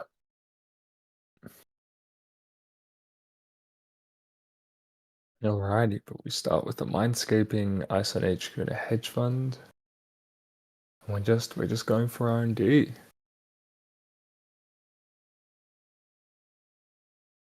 Ruben here finds a Hafren, which is not what was Okay. on my bingo card for being in Atea. Usually you really only see it out of Ob to combo with the Stavka, but it is still a fairly solid, I don't know what I would call it, almost a border control kind of, in that it can, stop one of the breakers from working in that run. It's definitely another thing that benefits from the departure of Cleaver, Mm. although it still dies to Buzzsaw, so that only Ooh. means so much.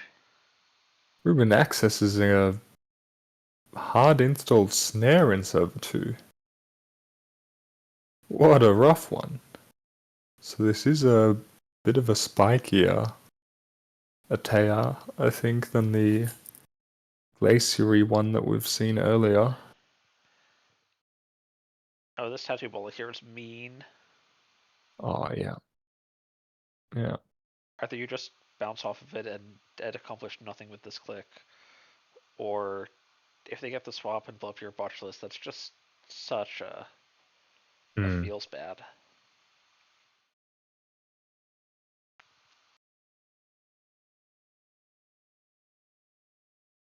And that's certainly worse than losing a click, but losing a click for not really getting anything is certainly also rough. Yeah, sure. Alrighty.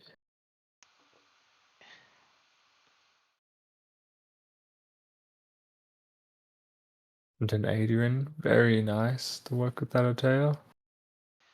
It's just kind of nice Pavlova. in Atea because you can just install it in whatever server you don't need the ice in, and then move Adrian wherever you actually want Adrian. So it's an excellent method of sort of cheating around Atea's rule that these two installs have to be in different places and in the remote. Yeah, exactly. Adrian onto HQ, not electing to protect whatever's in server 1. It's got 2 ice, it's fine. Yeah, probably, although Stuides only on 9 credits, so any serious res is a rough one. So it's not behind 2 Anansies. Well, not that we know. Oh, double advance.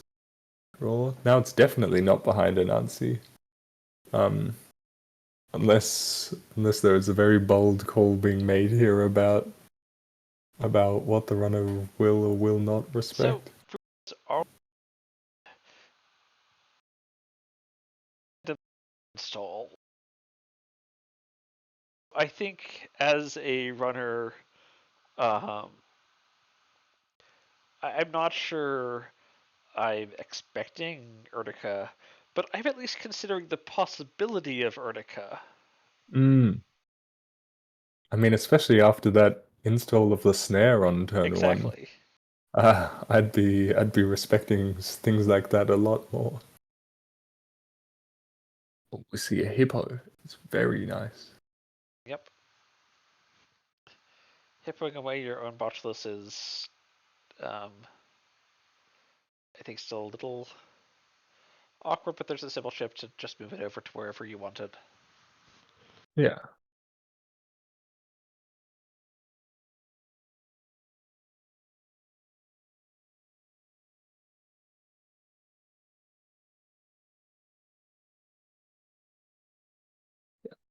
Makes sense. Take the run, get the trash. Mhm. Deny the corporate credits.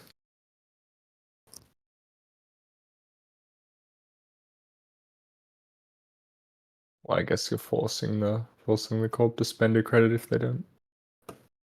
Yeah. Which is pretty solid. It's still a trash target and can run back now.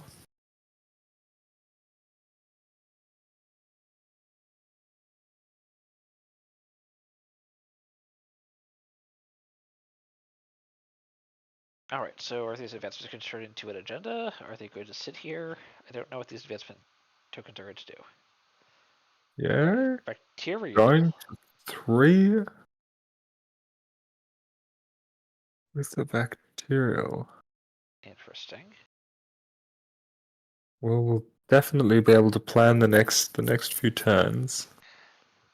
So an early bacterial score, even outside of like the punitive type lists, is still pretty good to set up the early game.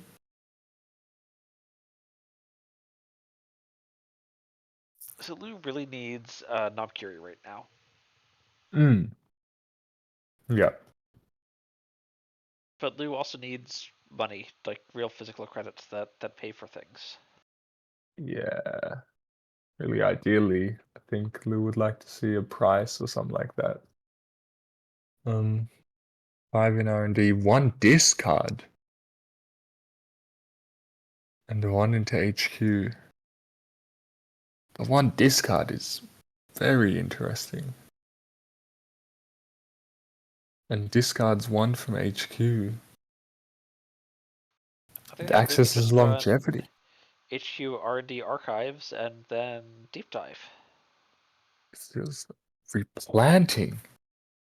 That is not a card I've seen in ages. Replanting is actually. I've experimented a little bit with replanting in Atea. I've not been Mm-hmm. quite sold, but it's definitely one of those cards that floats in and out of the deck list as a one-of.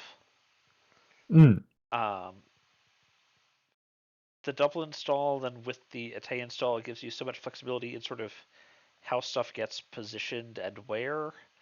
And the picking up an ice is nice with all of these like viruses floating around, all these Trojans. If you pick up an ice with a botulus on it, and then install that ice and some other ice, and then something in the root of a server, it feels pretty nice, honestly. And Yeah. then I was actually playing on JNet maybe a month and a half back, and I ran into someone that just played anemones and then replanted them. Right. I was like, well, Whoa. okay, that's a thing. Sure. That's a scary thing. Spin Doctor shuffling back snare. On 3 credits here, how likely is it though that this server 1 is in some way defended? I mean, I guess could just expect another Adrian Sace in the root to do a little bit of a good job. Otherwise, I'm not sure. Maybe another Tattoo Bowler.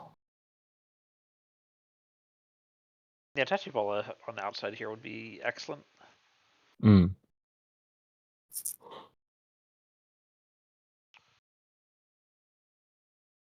Probably, maybe. Oh, we're finding out. Not on the outside, not on the inside. There it is, the Adrian.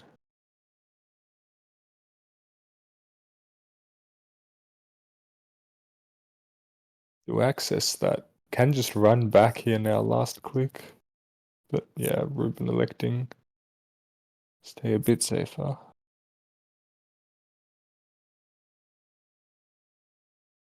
And on 2 credits, there's no credit for Regenesis score. In case that is what the whole discard situation was off the bacterial. Yep. Oh, and the Volvo gets rezzed.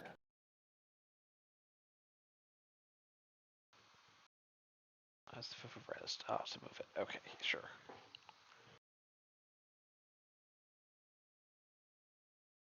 And the tattoo bowlers gain in value.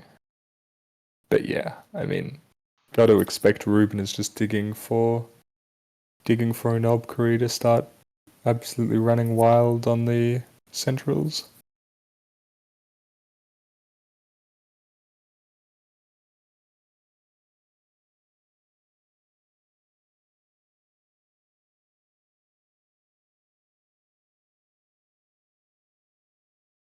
Manta gets a symbol chip. Okay, it's not nothing.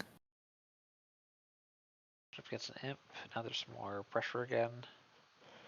Right, you just whatever you see. Ooh, the third Adrian.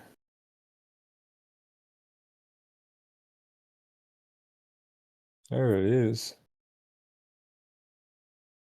So I will note that Ruben is still floating that one tag from turn like 2 Mm. when he ran Yeah, into off the that snare. snare. I mean, I think on one tag, what have we seen so far? I guess Mindscaping could just deal a net damage out of nowhere, but because these losers so often on, well, is more likely than not to be on Solidarity Badge, Ruben's probably just waiting until that comes along. Yeah. And then can just clear for free. Especially before Cookbook gets installed, there's no big worry about being tagged. And he's managed to get just a very full hand. Keep drawing up. Playing around end of the line a little bit. There's a Solidarity Badge. Installs a Fermenter. Still no Knobkery. I mean, at this point of the game, it's still probably alright, but at some point it will start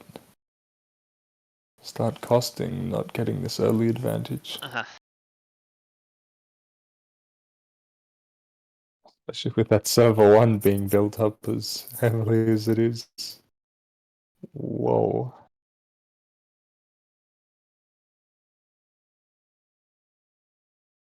Oh! Just a raw Erdica cipher. Yeah, this is the much spikier list than the one that we saw earlier. I don't think it's even so much Switty. spikier as just it's a lot more shell game.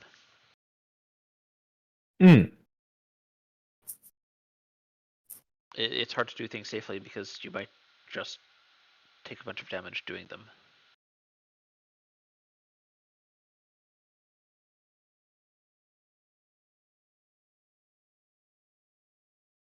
Solidarity. Oh.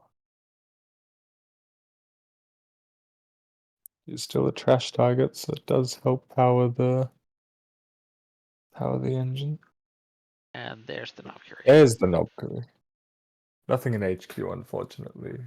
But as of next turn, it's looking So very Retribution off the top, promising for the runner. trash the Knobkery. Oh, that would be very sad.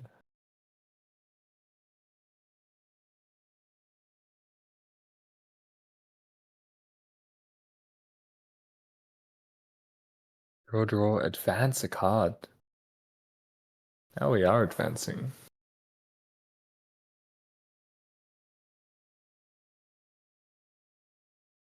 What could we see here, though? Yeah, Solidarity Badge removes the tag. 6 credits even with a Vovo, we can res 1 Anansi on the remote server.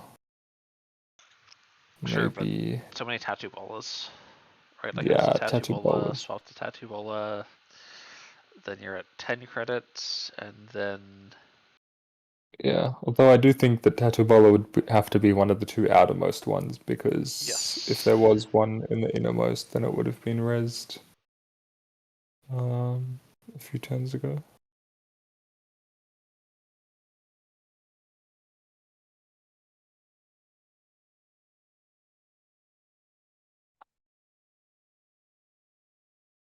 Yeah, very interesting. While the corp is still on relatively few credits. Although it would feel really bad to start challenging this now and then find it be an Erdica. Mhm. Accessing the Vovo. Very nice.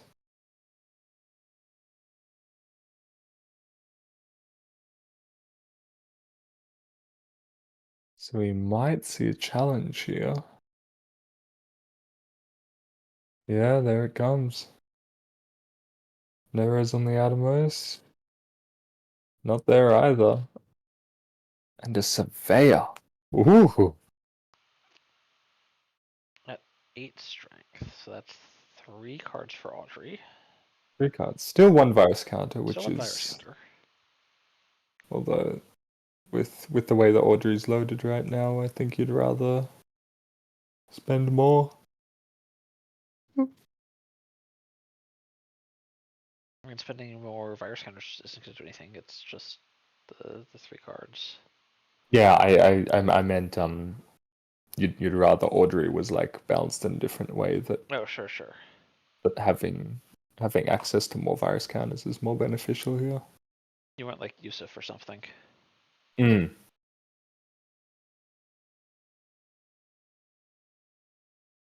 Alrighty, but we are through. And the bacterial programming. Whoa. Okay. A single advance on that is very interesting. So not even really threatening to score that out. Except unless there's a seamless or something in hand or some other tool to help get extra advancements.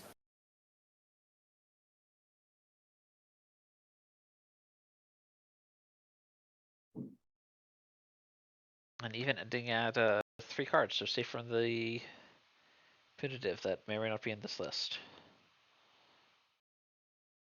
Yes. I'm not expecting punitive, but the bacterials certainly make it more likely. Yeah. Although the fact that Studi is starting on 1 credit means that you can't YDL into a double Pindu, which is usually the line. Yeah. But yeah, with the Surveyor, costing 2 influence, it does make Pindiv very, well, not very unlikely, but Hard to usually the punitive ones are on YDLs and punitives together, so you are losing a lot of influence that way.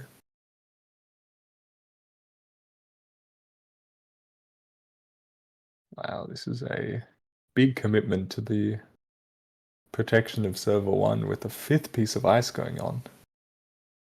Still only on 2 credits, so it will be quite a while before this server is fully rezzed. But that, I mean, if that is a tattoo bowler, like you said, has the potential to help chain together some reses.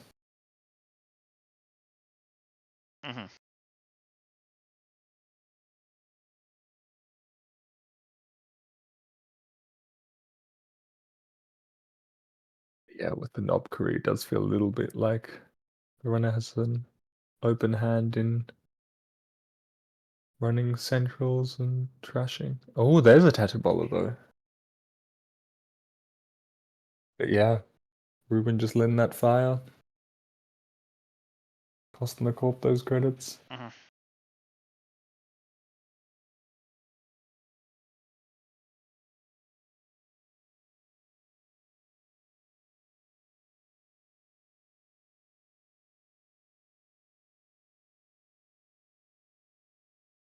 There's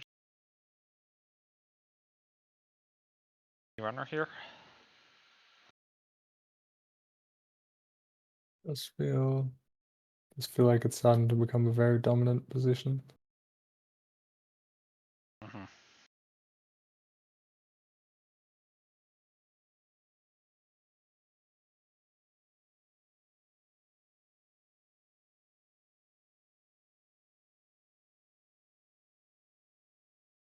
Yeah, Corp's gonna have to start clicking for credits before being able to commit anything really to server 1.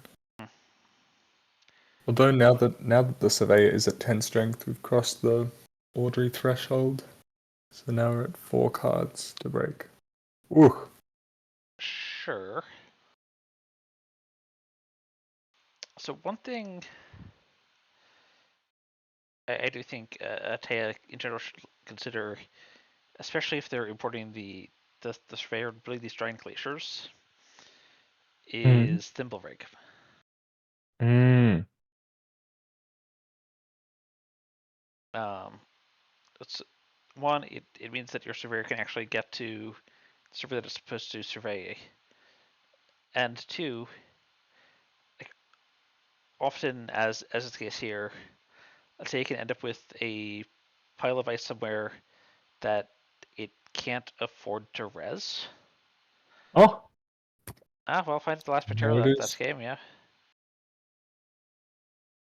But for instance, if Even there's just- a thimble rig on the outside of server 1, like server 1 costs 5 to get into just on the back of the thimble rig.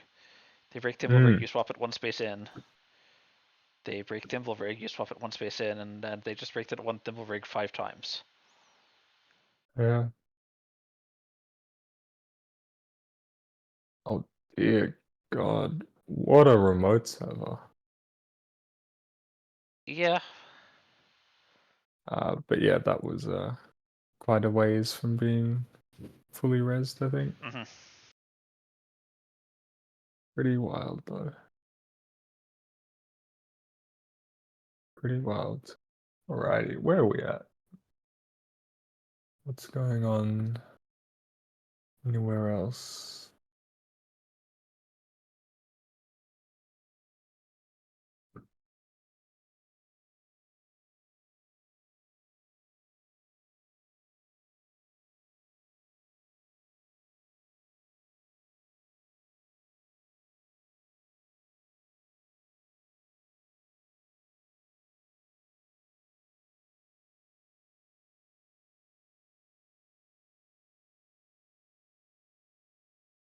So I still think tables 5 and table 7 are interesting places to spectate.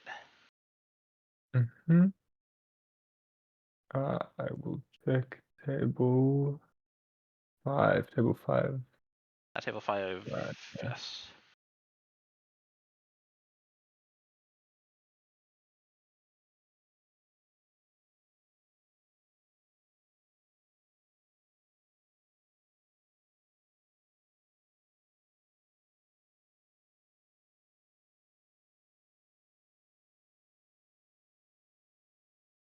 Yep, all good to join table 5.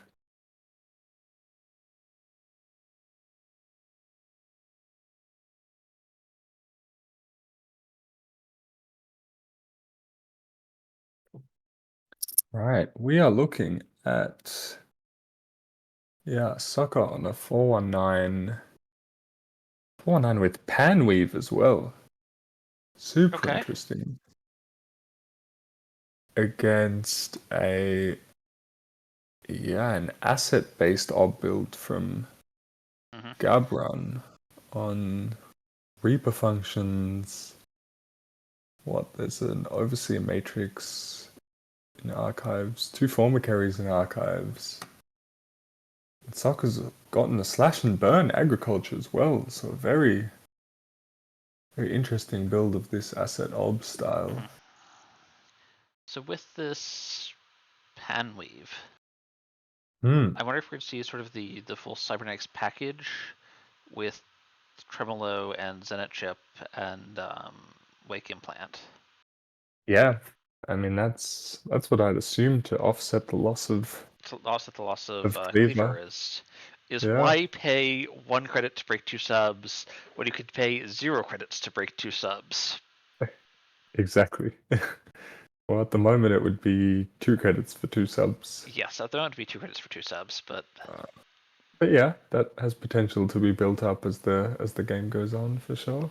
And then the other thing that occurs to me is that this might be a very heavy econ denial build. because 419 has that little bit of economic pressure with the reveal unless they pay one, and then Panweave's adding that little bit more, and then maybe some doof, maybe some Amina if you want to find a very expensive decoder that lights up terribly into a lot of ice right now. Potential for a mining accident or something like that as well. Mm-hmm. See a hostile architecture. Right, yeah, Giat pointing out in the chat, I fully glanced over that. There's a DZ-MZ optimizer as well. Yes. A interesting choice for criminal, which I wouldn't expect to be on many programs. What do we see? There's Could an be seeing a Almacoa in giant the heap. stack of propellers, I guess. Hush is a Well, nice it does little make tech. bankroll installs free as well, which is pretty solid. Actually, Liberator, that's eating up a good chunk of. We do see the doof. One of them in the bin.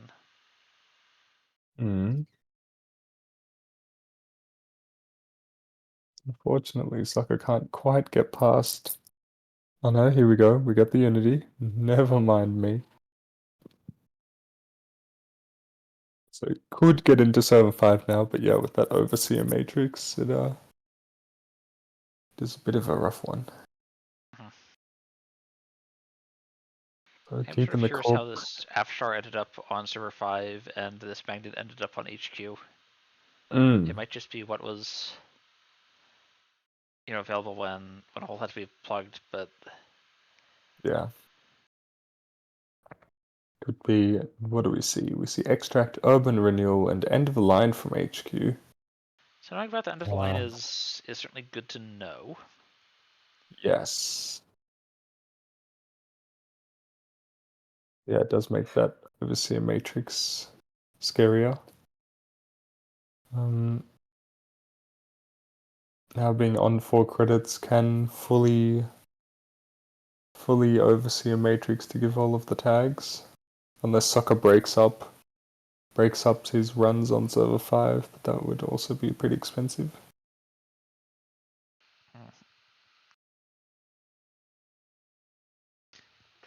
But I mean, too, to see a Garden HQ get the weight counter, drain the one, seems like a very value run.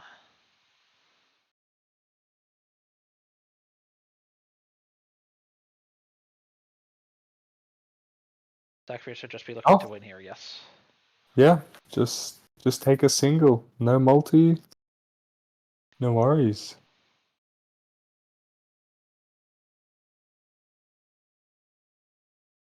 It doesn't want to have to deal with that forward state of the urban renewal ticking down and the hostile architecture hostiling any longer. I don't think. Just wants to go find the agenda and then leave before this board state that I'll have a hard time dealing with, even if the misbodes helps. For sure.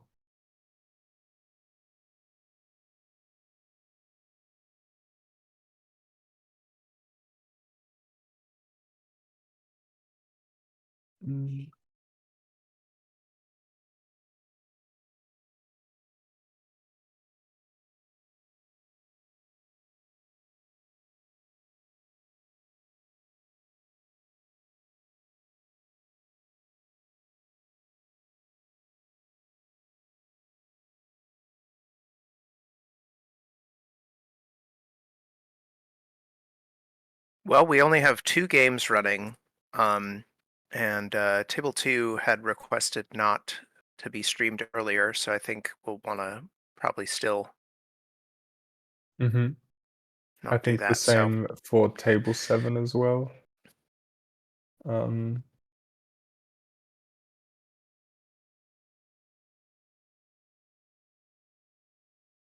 asking in Table 7 here. Oh yeah, I asked earlier. Oh, okay.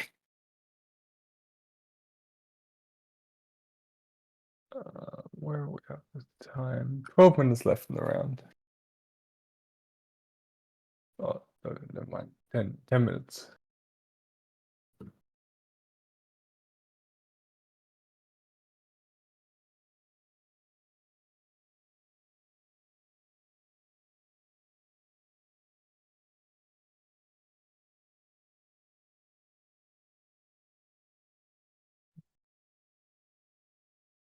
Where does that leave us?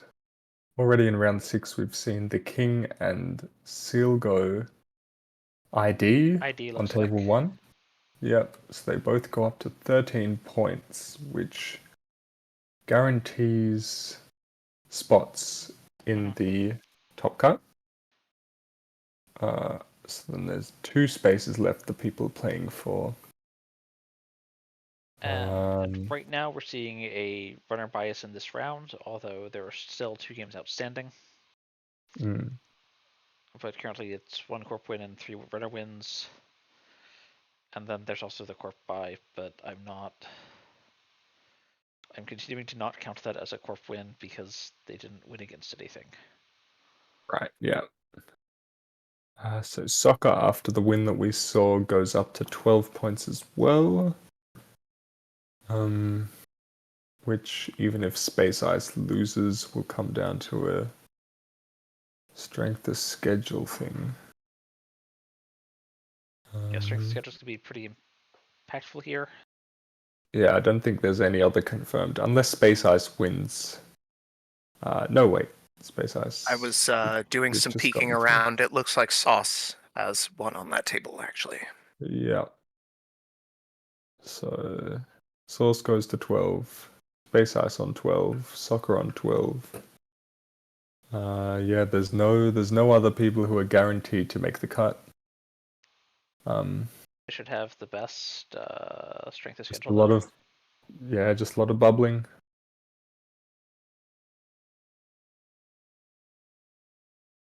See who makes that tiebreaker.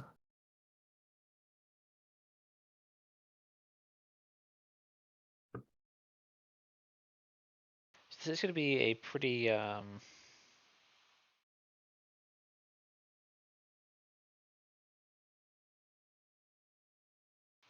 ob-heavy corp cut, I think. See, we're going to see Earth Station probably. Very true.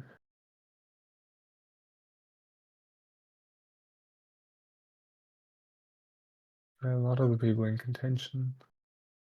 I'm rooting for. Wait, let me see. Right.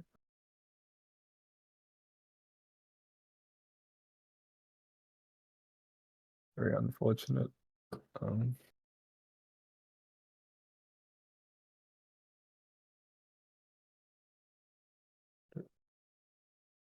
Yeah, it would be cool to see a Sable make it in as well, so we have all of the runner factions represented.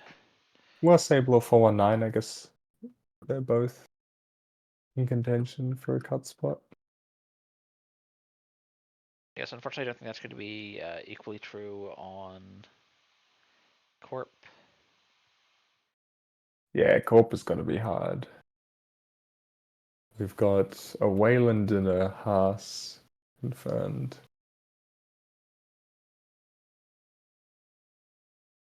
Yeah,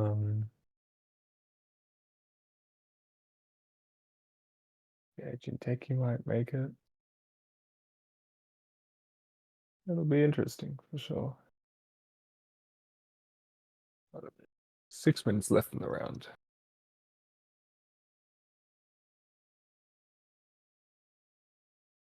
That doesn't matter, because all tables are done.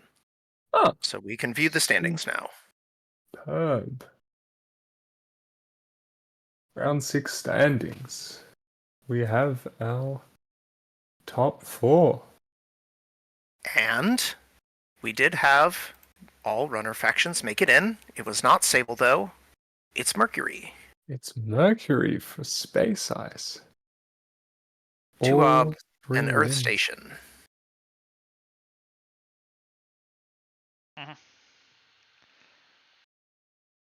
That's very contentious cut here with 4 different players being excluded at a score of 12.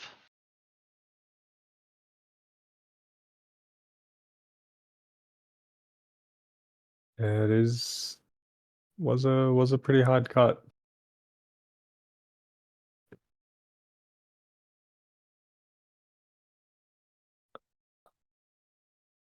For sure. Yeah, 2 Corp factions. 3 Waylands and a Haas. Very nice.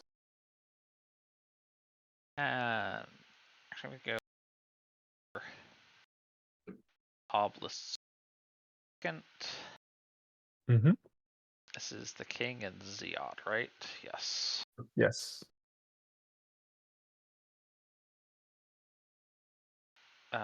Zeot is playing some form of asset kill ob, Mm. and the King is playing some form of rush ob. Well, yeah, that's the list Ziad was on as well, so I mean, congratulations to all of the players who made the top cut, but Ziad is the only player who has made the top cut in both Sunset AMTs at this point, which is very impressive. With the Sunset of Sunset, Ziot will continue his record of making the top cut at Sunset AMTs into the indefinite. Exactly. A feat that will never be equaled. For sure.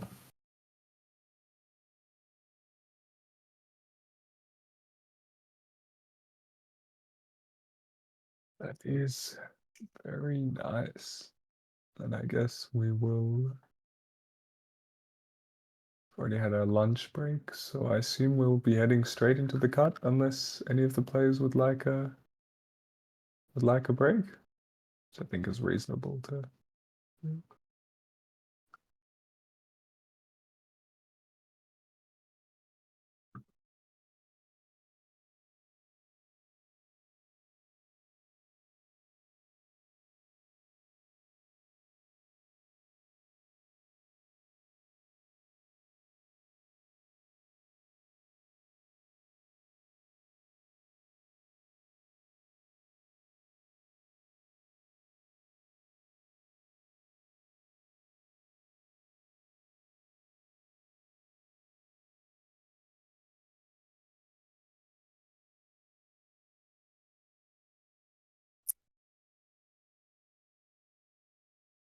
All right, so I believe we're currently waiting as the players review each other's deck lists and Mhm. then pick their sides.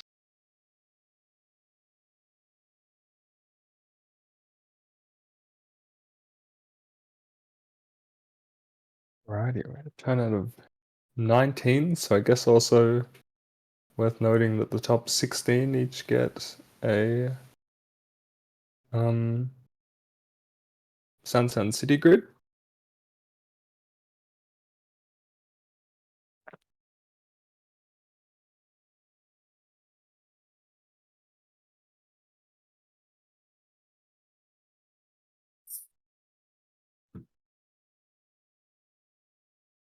Alrighty, so Seal will be able to choose what side to play against Space Ice, and the King against Giat. Well, I'm pleased to announce that I know what the matchup at our second table of the King versus Ziot is going to be. It's going to be Ob versus Lou.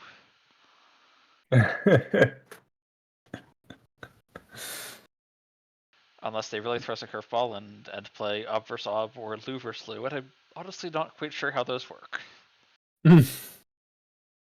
Yeah, but yeah, sending a very clear message about what decks are pretty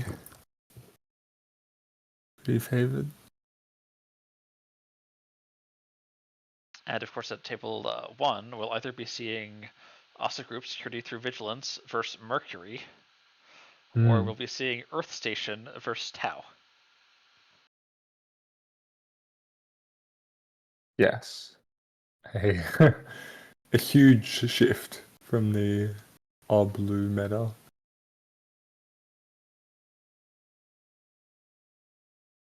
Very interesting. The Mercury undefeated today. If I recall correctly, both of these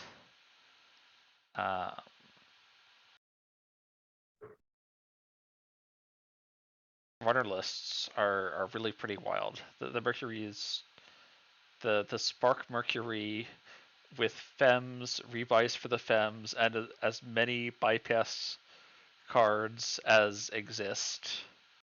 Mm.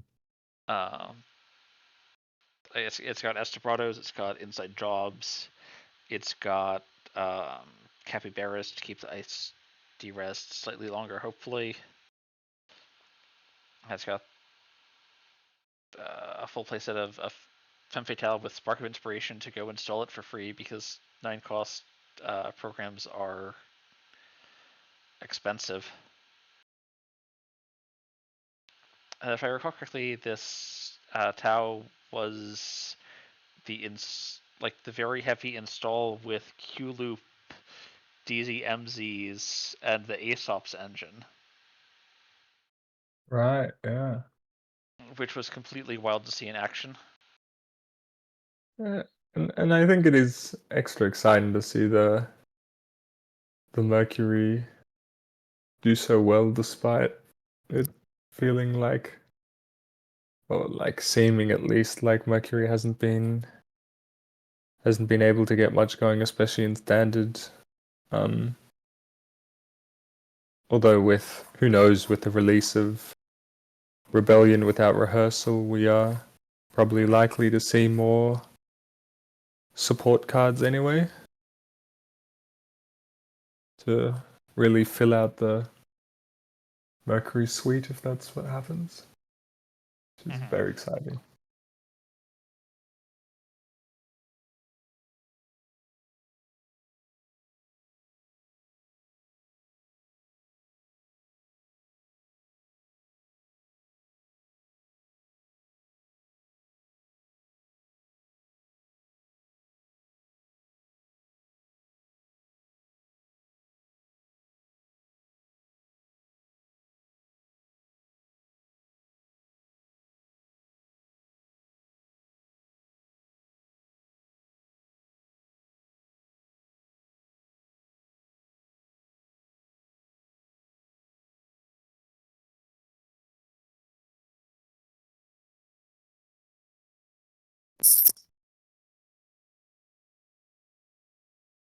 We got confirmation that King is corping.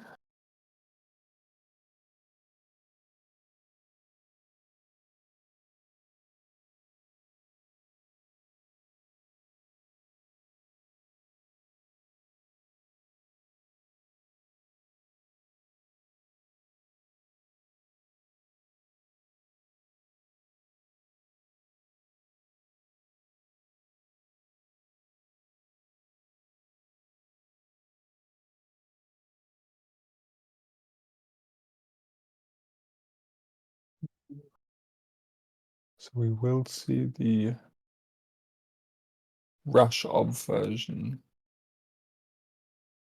of a shot first.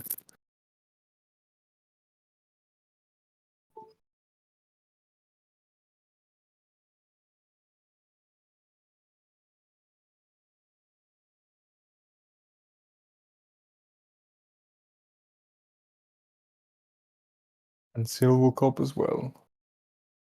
So we will see Asa against Mercury and Ob against Lou.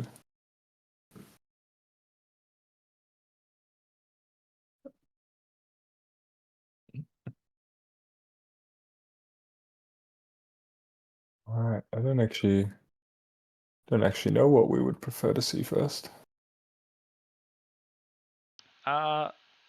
So honestly, I favor seeing the Alsa versus Mercury. Yeah.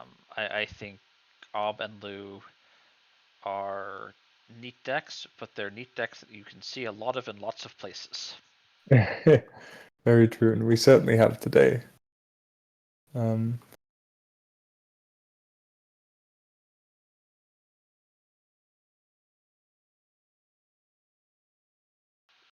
Mercury is in standard right now.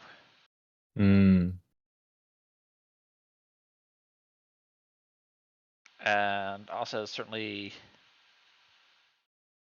had times where it's been very good, but I definitely think PD is closer to the flavor of the month right now. If you just want to Yeah. play HB good stuff. Yeah, I think it has in standard it certainly was very popular last year, but I think it has dropped off the playability of Asa, or at least the popularity of it. Alrighty.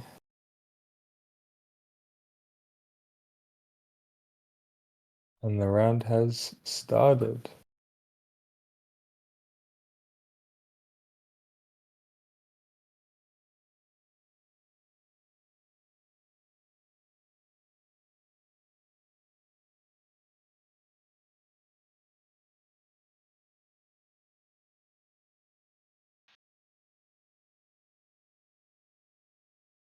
Indeed.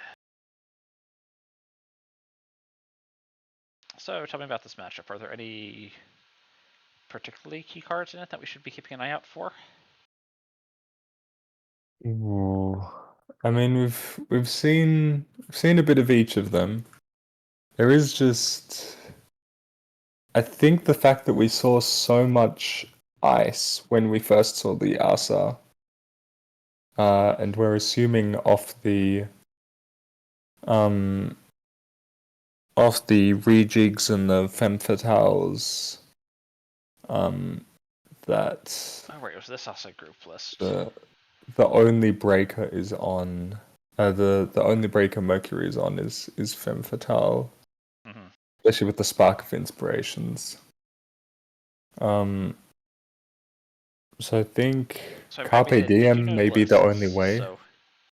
Yeah. Yeah, it is just 3 femme fatales as the only program. So I think Carpe Diem is the only way for the Mercury to seriously gain access late game into the Asa servers if it does come to that.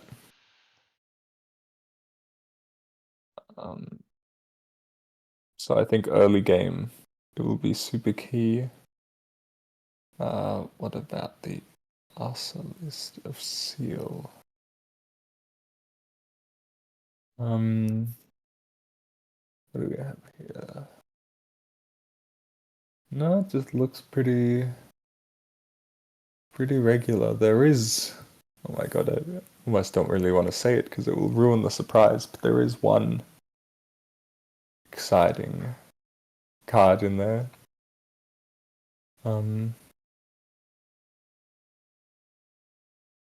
That we might see in this game. But yeah, otherwise it seems just like very ice heavy, gain credits, nothing too special. So I mean, honestly, looking at this list, I'm not sure why it's in Asa group. yeah, I don't really know either. That Icarus steal is very crucial early game though. Yes. Although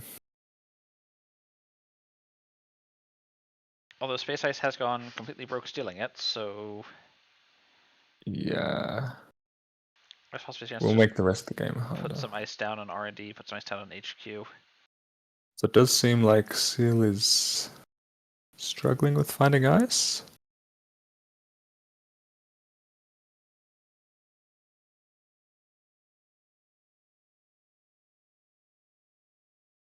Which is making this early game pretty rough. Like, I think, yeah, we would have seen it install on both centrals last turn or the turn before. This is looking like a bit of a tough one, letting the Mercury get those double accesses on R&D.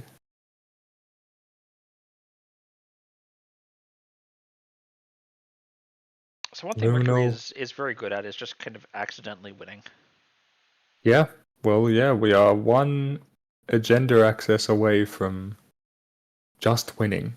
And I think the fact that Seal Iced HQ might, well, at least to me, hint that one of those cards You might be an agenda. You run HQ 3 times here, right? I mean, I see it, yeah. Marilyn, unfortunately can't trash any of these, but okay. Managam, Marilyn, Managam. So it might just be accessing the same card. Yeah. You know, there's an ice in there anyway, but yeah, it does. Yeah, Seal may have credits, but oh, click one draw is really not what you want to see there. That is rough. And the fact that just any bypass event, even if Seal has 2 ice now. Okay. Yeah, but yeah, and any single bypass event just has the ability to end this. Okay, Carpe TM follows through with the run. So we are face checking. So I don't know, I guess what do we want here? A drafter or something like that would be pretty solid. And this list is so Biovoid heavy also that Oh no. Mhm. Oh dear god. Just seize the agenda. Turn 4. Ooh.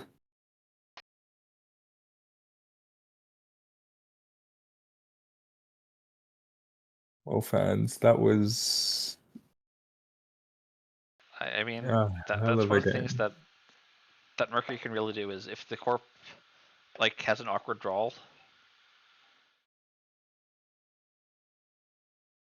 the game can just end.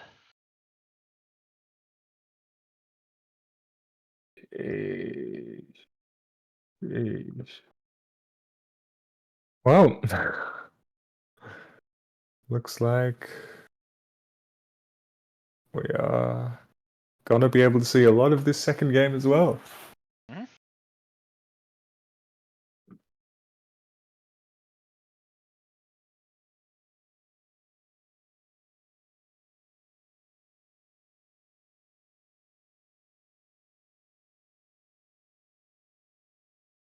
Alright, what do we have? So yeah, just the normal loot that we've seen a lot today, and just a rush ob. Yep. I think the most noteworthy thing about the slew was that it was down to 2 labor rights. If I recall correctly. Yep, just 2 labor rights. Yeah, which is kind of realistic for the cuts you have to make, so that's fair enough. Right, where are we at? So Lou's already grabbed one agenda. And has acquired a conduit, which I don't think is running. Yeah, true. That's a bit of a 50-50 include.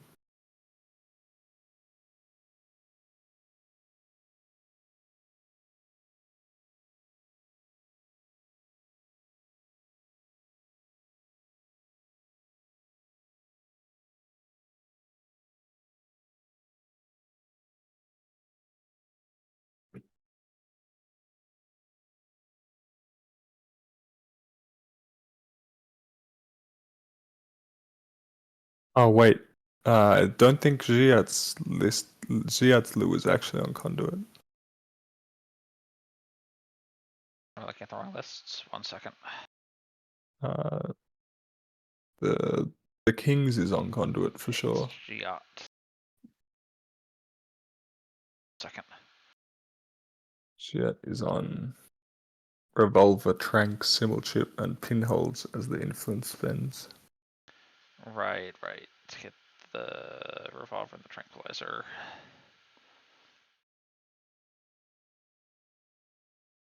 Is carrying the clot around, has some pinholes. Only on one buffer drive. If the buffer drive gets sniped, there's labor to get it back, but it can get a little bit awkward with sequencing things. Is not playing that many moshing. Only on one moshing.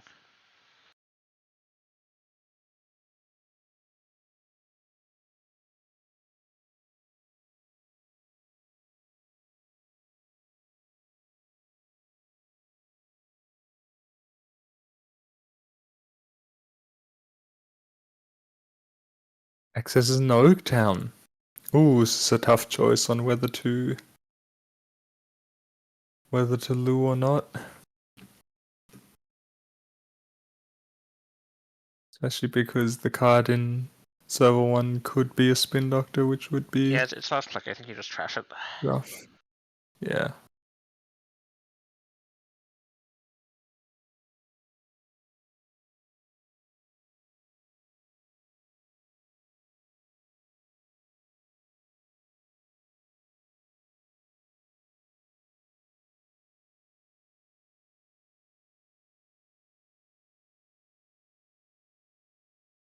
Yeah, otherwise pretty solid start for the runner, I guess. The more turns it goes before the Corp actually gets to 5 points, the better. Ooh! Corp just has a second Oaktown. Ready to go. 11 credits as well, so decently likely that this will go Yes. through.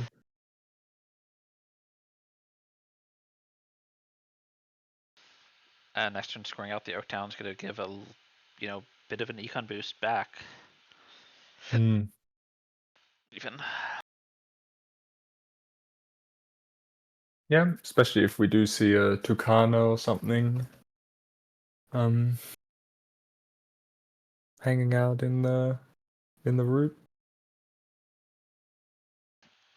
Yeah, Winchester just lines up so well into so many killers right now. Yeah. Yeah, although the revolver going up to 4 strength with 1 boost is pretty That bit's solid for nice, but it dex still versus chews through the Econ Light. counters Yeah. pretty fast.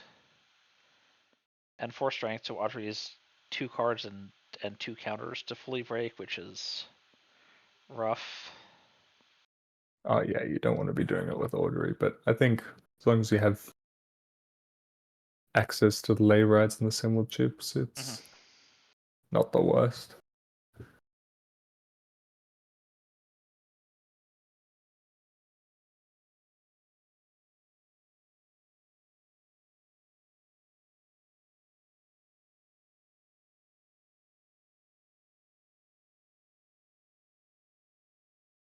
trying to think of anything that cleanly breaks it for less than.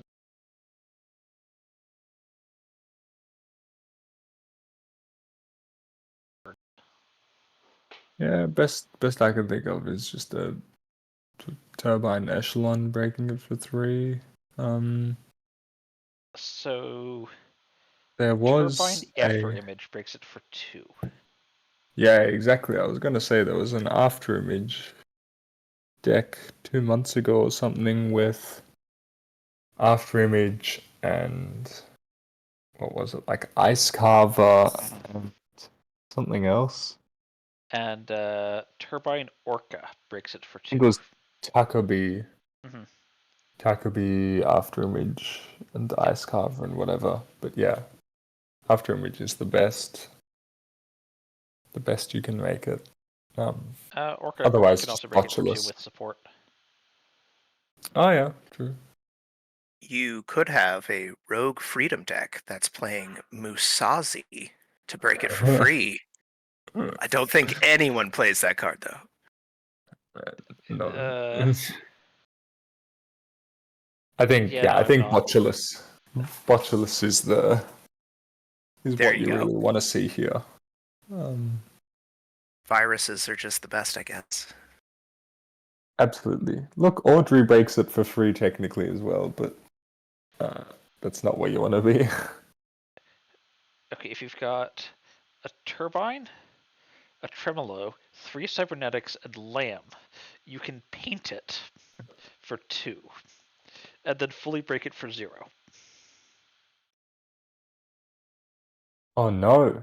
Finds an Atlas as well, goes up to 6. Shit is looking like he's gonna end this game quickly as well. This still has to be Absolutely. a square on the Oaktown, probably. Otherwise, the Audrey just comes in and takes it. Yeah, it does.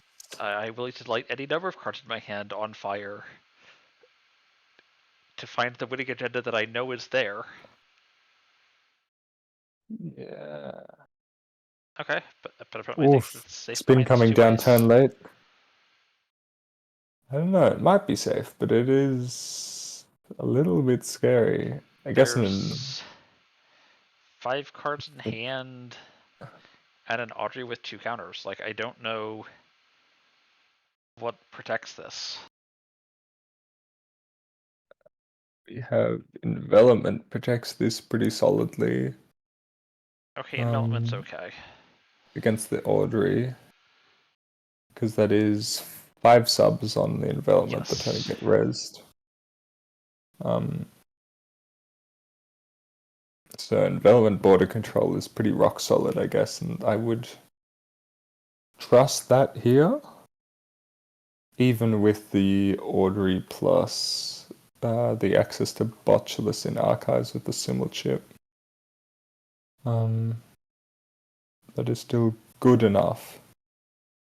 But I guess we will only see if this gets challenged. Also depends on what the upgrade is, whether it's a Managam or some sort of value upgrade.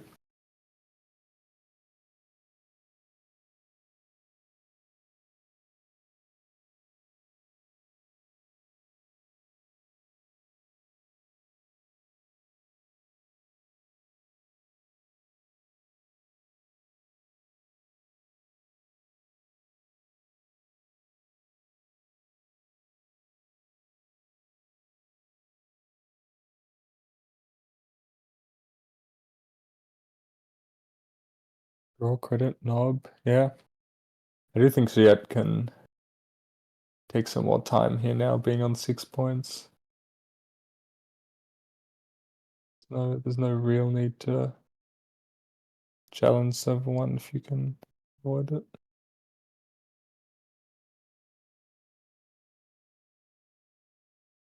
I see a Stavka.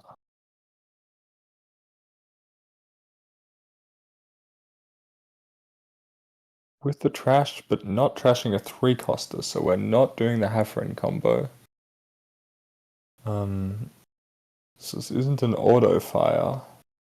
7 strength is still a lot of strength, although Revolver's actually pretty good at that. Yeah, it is 2 boosts with the revolve rather than Although 1. Revolver takes money to use. Or 3 boosts for the Audrey rather than 2. Rather than 1. So it's hitting some solid breakpoints. So it would have to be 2 strike funds trashed. Oh no, wait. There's only 1 strike fund left in hand, possibly.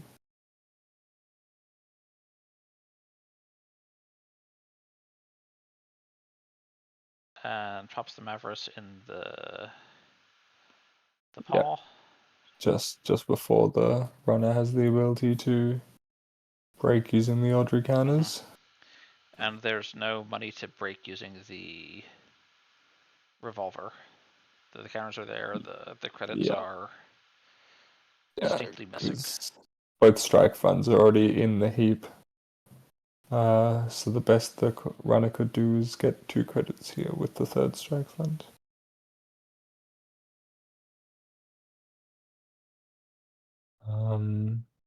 The So what are simul the 2 chip. programs? Well, simul chip could break. Oh yeah, I guess you let fire and then simul chip after to help clean up. I don't actually know what the 2 programs are. It does feel a little bit irrelevant because one Yeah, of them will at the come simple back chip anyway. paying out here and going. Yeah, I think you leave the revolver just to not reset those counters for free. Mhm.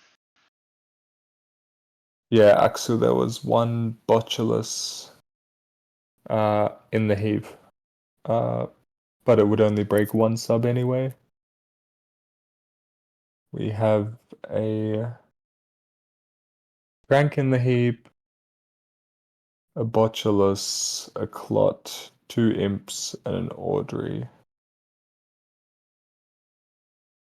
I am not excited about tranquilizing a Stavka. Back out of the heap, for sure.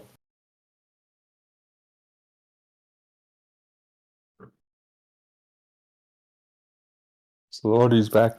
We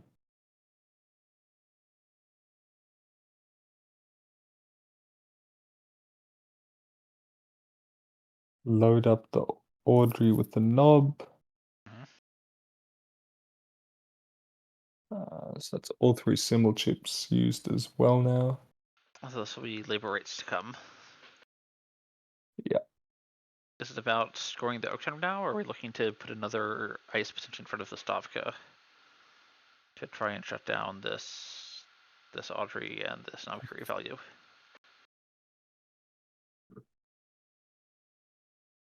Alright, I well, we're think sitting a draw, so you. it's probably. Yeah, I think you'd have It's to not defend scoring the small. the Oak Town, it's just icing. Yeah. Everything's iced, slow down the game to glacier pace.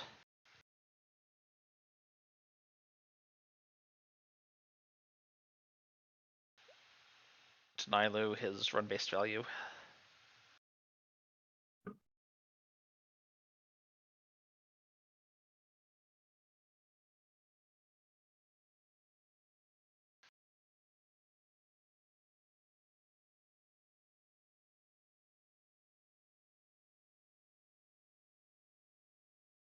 Yeah. It all just comes down to 1 run. How many Stavkas are we even on? This list is only on 1 Stavka. So that is threat identified.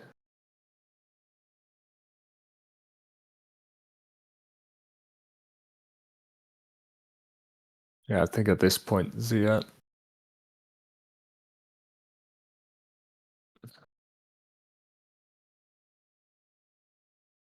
Credit.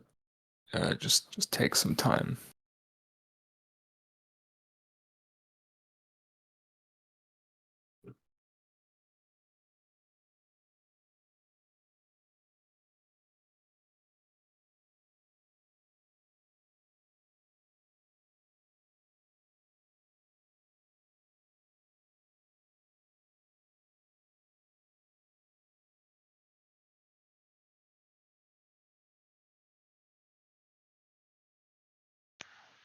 Now maybe the Oak Town score?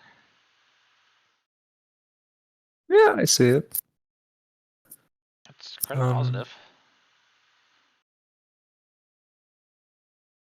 There we go. So it was a value utility upgrade. You'll see what the king fetches off of that score. Just a hedge. Alright. Shoring up the econ.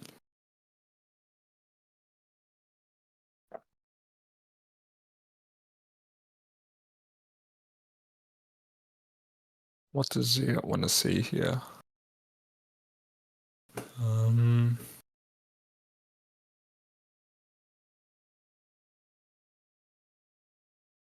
I guess a maybe third imp and a botulus or something. Hmm. Just to start digging into R&D. Or HQ, really.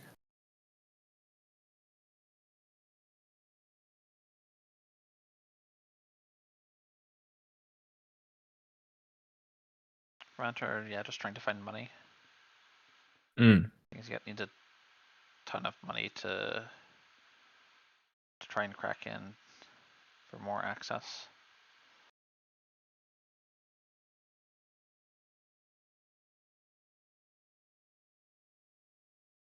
Yes, especially if the king wants to go very slow, I wouldn't mind seeing like install and play an operation, and then next turn just purge. All right. Yeah. I could see that. Although yeah, that does really slow it down, which I don't know if that's what this type of orb wants.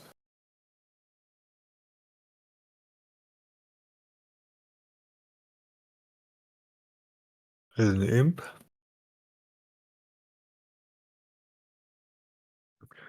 We're seeing a run. Every access counts.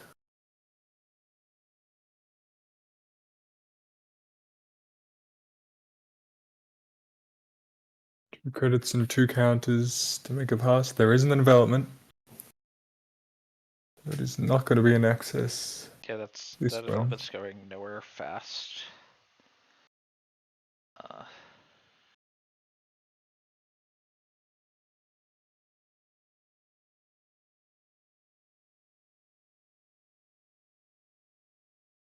Yeah, although it is pretty nice to see an development on R&D rather than on a scoring server. Yeah. Now just go in and pressure HQ some after Sharko. Mm-hmm. To make this annoying. It's annoying, but like I don't think you care too much about the credit loss anyway. Not too much, but it adds up.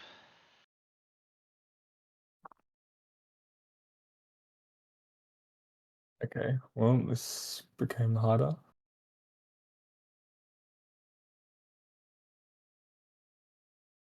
Does need to find a botulus now. Or a Azor, I guess. The king is now looking for credits, though, having rezzed 5, 8, 12 Oh. cost of ice. Hmm.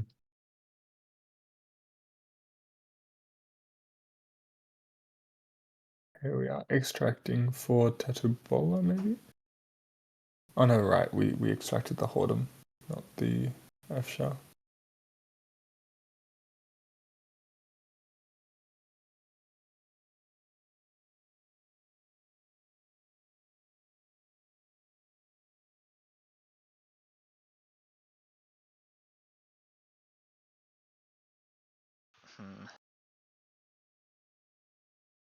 Triple advanced tournament would have been very annoying, but there's not really a good way to get it advanced.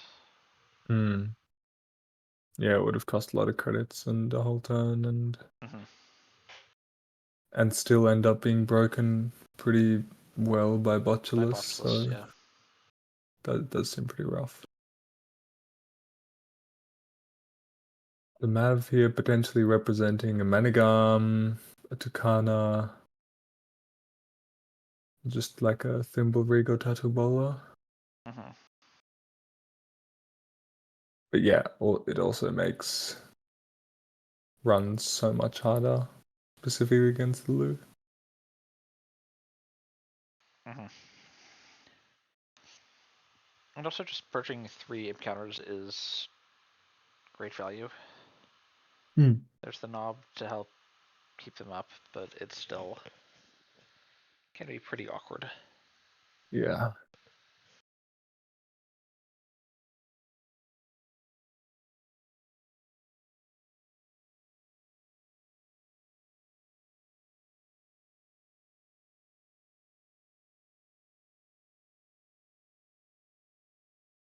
So the runner does remain at 6 points, game point. Mm. So any access can just win. Oh, above the law gets scored. Gets rid of the cookbook, which is Nice. a very solid one. Stops the botulist from coming down and insta-breaking 2 subs. Also stops the sort of very universal breaking solution of Sybil Chip in the Audrey with a counter on it. Mm. Yeah, that does mean that the Mav goes further. There we go. There's our first labor rights. Right. And how many labor rights is he got on?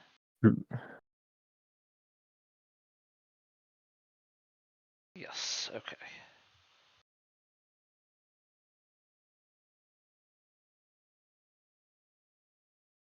Sybil Chip, and Cookbook is worth the slot as the third labor rights card.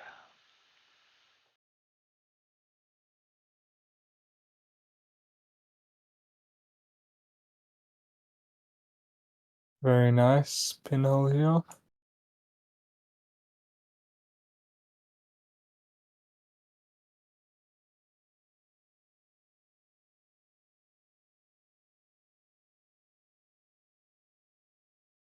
Forcing the Mav to be used.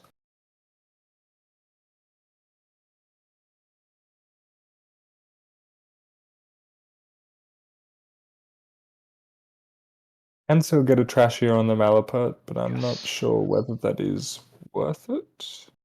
What's the imp counter? Right. And then it gives you the Audrey counter by using the imp counter. And there's load roll. The trash is absolutely good here. Mm.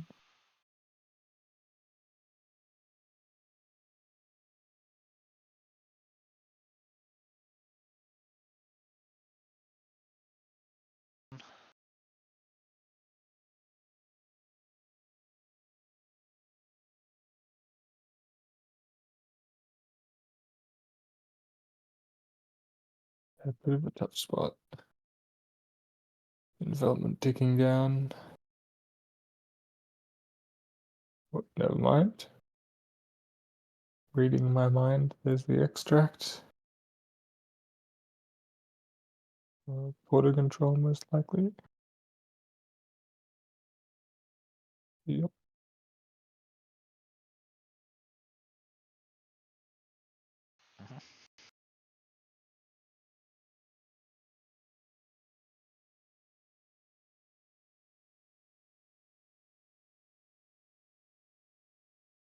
Yeah, seriously protecting R&D now. Because all the king needs is to Audacity a 2-pointer and then score hostile, and then that's it. Also, it's just the Shaper U, right? Yeah, for sure.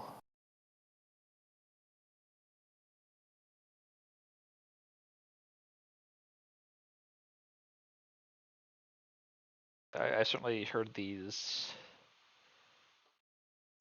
virus anarch decks described as orange Shaper. Mm. Yeah, that does make sense. They're pretty toolboxy in the way that they just fetch their solutions when they need them. They do hinge, these mulch lists do hinge around Simulchip, which is notably a green card. Mm-hmm.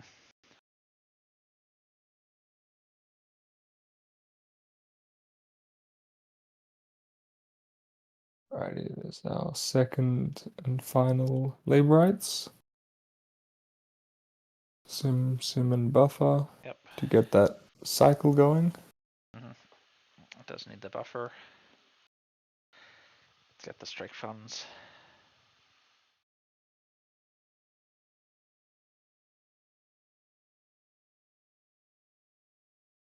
Alrighty, Which has so much of the fermenter. Okay.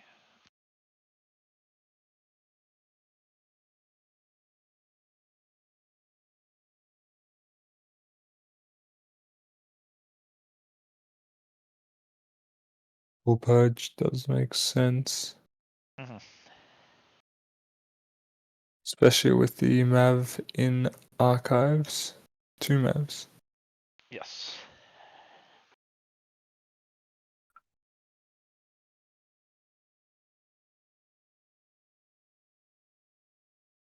Okay, this is not a place to farm.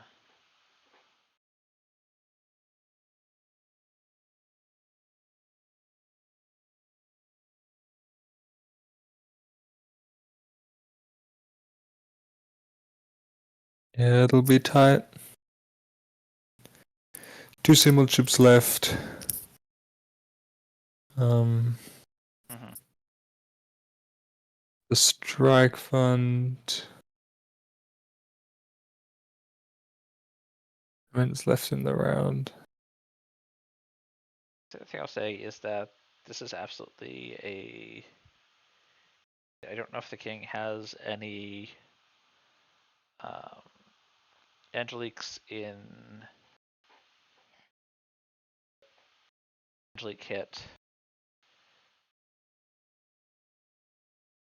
Right, yeah, nah, this is very much a full rush ob. This is not on Angelique at all. No. Didn't think so, but I think the king mostly plays pretty principal lists, but there are absolutely, as I will point to Snare and how people play Snare, like lists that just run things. Yeah, for sure. Absolutely. Alrighty, but we have the buzzsaw. We have a symbol chip as well. Just need a single access. Well, a single access on an agenda.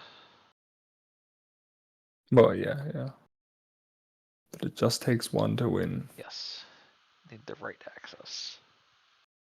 And I guess here, if we fetch a Botulus, we can.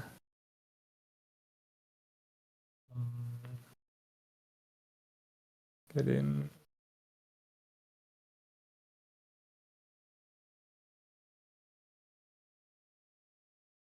What is it? Yeah, for Corroda it would be. Yeah, so this allows 2 runs. No, wait, does it?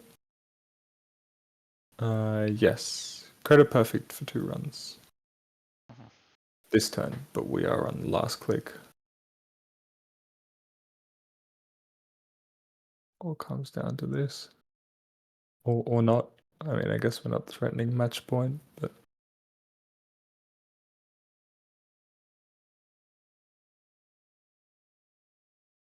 Also, the more cards you rob out of the corpse hand, the harder it is to play in Audacity. Yeah.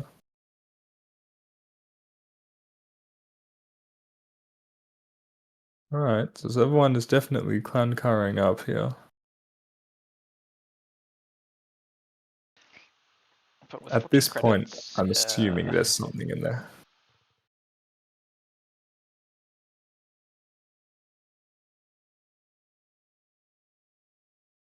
Yeah, so I think there's an agenda in there, but with 14 credits and 3 ice, and the rudder not having, symbol chip for Botulus, not having any tools really other than mostly honest breaking to get in. Getting in is looking rough. Yeah. Yeah, we know there's 1 symbol chip, 1 strike fund, and it's the last card. I think the 3rd Botulus is still in hand. So yeah, also consider the possibility that this is the 3rd of Iris taking out somewhere in server 1. Yeah. That is true. Luckily, the worst face check at the moment isn't too bad. Mm-hmm. Okay, Tukana. Yeah, I think you just manual trash that, go back in.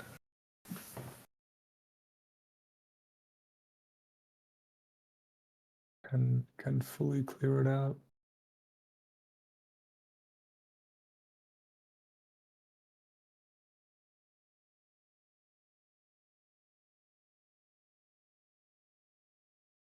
Symbol chip credit. Really preparing for it. I guess important to be able to threaten the clot. As we come down to the last few points.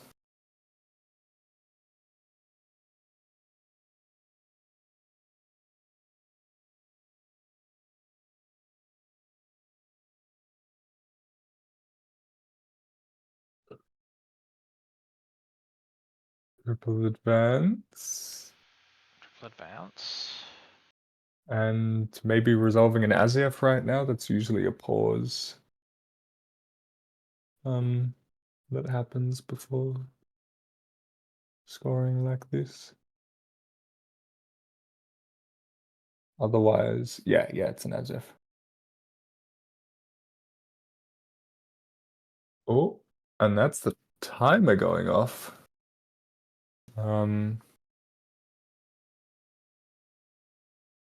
No, wait, that was for the other game. Mm-hmm. We have 5 minutes left on this one.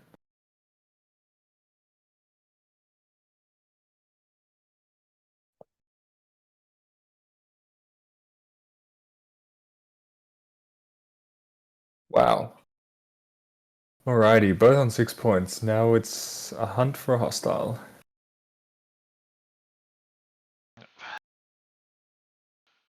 That last watchlist leaving is certainly a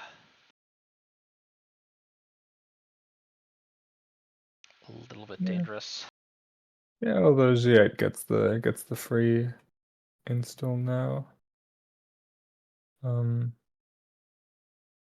yeah, it depends on whether Ziad wants to hold up the clot threat or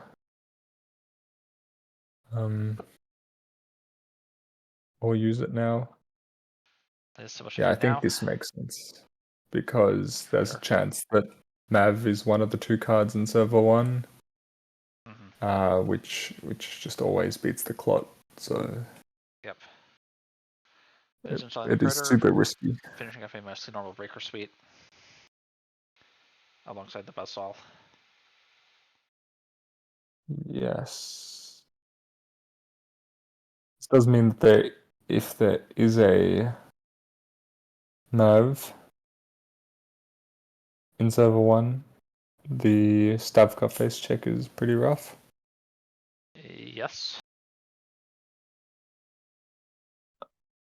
I don't actually know how to get around that. Probably just buffer drivers. Well, they just turned out for What would money. we be getting? Yeah. That is the problem. So probably diffuse the Mav. If there is one in server 1 is more important. It looks like that might be the thought process.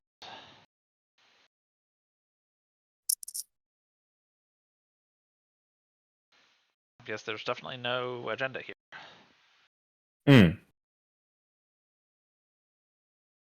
Because the Azef was just scored out from server 1. And then nothing was installed.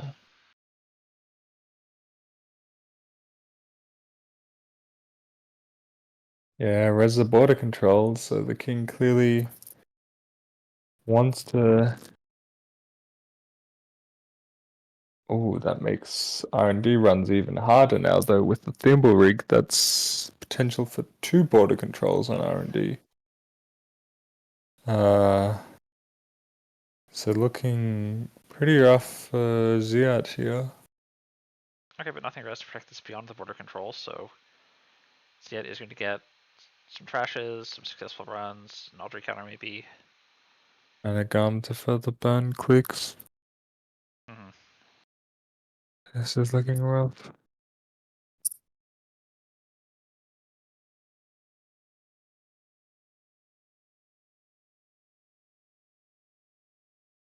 There was the Mav.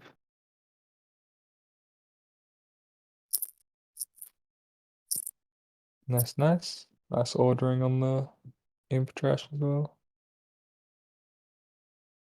Alrighty, one click left.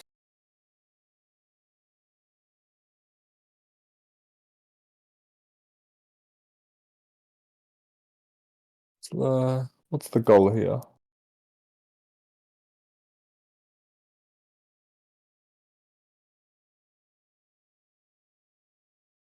Gain a credit? Yeah. Just money up. Hope the corp doesn't have the hostile.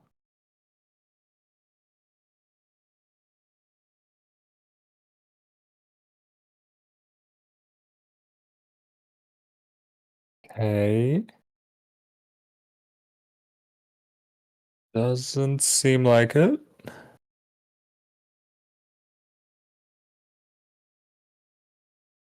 Oh, this is exciting.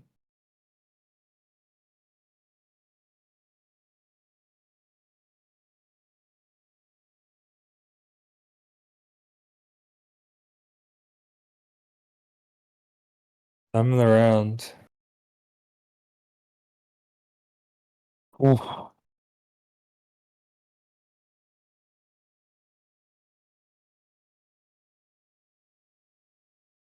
Wolf has 2 clicks. Yep. But it does seem like the runner can't really get into R&D. So what is the tiebreaker? I think that the king was 2nd place. Yes. So I think if this is a draw, the king advances. Okay. But I could be wrong about that. Because I see a lot of worlds where this game ends 6-6. Yeah, for sure. That is what it's looking like to me as well.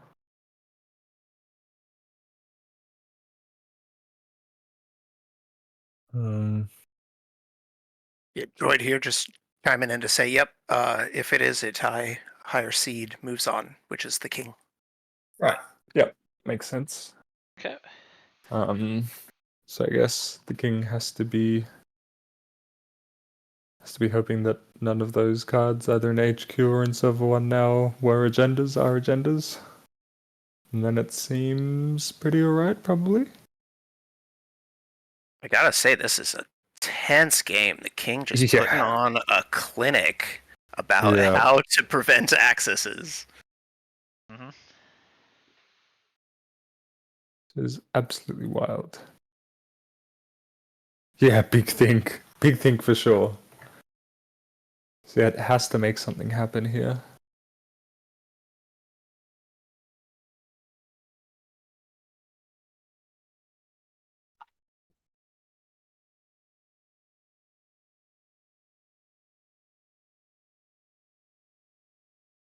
See the...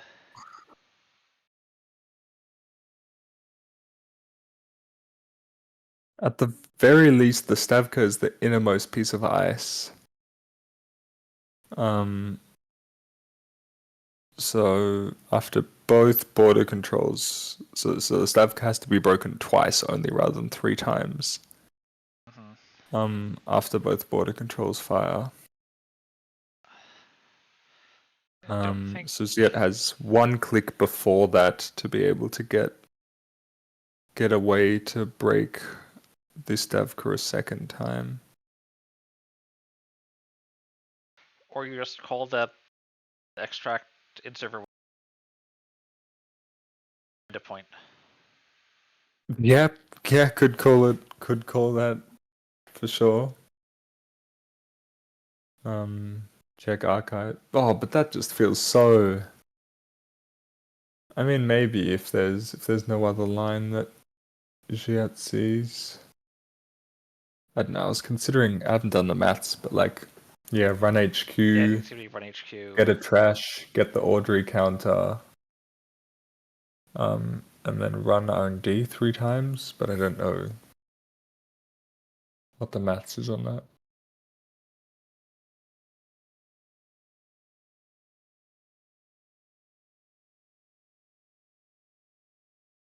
All right, that is a good call. Yeah, buffer drive to add a second strike fund. Okay, yeah, and then run an R&D. I think if anything works, then this does. This is one. Just have to hope this isn't an envelopment. Envelopment would absolutely ruin this.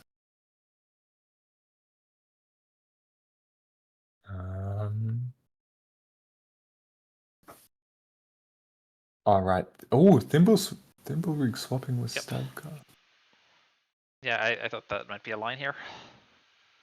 For sure, for sure. So you make the Stavka worth it more? Yeah. This does require...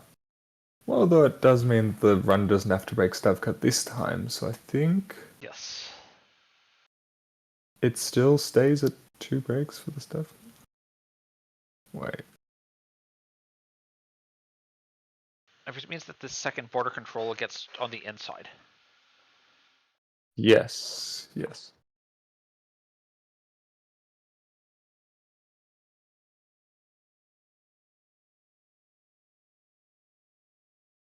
Guess you can give the corp money. So this has been Yeah. 3 credits, 4 credits. It's a 5 credit run this time.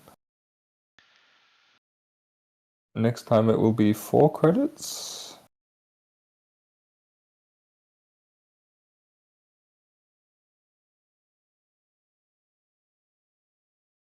Yep, and with both strike funds in hand, I think that the maths works out.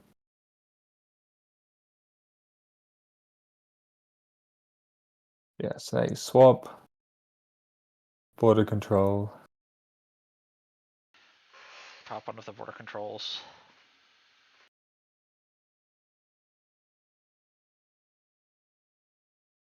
Alright, Does depends on the sandstone 3 on front, coster. drafter on front, drafter. Okay. Oh, drafter is annoying.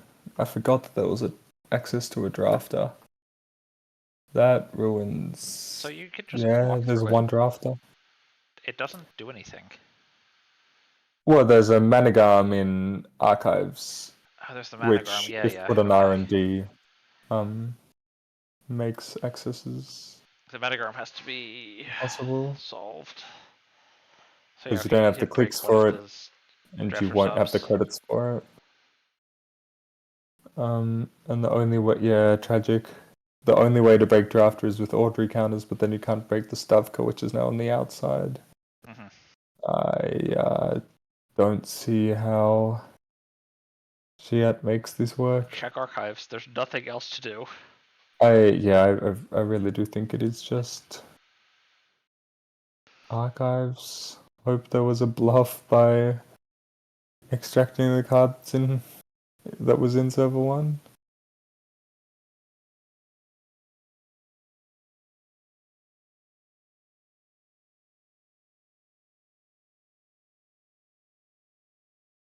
Yeah.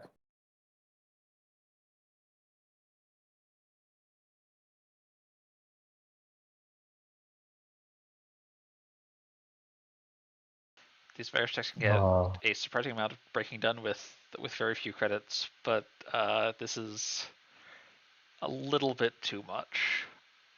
Devastating, devastating.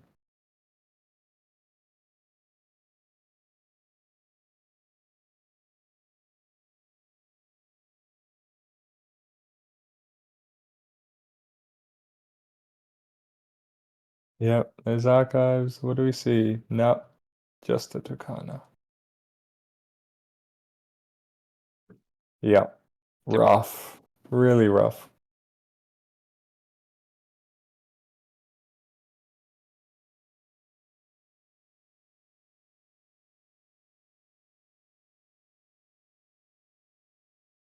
Well, there we go. So our final is Space Ice against the King. And who has side selection for that? We don't need side selection because Space Ice played Runner and the King played Corp. So they'll just swap, I believe.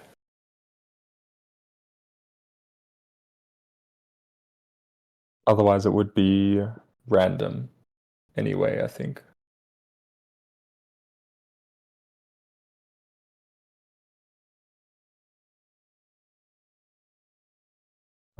So I think the final will be Earth Station against Lu. Yeah, that is confirmed.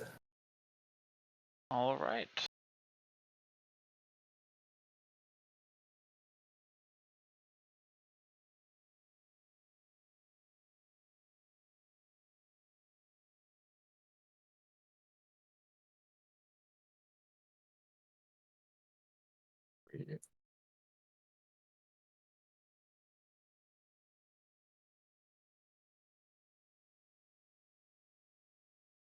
Very tight margins.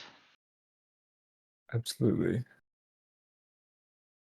Yeah, that game really came down to it. But an unfortunate result for Ziat. It was an unfortunate result for Giat, but I think it's a very fortunate result for us and all the spectators. We got to see some great gameplay, some great Netrunner. Yeah, absolutely. That last turn was really interesting to watch. Alrighty. Here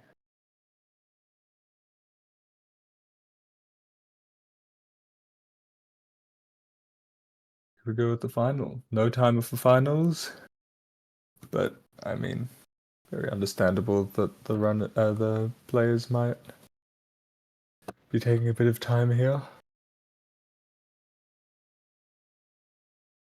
Yeah, that was definitely a tense game where I'm sure everybody's stress levels are high. Take a quick breather here. Meanwhile, we can talk about the list. So the King's Loo is a little bit different. It has, yeah, as you identified earlier, a conduit and a DJ Fenris. No tranquilizer. It also has one hush, which might come up. So Hush is quite Earth Station list. Mm. There have been so many games that I've watched today. This Earth Station is on Valenchow and Bran. Oh, right, that one. Right. 3 Roughneck repair squads, an archer. So you have to be a 3 little bit careful Winchester. about what you hush. Yeah. Okay, I mean, Hush does a little bit against Winchester. It does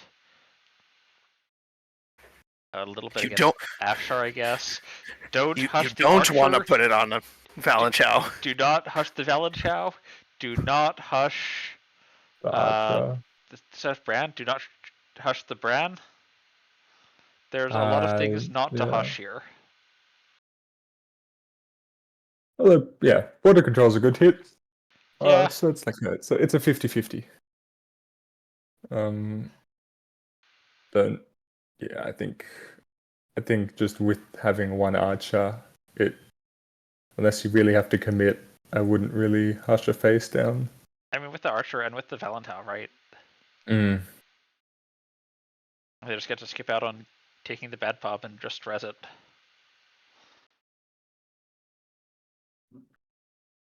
Gotta hush those rhymes so they can't res them whenever they want. I mean, hushing the rhymes to turn off the strength Absolutely seems sometimes okay, I guess. I can see servers where that's big, but I think this is certainly not a game where I want to hush things blindly. I'll go with. Alrighty, here we go. So heading into this, we already know that the winning corp faction will be Wayland again. So Wayland undefeated, well, not undefeated, but the winning corp in both Sunset AMTs. Now it just remains to be seen whether Mulch will be responsible to win both, or whether Mercury will grab it this time. Would be so excited to see Mercury make top. For sure. I mean, Mercury's already made the finals. Yep, It's pretty good. Yeah. huge. It is. Undefeated as well. 4-0 this far. Alrighty. H1, just protect HQ.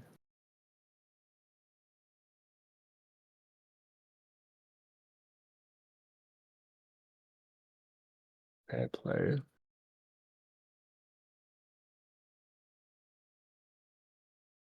Yeah, I guess. How is the Earth station been going?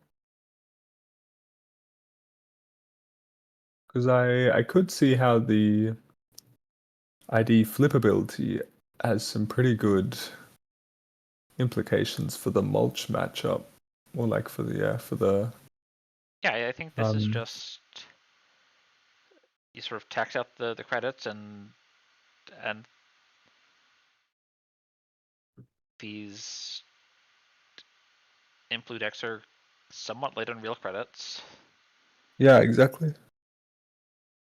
till very late in the game. I think very late in the game with the one card stack of Strike Fund, which you feed to Audrey every turn, and now drip 4, like can start being very overwhelming. But that's very slow. Yeah, that doesn't come Hmm. into play until late in the game. Yeah. And even with cards like Afshar, plus the Earth Station itself, like an HQ run is 3 credits at the moment minimum, so there's potential here just to tax through the strike fund cycle. Mm-hmm.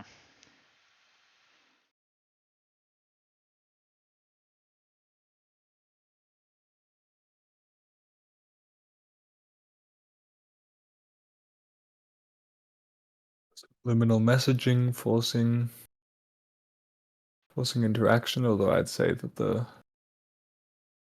Lou wants to do that already Yeah, anyway, pretty and actively. honestly, the one credit's nice, but I wouldn't go so far as to say it's forcing interaction. It's politely suggesting interaction.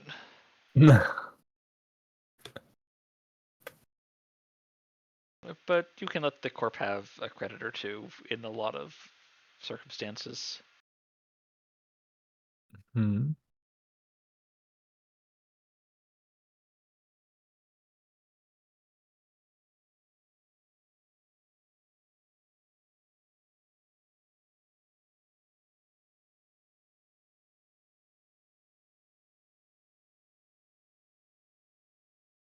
Looks like we're not though. Well, with the fermenter counter, right, the virus counter off the Nomkiri, Yeah. and denying the subliminal return.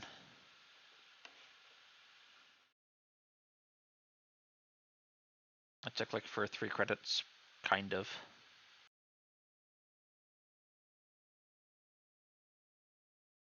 Credit, and we are flipping. So chance for a push. What could this be?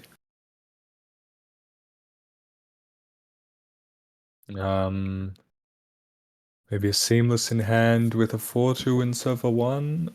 Yeah, it could be a transport monopoly push or something. Off, I think, is also the list. Yep. Yeah, both of those are in there. 2 of each.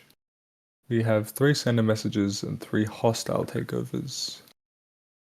And Ukana is also in here as a payoff. Mm-hmm. So either of those would be quite solid here.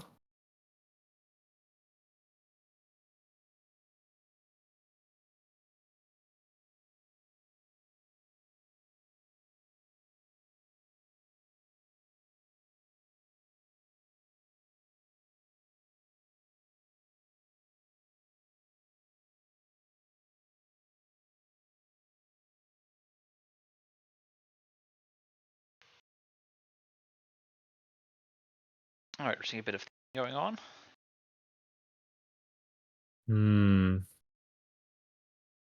Seem tough. No breaker things, although with the Nobkuri. does just like ferment a pop and then maybe install a simul chip. And you could be in a position to challenge this remote server. It is helpful knowing that there's no Managarms in here, so Mhm. the upgrade can't really be doing too much. Could be Crisium Crisium. Grid. Yeah. Which would deny the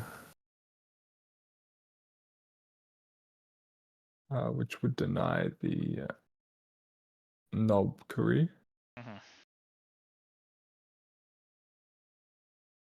So it does make it a little bit harder just to trash stuff.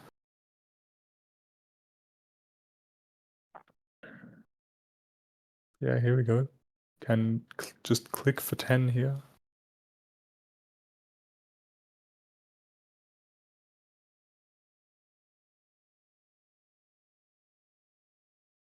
Maybe we're gonna see a small chip, maybe not.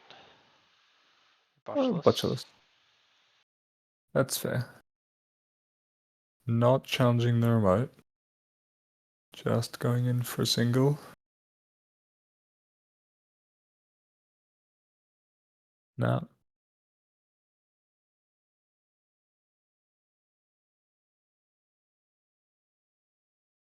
Let's see if we see a seamless here.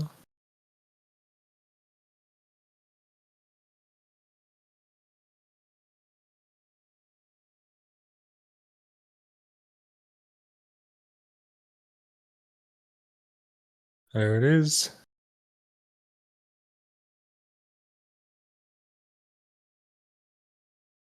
Tucana.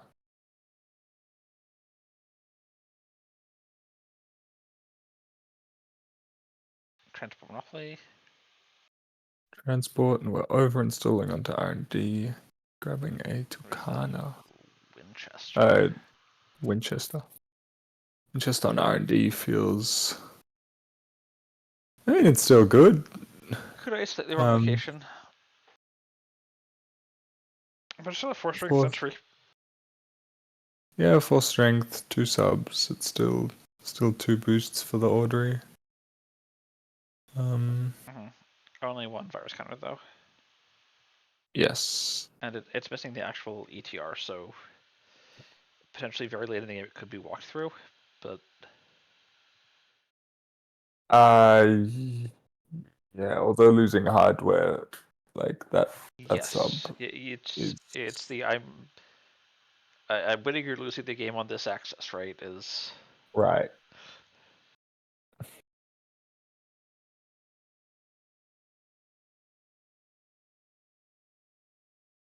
Right. It'd be interesting to see how liberally Space Ice is willing to burn the transport monopoly counters.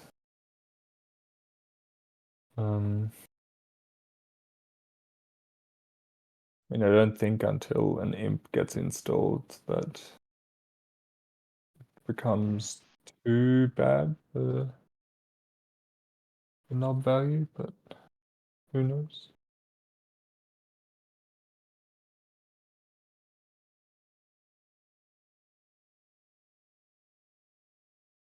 Tucana is nice and cheap to trash. Mm-hmm.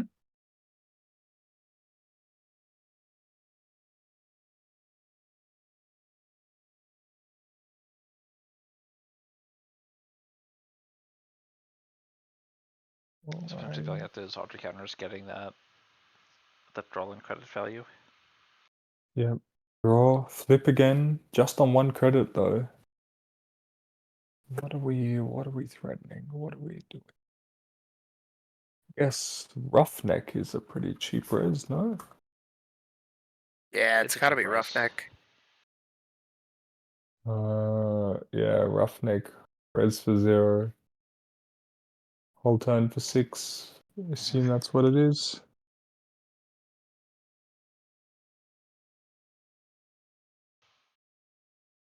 Melange Mining was what, 1 to res? Yeah, 1 to res, click your whole turn for 7, I Yep. think.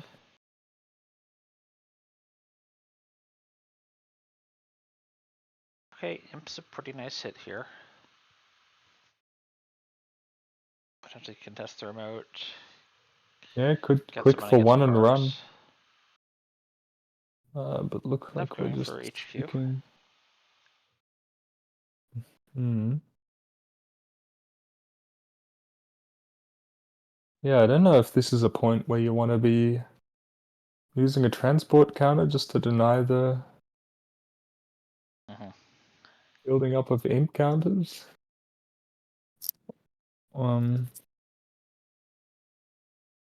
Yeah, looks like it is.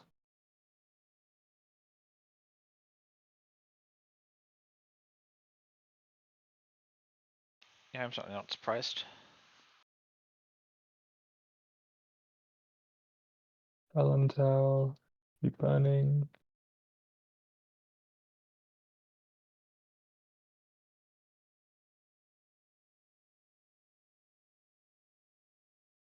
Alrighty.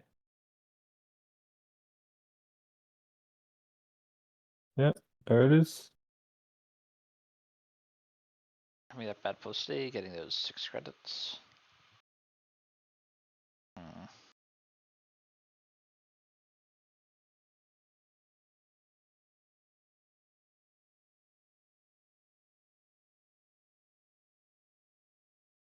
Yeah, otherwise Okay. it's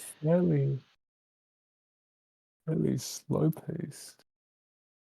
Start from the Lu, I think, although yeah, the co-op has been doing well too. Keep centrals iced. Mhm.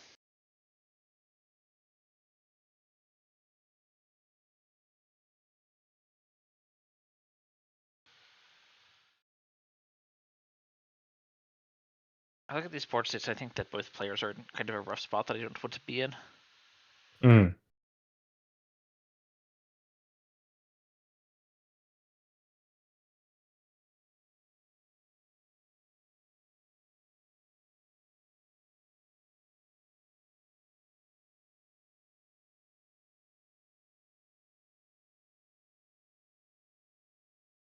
Hmm. Looks like we're just consistently taking the HQ runs.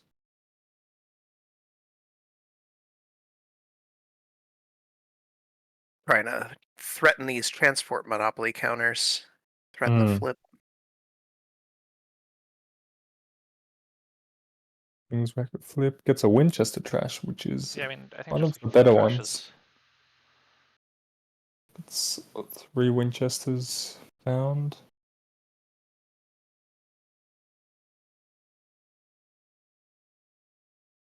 And we're just continuing on to Roughneck.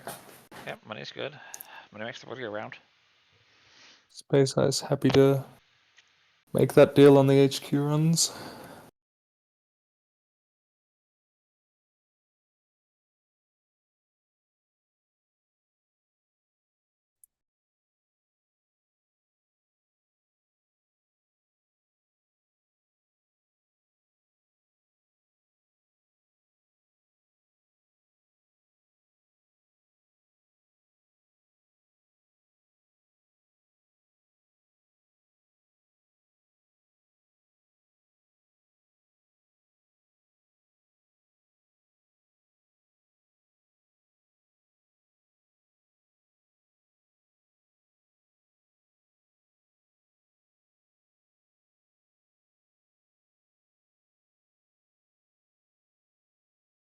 Alrighty.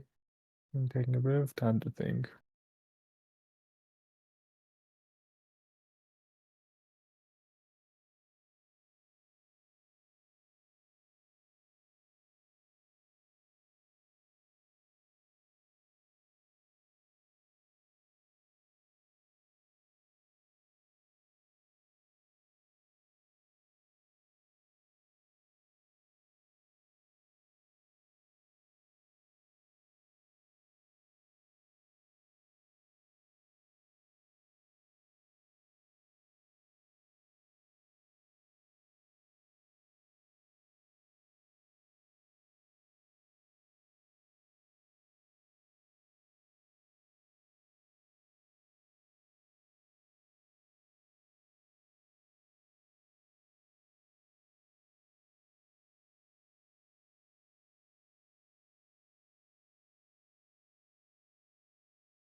I guess you play it while you can at low credits.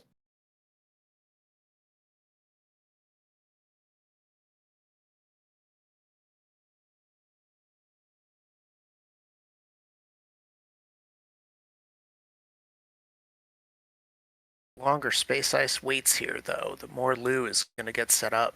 I know those are both kind of late game decks, but I think the Lu is definitely scarier in the late game. Want to be pushing here as Corp. Yeah, although with double Crisium grids, I think that Space Ice can take a little bit more time than usual. Like, this does feel like quite a Lu-tech thing. Mhm. Potential for another transport monopoly. 2 Crisium grids.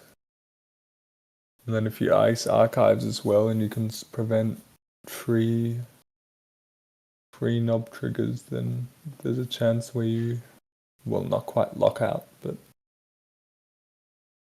like make the Lu have to do 2-3 runs to actually get the counters replenished off the knob.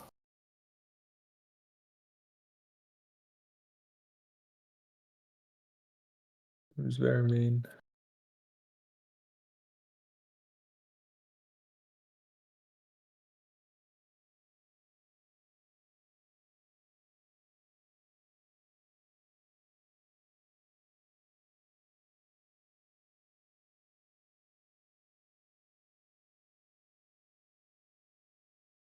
Alrighty, taking some time to think. Icing HQ. Okay. And we are flipping. So it could be another 4-2 with a Seamless in hand, or we're looking at a second Roughneck. Either one seems like a win for Space Ice. Yeah.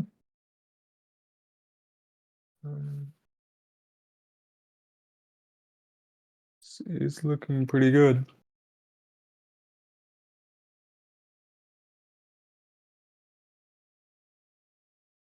That's a revolver, so we can be getting 3 R&D accesses, credit-wise at least. Bad Pub making that real smooth. Yeah. That's why it is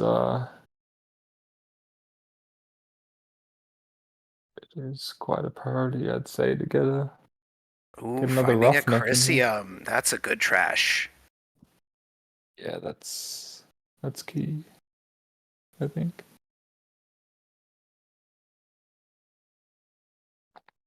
Yeah, I don't know. I don't know if Lu can afford the 5 credit trash.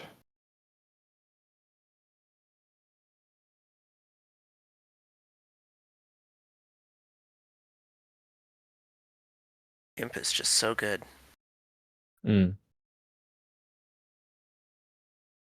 I hope we see an Imp reprint in Project Dawn. It's been my favorite card since like 2014. Alright. Did you find the Hush on Hush? the Afshar. Yeah, I was thinking Say Nice. Hush Afshar might be an angle. Whole At certain bunch of points. crits.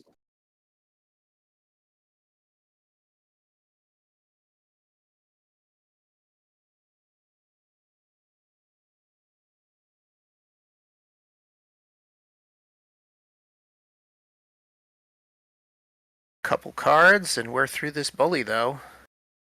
Here we go. Not as big and chunky as it looks like at first. Yep, and up to 3 bad pubs, so even if there is a Roughneck, it will take 3 whole turns to work back through these bad pub for the Corp. Mhm.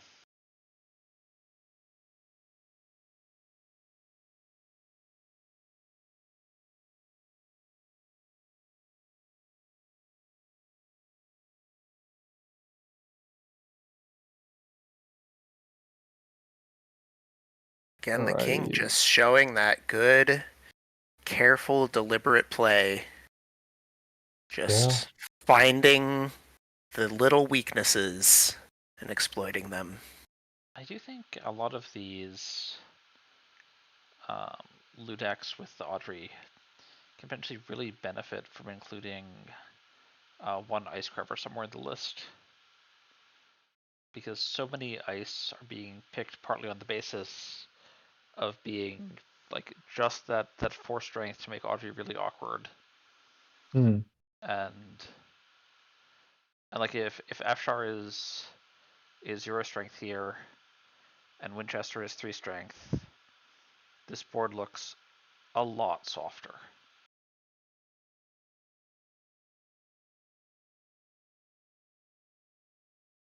True. True. Yeah, there's also a free install off of a price. Mhm. But yeah, it's just hard to find the slots in these 40 Yes. cards. 40 That card is things. certainly true. I think the other mulch decks like Hashiko might have an easier time. I think I might have even seen a ice carver in a Hashiko mulch before. But yeah, fully agree that quite a few choices are strength based at the moment in terms of ice. Oh, and we hit the archer. It is sweet. Excellent. That makes moving this hush onto face down ice a safer proposition. Certainly.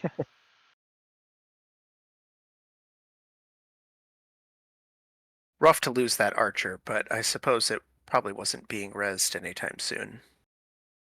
With only Yeah. one agenda scored. Mm-hmm. Well, I start all of my Wayland lists by including one archer. It's nice to give it a shot. Yeah, and the 4 subs or 3 subs, 3 relevant subs at least, or like important subs is very good. Okay, we're not roughnecking this turn. Not that important. Oh, and we're just extracting the roughneck. Certainly Very much interesting. faster money. Yeah, but Same not amount of gain. 1/3 of the not clicks. not clearing the bad pub. Although in this matchup it matters less than others.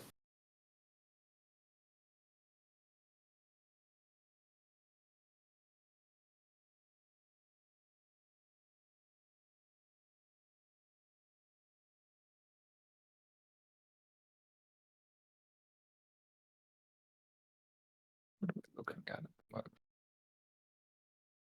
Yeah. Valentines are gonna fire. Like if they are allowed to fire, the bad pub doesn't really help cover that gap. Anyways, that's probably alright. I don't know. I think Yeah, it's Bad still Pub is pretty very solid. good to the Valentine's, honestly.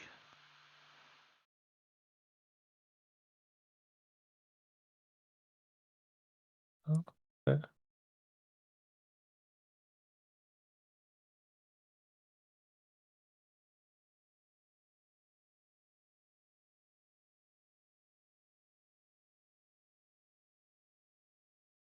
Alrighty, and we are ready to go.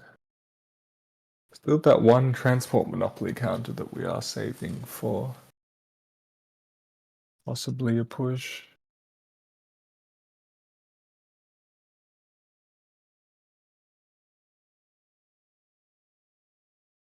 See a border control rezzed. Not my favorite place to put a botulus, but it'll do the job for now. Yeah. For now, yes.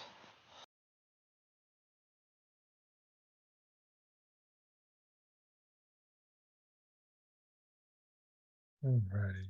Free break. The Border Control in front of the Winchester with the revolver seems like a very nice positioning. Crash a hostile, nice.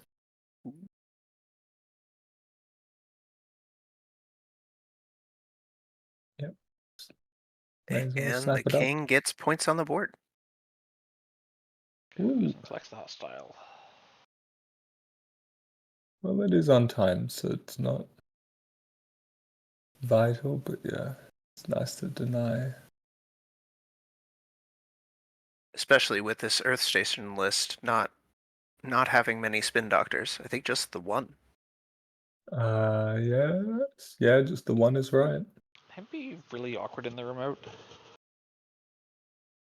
And especially with these roughneck repair squads that potentially want to just hang out in the one remote for turns on end as you slowly work off bad pub. Hmm.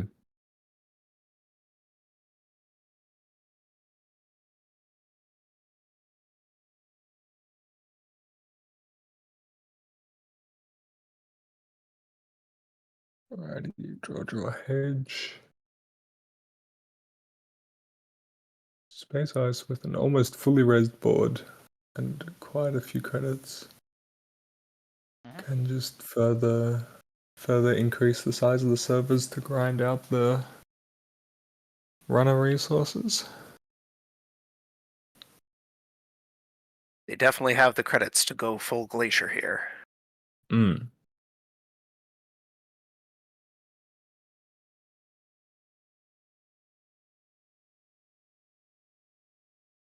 $16 ice in the list by my count. And despite all this ice, R&D still free to run. Yeah. Oh wait, the revolver has no bullets though. That's gonna make it tough. You can break one sub.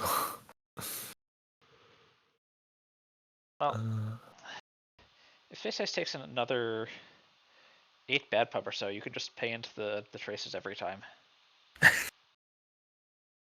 Yes.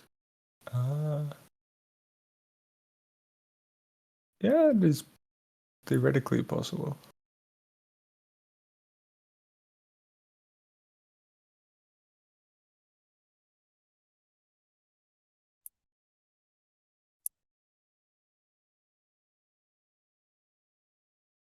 Alrighty. Sealskin.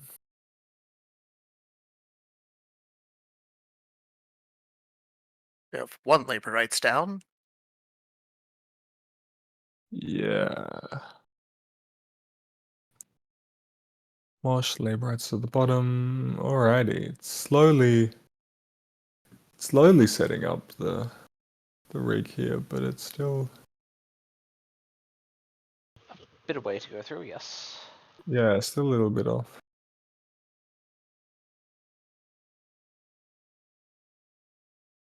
Okay, call for massing more and more credits. These border control subs. Then you someone chip the botch list into a revolver.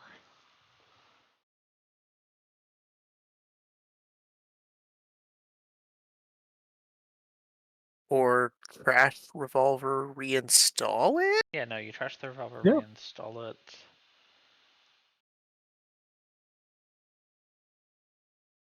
And now you're good to break it 3 times.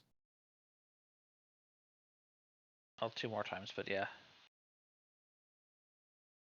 This time on 2 others.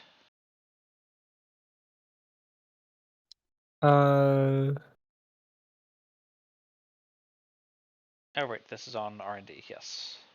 Finds Yeah. another 4 hostile. times. Nice.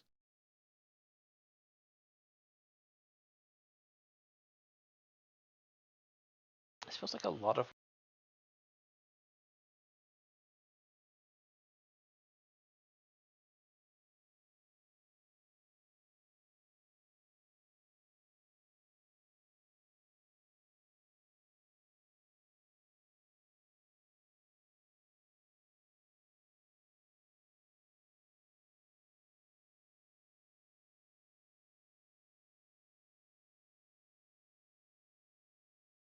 and more ice cream down on server 1, more ice cream down on R&D. Yeah, just taking Just it trying slow. to stop Space Ice this in no relentless poking for rush. singles.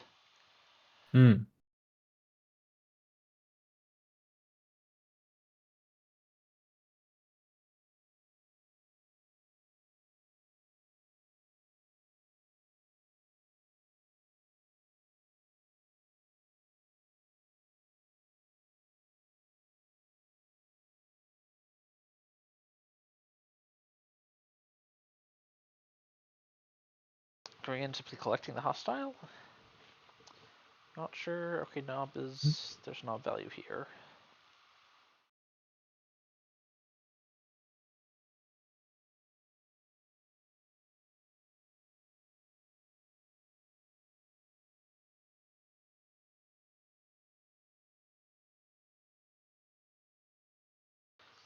And more chips going down.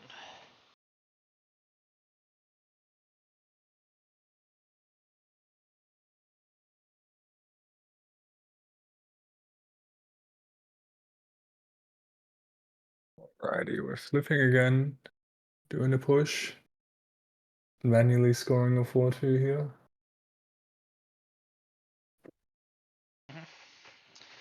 Could be a monopoly, could be an off. What Yep. other possibilities? Well, look, could be a Could be a 5-3 sim. with a seamless. Yeah. Yeah.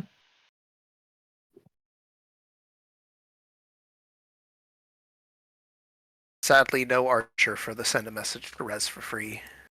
Yeah.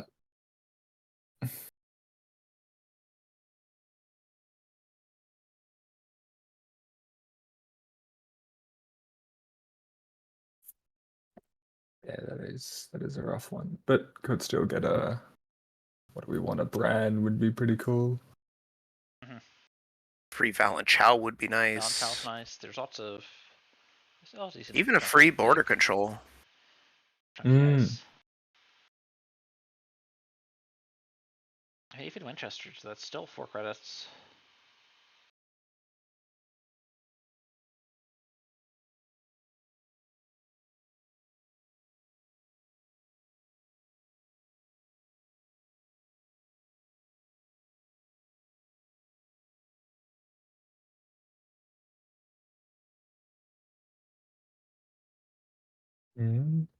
Okay, doing all the maths. We are going for the conduit plan. Very nice.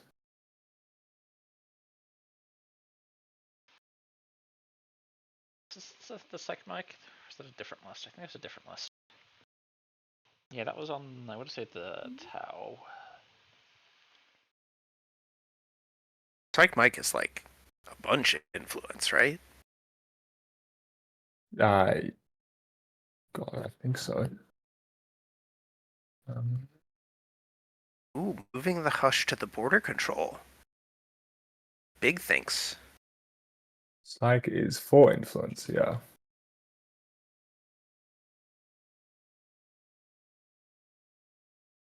Yeah, sold move. We're committing to R&D. Could win in 2 accesses off a 2-pointer and a SAM. Oh. You tried to prevent this from happening. Yeah. Look, it's not over though. It's 1 border control is better than 2, and at least it isn't OB, so it won't Yeah, we'll go fetch a sandstone. replace itself. Yeah. This is still alright. That's true. Really, the only thing it's taxing is revolver counters. Yes.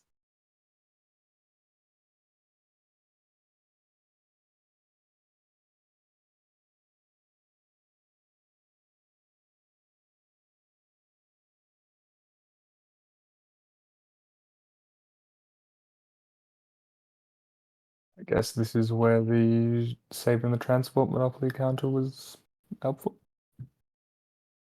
And preventing one of the virus counters from going on conduit. Yes. And preventing conduit itself.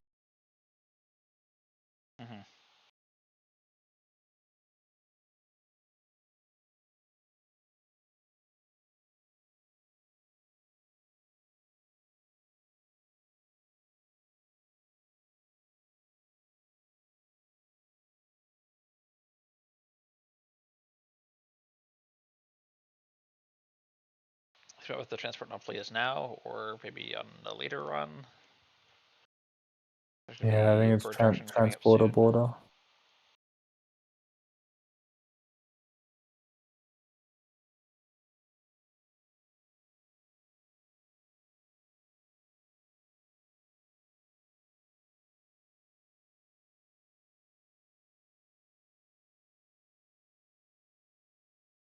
not actually showing myself.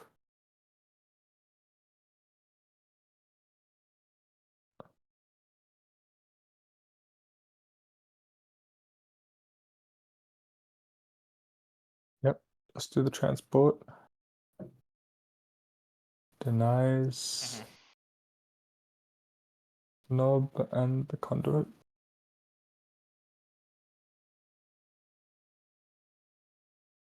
I can go in now and then last click as well to Okay, so actually just get see the the accesses.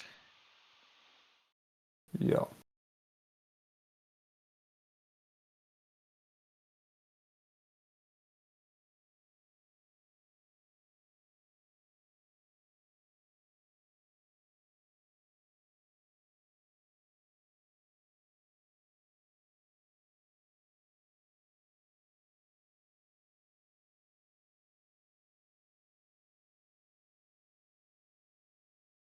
Oh, I didn't realize, but we are cruising towards the 100 minute mark.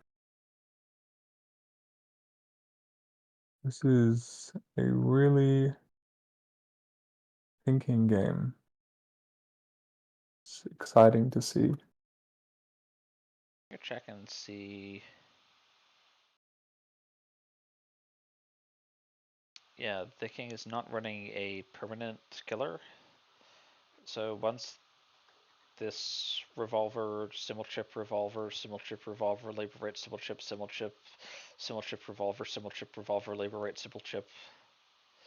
Simul-chip is finally like done. This revolver does eventually run out of bullets. Yes. Yeah, sounds like it'll happen in no time.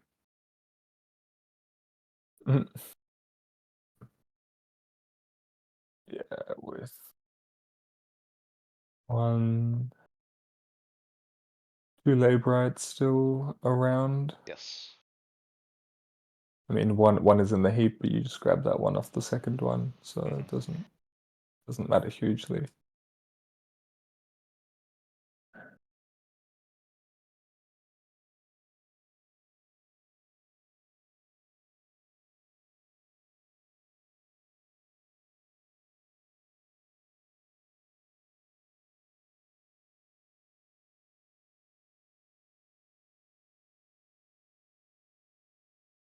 Alright, and no urgency for the additional conduit runs this turn. King instead choosing to credit.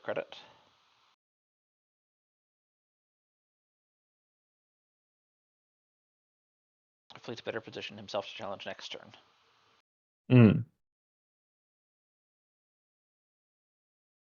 This does give Space Ice time to react to the conduit being on the board.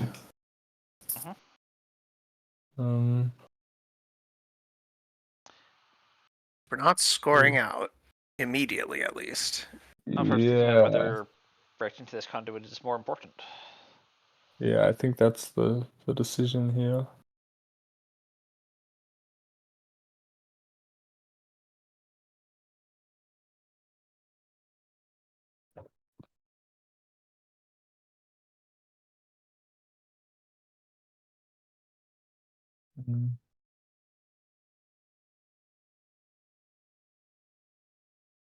Especially because,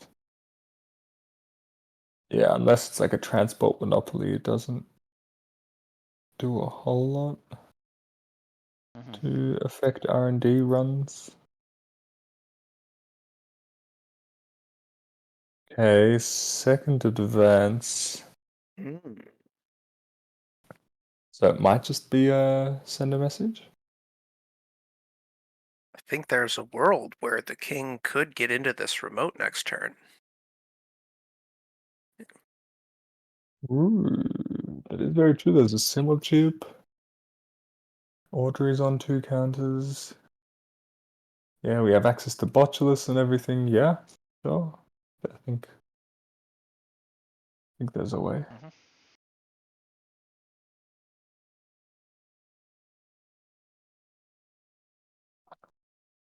So one card left in the stack, so the Laborites could come down this turn, which would be doing something. We trash the border control Botulus. Get a Corroder, alrighty.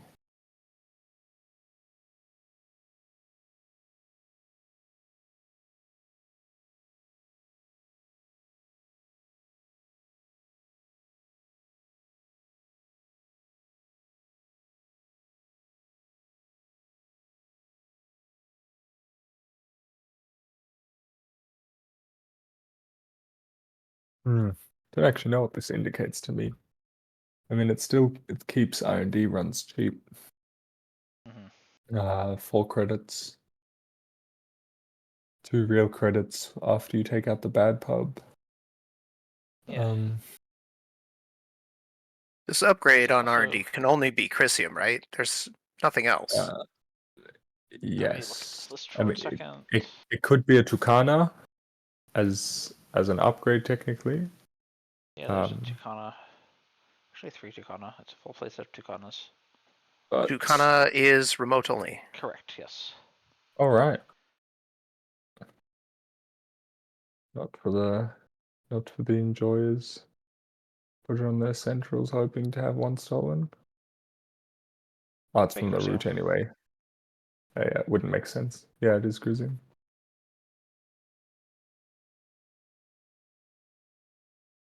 I would definitely be installing Tucana on archives against Essa if it let me. That would be a hell of a lot of fun. And the Simp will do a fine job of trashing the Chrysium grid.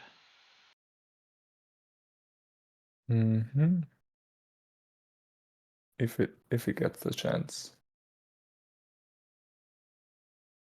I mean, very fair, certainly.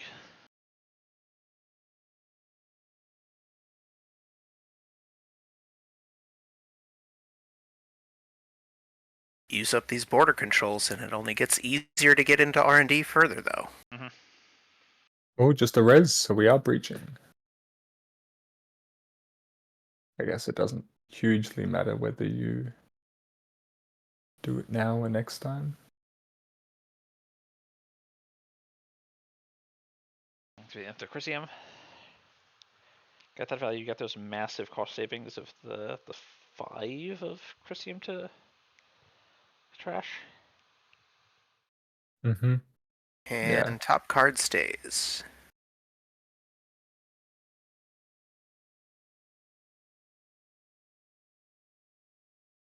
Airplay. Not a trash cost of 2.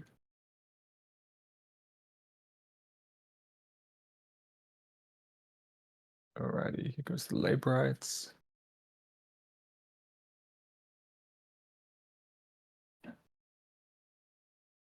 Mainly provide Simul chip, sure. Strike fund, okay. Have to make sure you have all the pieces. There it is. There's a Sam. There's a Bran. Alrighty.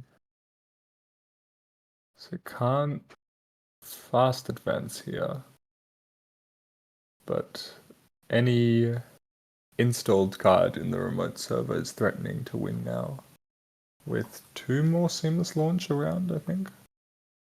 Yeah.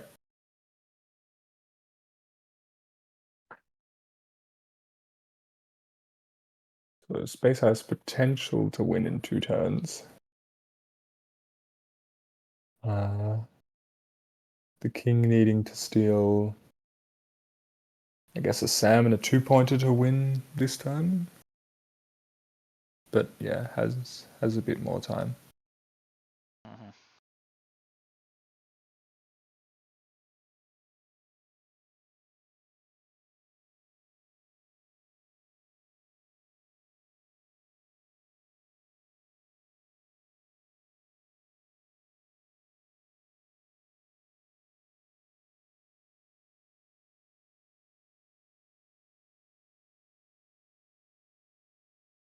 Oh, I think, yeah.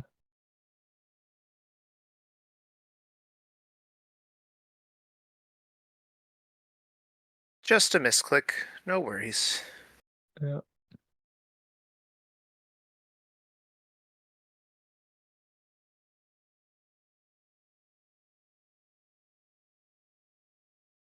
Have we gotten the Knobkery trigger yet?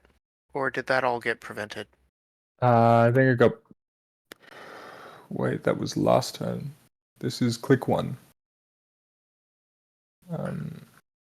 So it shouldn't be prevented if it's successful. So we'll be seeing... The king will be seeing 3 cards here, looks like. Unless border control gets used, of course. Yeah.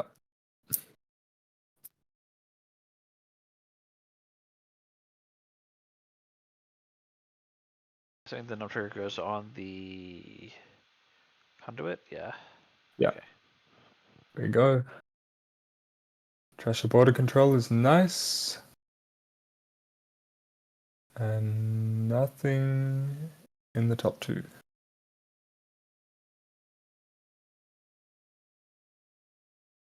Top 2 was safe.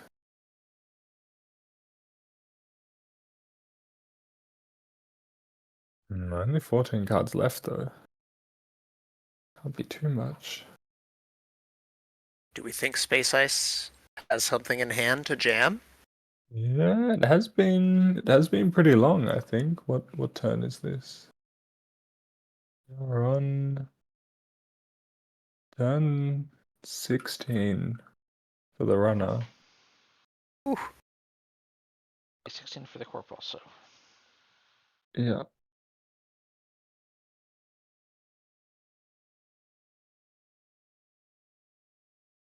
It has been quite a bit of time. Just gonna keep hammering this conduit, though. Yeah, I mean, And if it's not being Yeah. shut down, then yeah, it's not costing too much.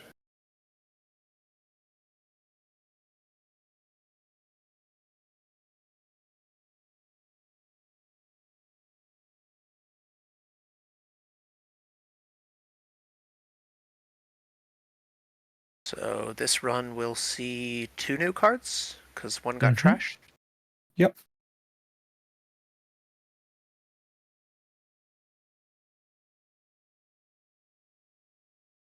We use the border control here. No. good. This has trusting it. Okay, so one of the new ones is safe. I'm assuming. Trust Chicana, Chicana, okay. safe as well. Top 3 known and safe. Not trashing border control for any of them. I mean, I think I'm assuming at this point that there's at least one 2-pointer in HQ.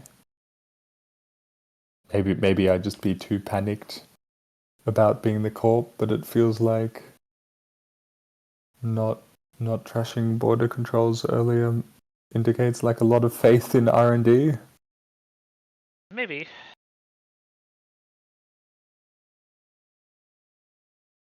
Although I think the intro there's potentially somewhat fuzzy to other reads. We're not sure. Maybe Space Ice just has 6 agendas in hand and knows that R&D is safe. Yeah.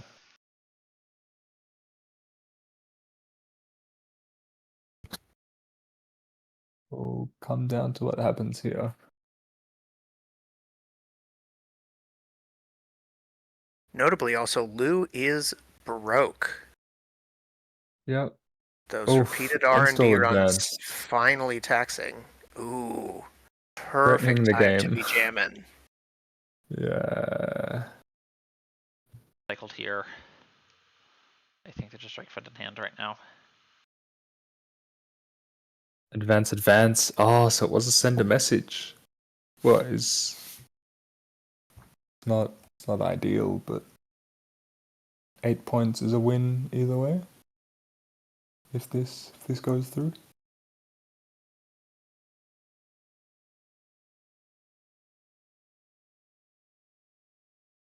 There's too bad pub. Too bad pub. And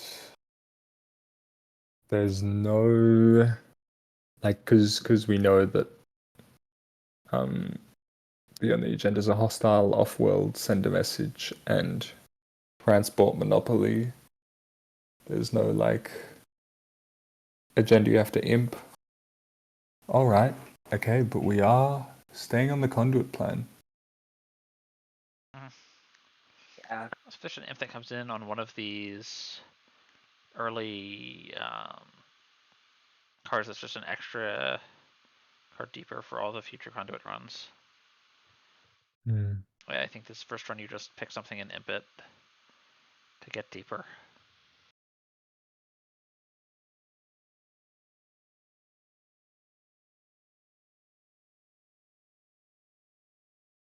Feel like a commitment. There are 3 sender messages. It's not horrible.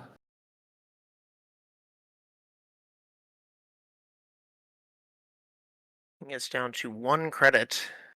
Got some savings using Mm. Audrey to break that first border control. So I think they should still be able to run back. Yeah. Yep. Especially if there's a border control pop, you just break the border control for 1 and the Winchester for 2.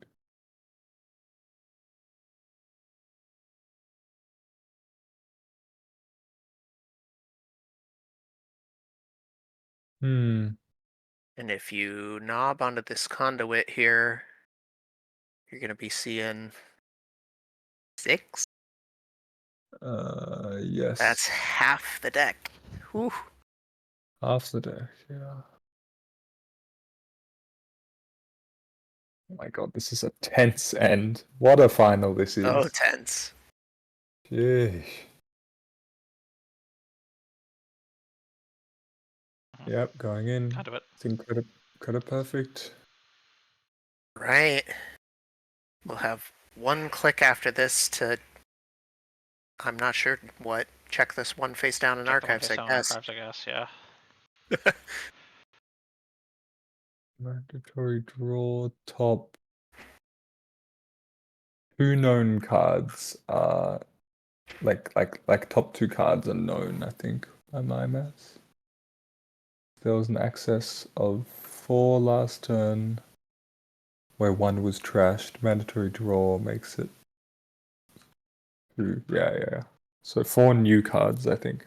Right, trashing the strike fund with Audrey allows that last click to just be a run on R&D again.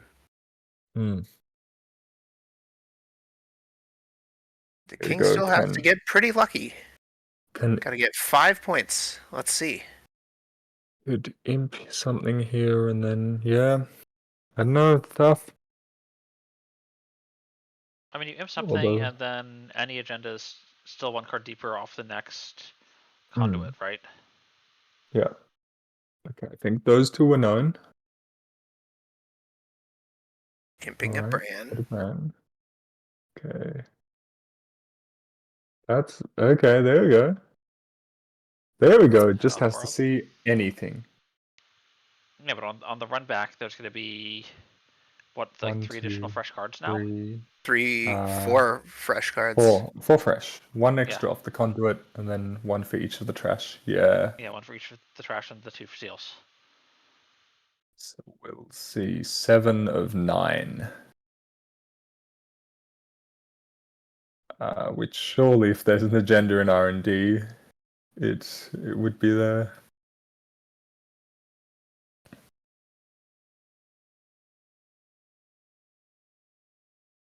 And even then, could potentially run HQ last click. Like if you conduit now, and then you just use Audrey to break through HQ. I think you have the cards for it. You can let the loose credits fire on the Valenchow and the Afshar and not care. Alrighty, Also, here we come go back to what I though. was saying earlier, and just go through potentially the Winchester as your last click, blowing up all your programs behind you. True. Although then they can just trash the conduit and Oh, right, you feel because sad. it's, yeah, Conduit, not Stargate. Yep. All right, 7 of 9 here.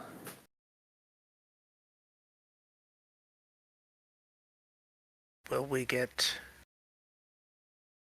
Ooh. This is 5, 6, 7. Nothing. There must be so many in Oh, HQ, right? dear. There's gotta be. Surely, right? Oh my god.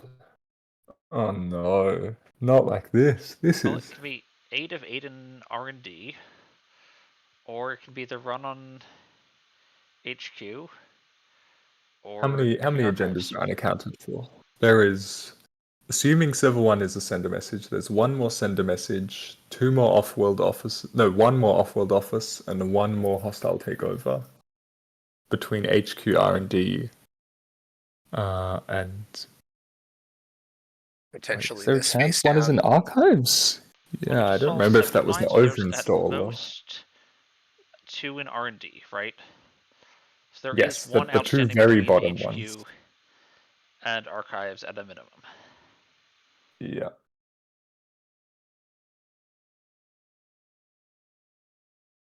Oh, I can Yeah, there barely we go. breathe. From the chat, HQ run for the win is what's being called for. Oh my god. We are just Yeah, I conduiting. just like the We're conduit going back, honestly. back. See the last 2 We're cards? just doing it. Yeah. This will see, yeah, all of it. Yeah. Oh my god. 8 of 8. 8 of 8. 2 new cards. Oh.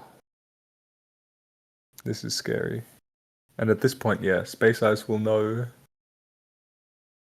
exactly if this is enough to win. Mm-hmm.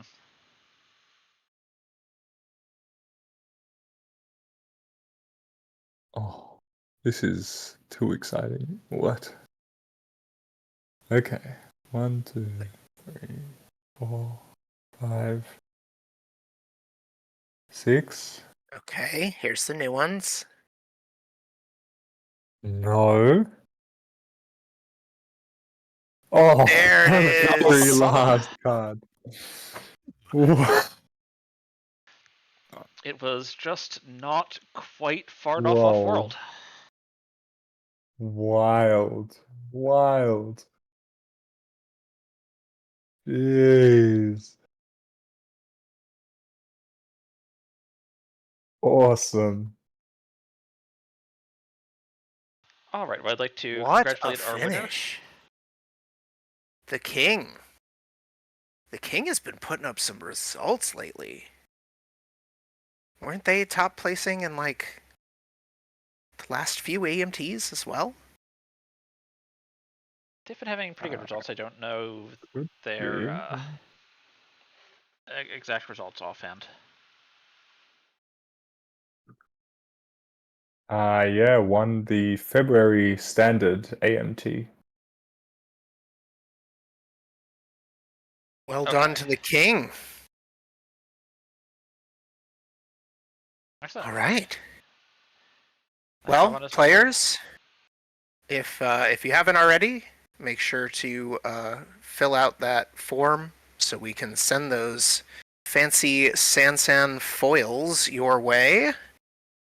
And we will see you next time in a few weeks where Rebellion Without Rehearsal will be legal for the next AMT.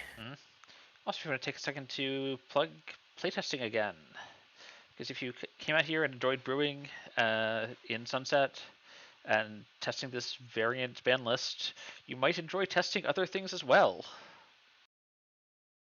Yeah, come join NSG. It's a fun time. You get to hang out with fun people. You get to play fun games. And you get to see the cards early, which everyone loves. Yeah. Can confirm.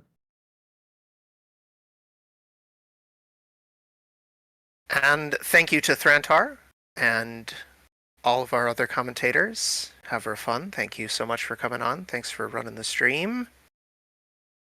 It was a blast.